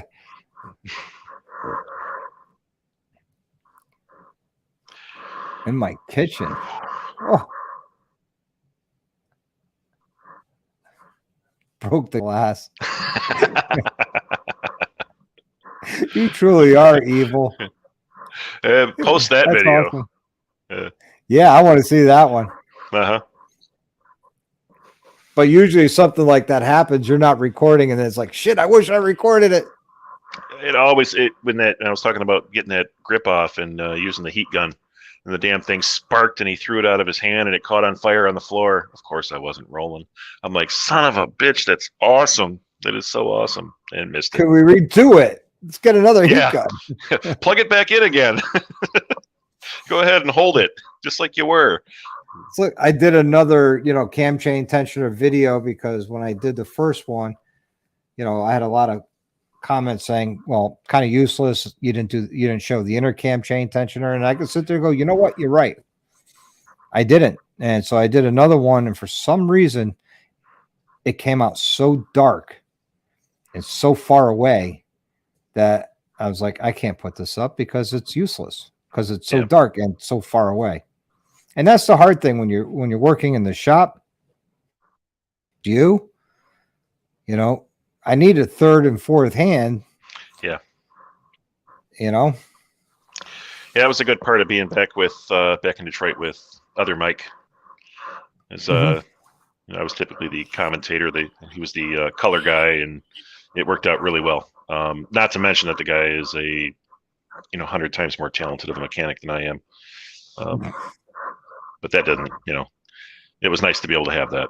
Just stand there, hold the camera, make a few jokes now and then, drop some wrenches, make myself look like a fool. That was fine, and that worked out great. Actually, probably my most popular video was something along those lines where I was just being an idiot.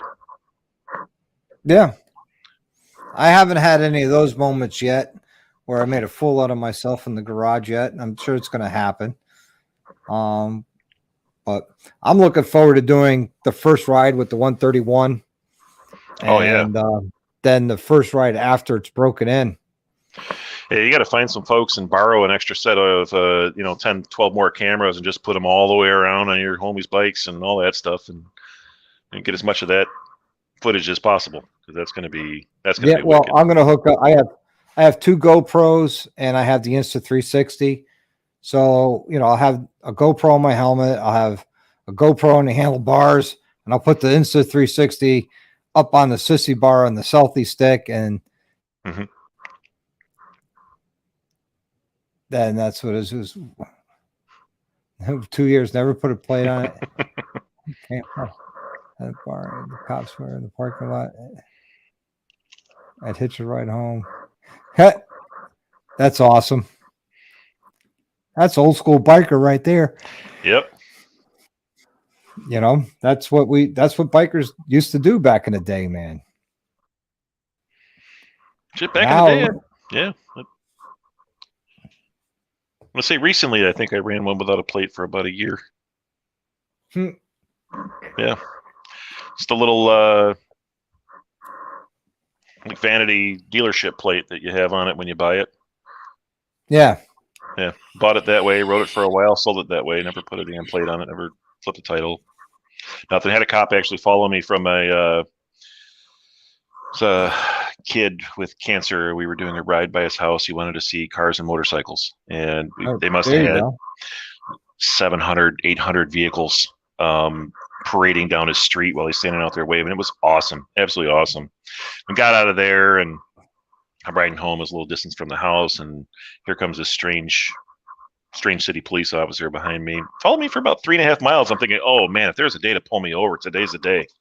Tell me what you're going to do about me riding over here to show a kid that's got cancer my motorcycle.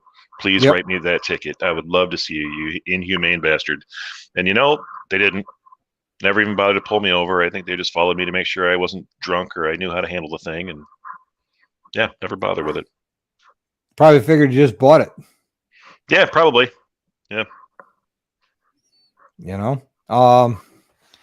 When I sold my 14 Street Glide, the guy lives about 35, 40 miles away from me.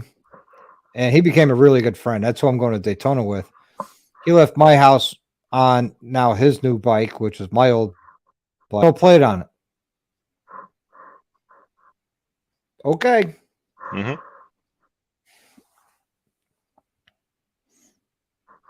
And it was a nice bike too. I wish I still had that bike, but I still get the wrench on it. Yeah. And then every now and then he says, well, I'm thinking of doing this. What do you think? I said, it doesn't matter what I think. It's your bike. He goes, yeah, but you used to own it. You were used to. Now it's yours. Right. Trust me, I severed that relationship with that bike.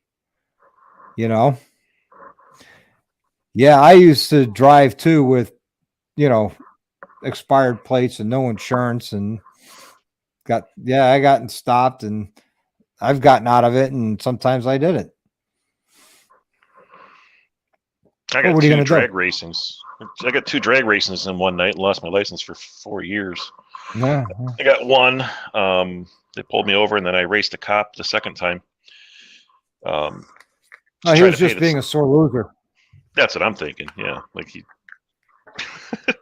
Yeah, raced the cop to try to win the money to pay the first ticket, and that didn't work out. So it pulled out, guns drawn, the whole shot. Like, it was a mess.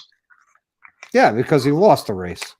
Yeah, that's what I'm thinking. Well, if you won, he wouldn't have pulled his guns out. He'd been laughing and says, here's your ticket, dummy.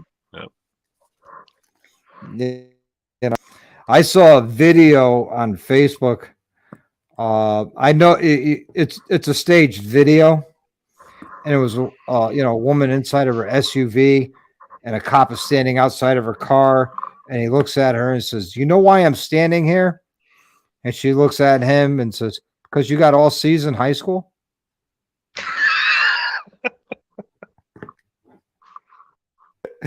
I'm sitting there going, how come I can't come up with something that clever?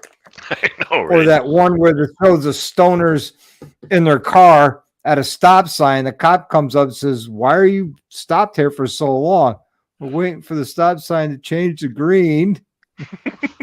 Oh, is that the one with the lady and the smoke's pouring out? Yeah. And a cop goes, and here's the driving while high test. Think about it. Pizzas are come in a square box and are cut into triangles, and they all of them in the car look at him and go, whoa. Whoa. So they go, I'm never that clever. That's some funny stuff though. But I'm not a funny person. I leave the funny stuff to the funny people.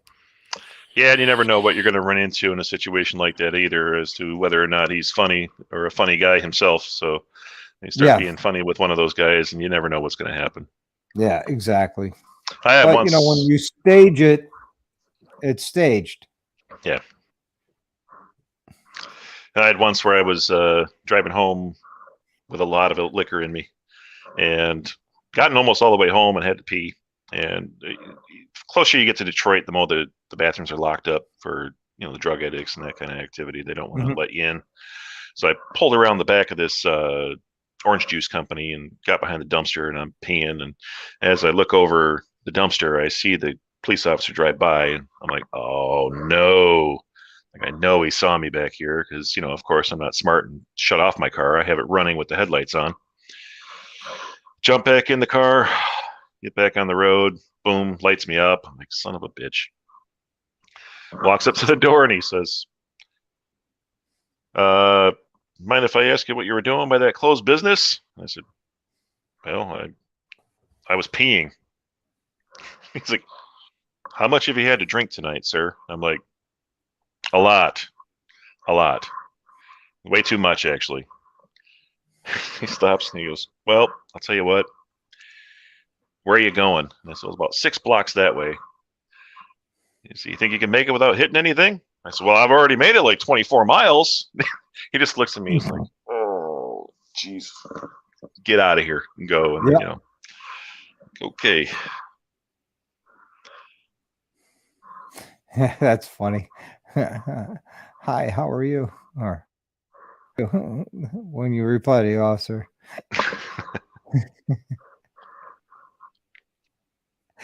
That's funny.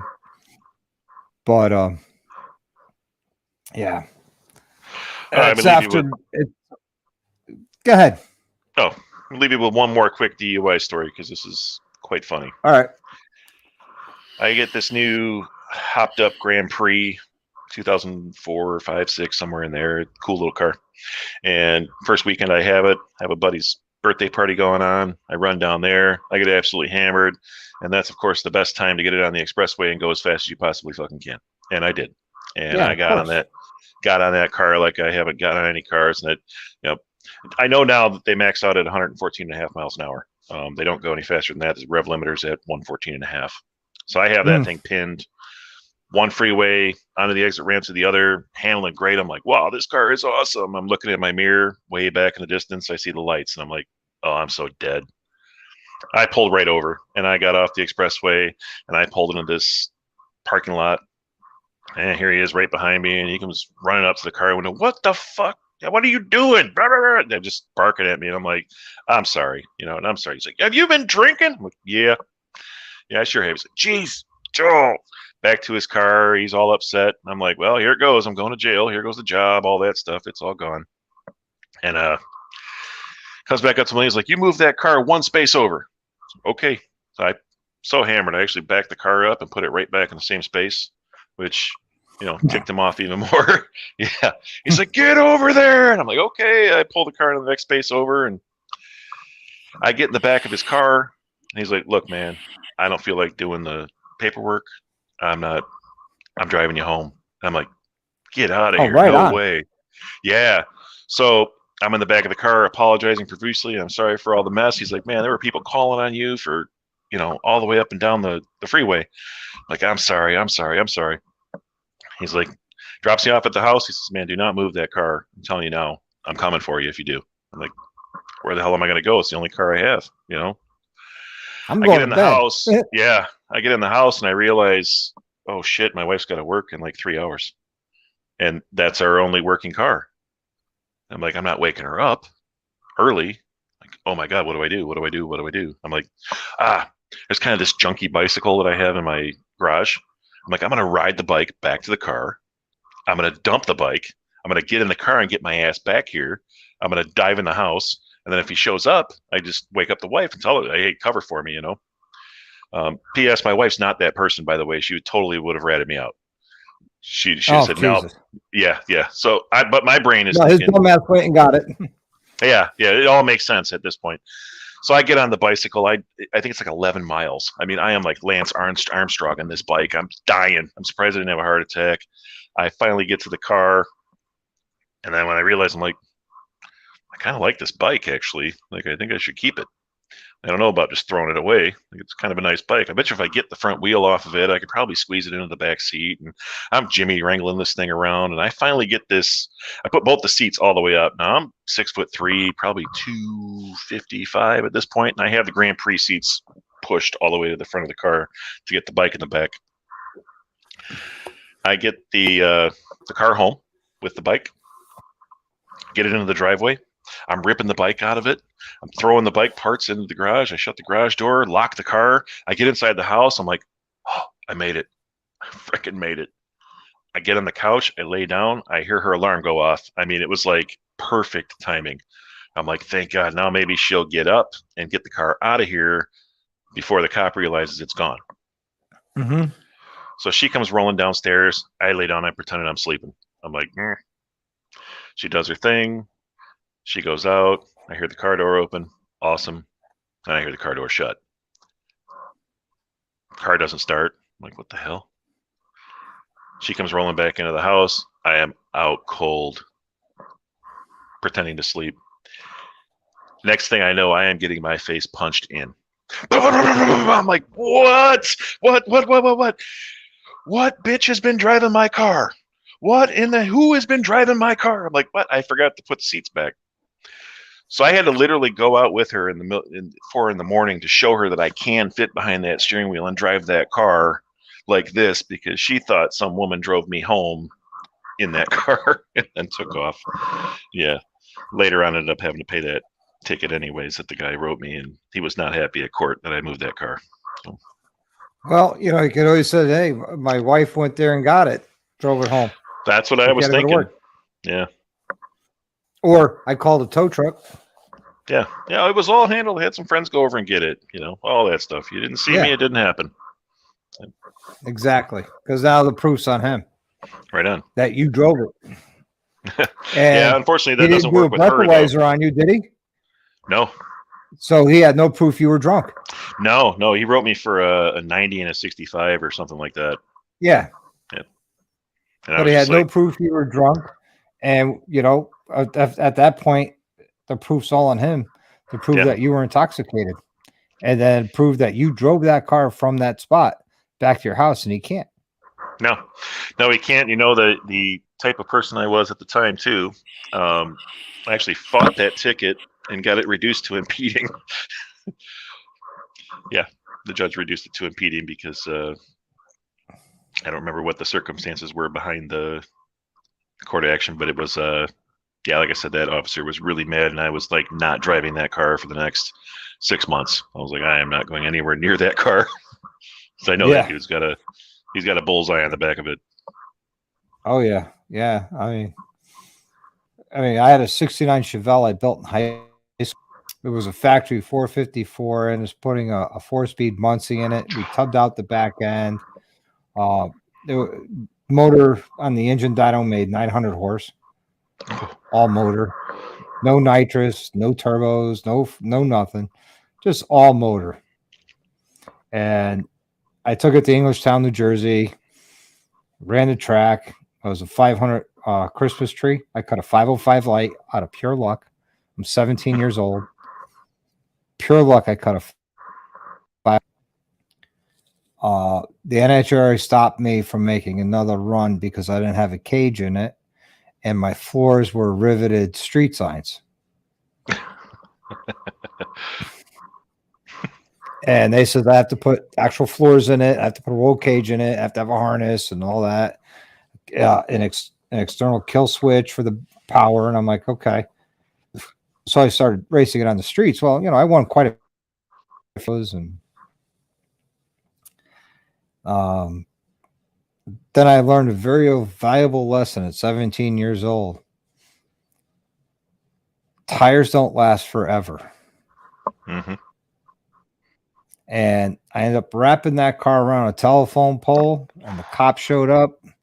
And of course, I never registered, insured that car, nothing. They asked, whose car? I says, I don't know. He took off in the woods. Yep. Dude, what do you look like? Blonde hair, blue eyes, 5'8". Like your average human being. Yeah. That's I don't know. All those white guys look alike. I don't know. Yep. But the guy who won the car ended up getting it towed, and he wanted the motor. Night, Xan. Good night. You know, he ended up getting the car towed to his house and got the motor trans and rear. So I put 411 gears in there at first. I just couldn't take the RPMs on the highway, so I got 383s for the rear. Yeah. Yeah, that was, I wish I still had that car. You know, body was rotted to hell, but the frame was mint. Suspension was mint. Motor was phenomenal. Training was phenomenal. Rear end was amazing. You know. Yep. The good old days when there weren't, you know, cameras everywhere. Yeah, cameras everywhere. And then I was telling the wife we're out here, so there's plenty of cars out here to look at, see, and watch. And you pick up a Regal GS, a brand new one, and you're pumping 400 or 500 horsepower. It's hard to compete with those big old steel. I was telling her, it's kind of like they've gone the way of the Model T now. They're beautiful to look at, absolutely beautiful to look at, beautiful to hear run. Looking at them, you're watching a piece of history roll down the road. But I think the days of winning are gone. You've really got to put some money and technology into these things nowadays to get them to move. I have a C-Class Mercedes. It's an AMG. Oh yeah. And V6 twin turbo oil drive, and that thing's making 400 foot-pounds of torque at the tires. Yeah. Yeah. The 60 Mercedes says the car is in 0-60 in 4.4 seconds. The best I was able to get it is 4.6. And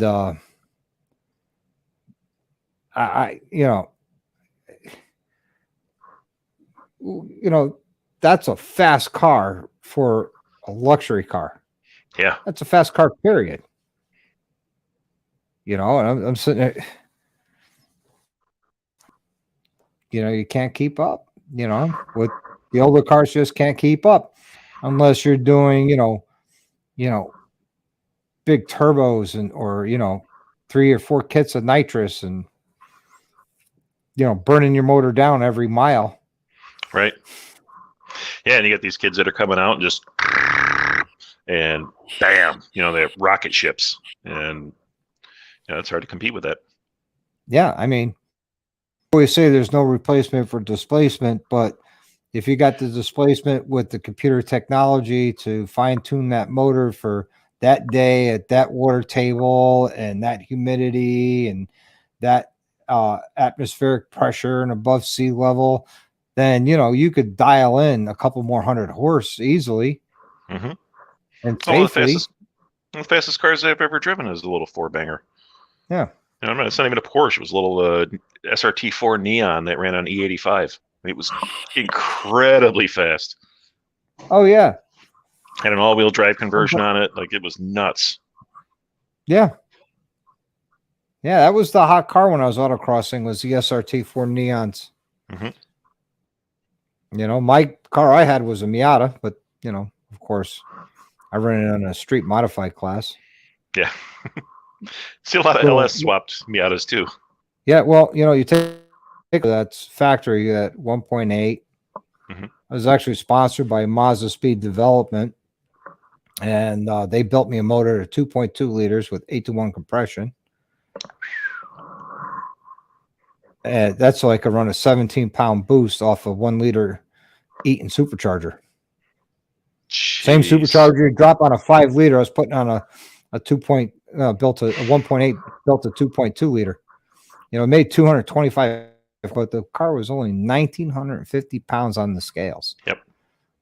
1,900 pounds was the limit of the class for the light limit. So it's 50 pounds over the minimum for weight with 2 gallons of gas in the tank. And they sit like a half inch off the ground. Yeah.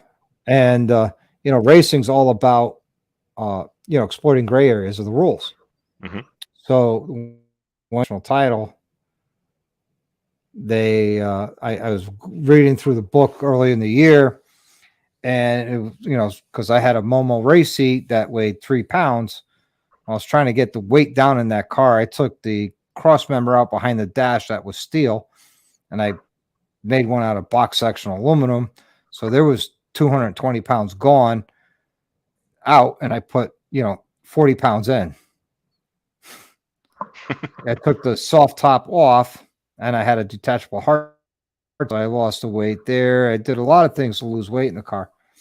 So during the winter months, I'm reading the rule book, and my wife and I are figuring out to do something, and they opened up a brand new indoor go-kart track.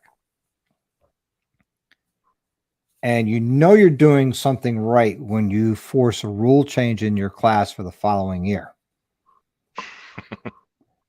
And so we're riding around on this indoor go-kart seat that fits the rules.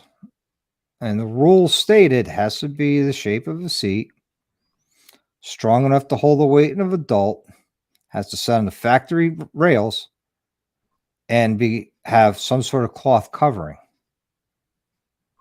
So we're ripping around these go-karts, and I'm looking at it, and there's one laying off to the side, and I pick it up, and I'm like grabbing it with my pinky. Like, this is nice and light. See, how much for the seat? Can I buy the seat? He's like, yeah, I'll sell you the seat. It's kind of odd if someone asked, but sure. So I bought the seat. It fit the rules. It was the shape of a seat. It held the weight of an adult. I used what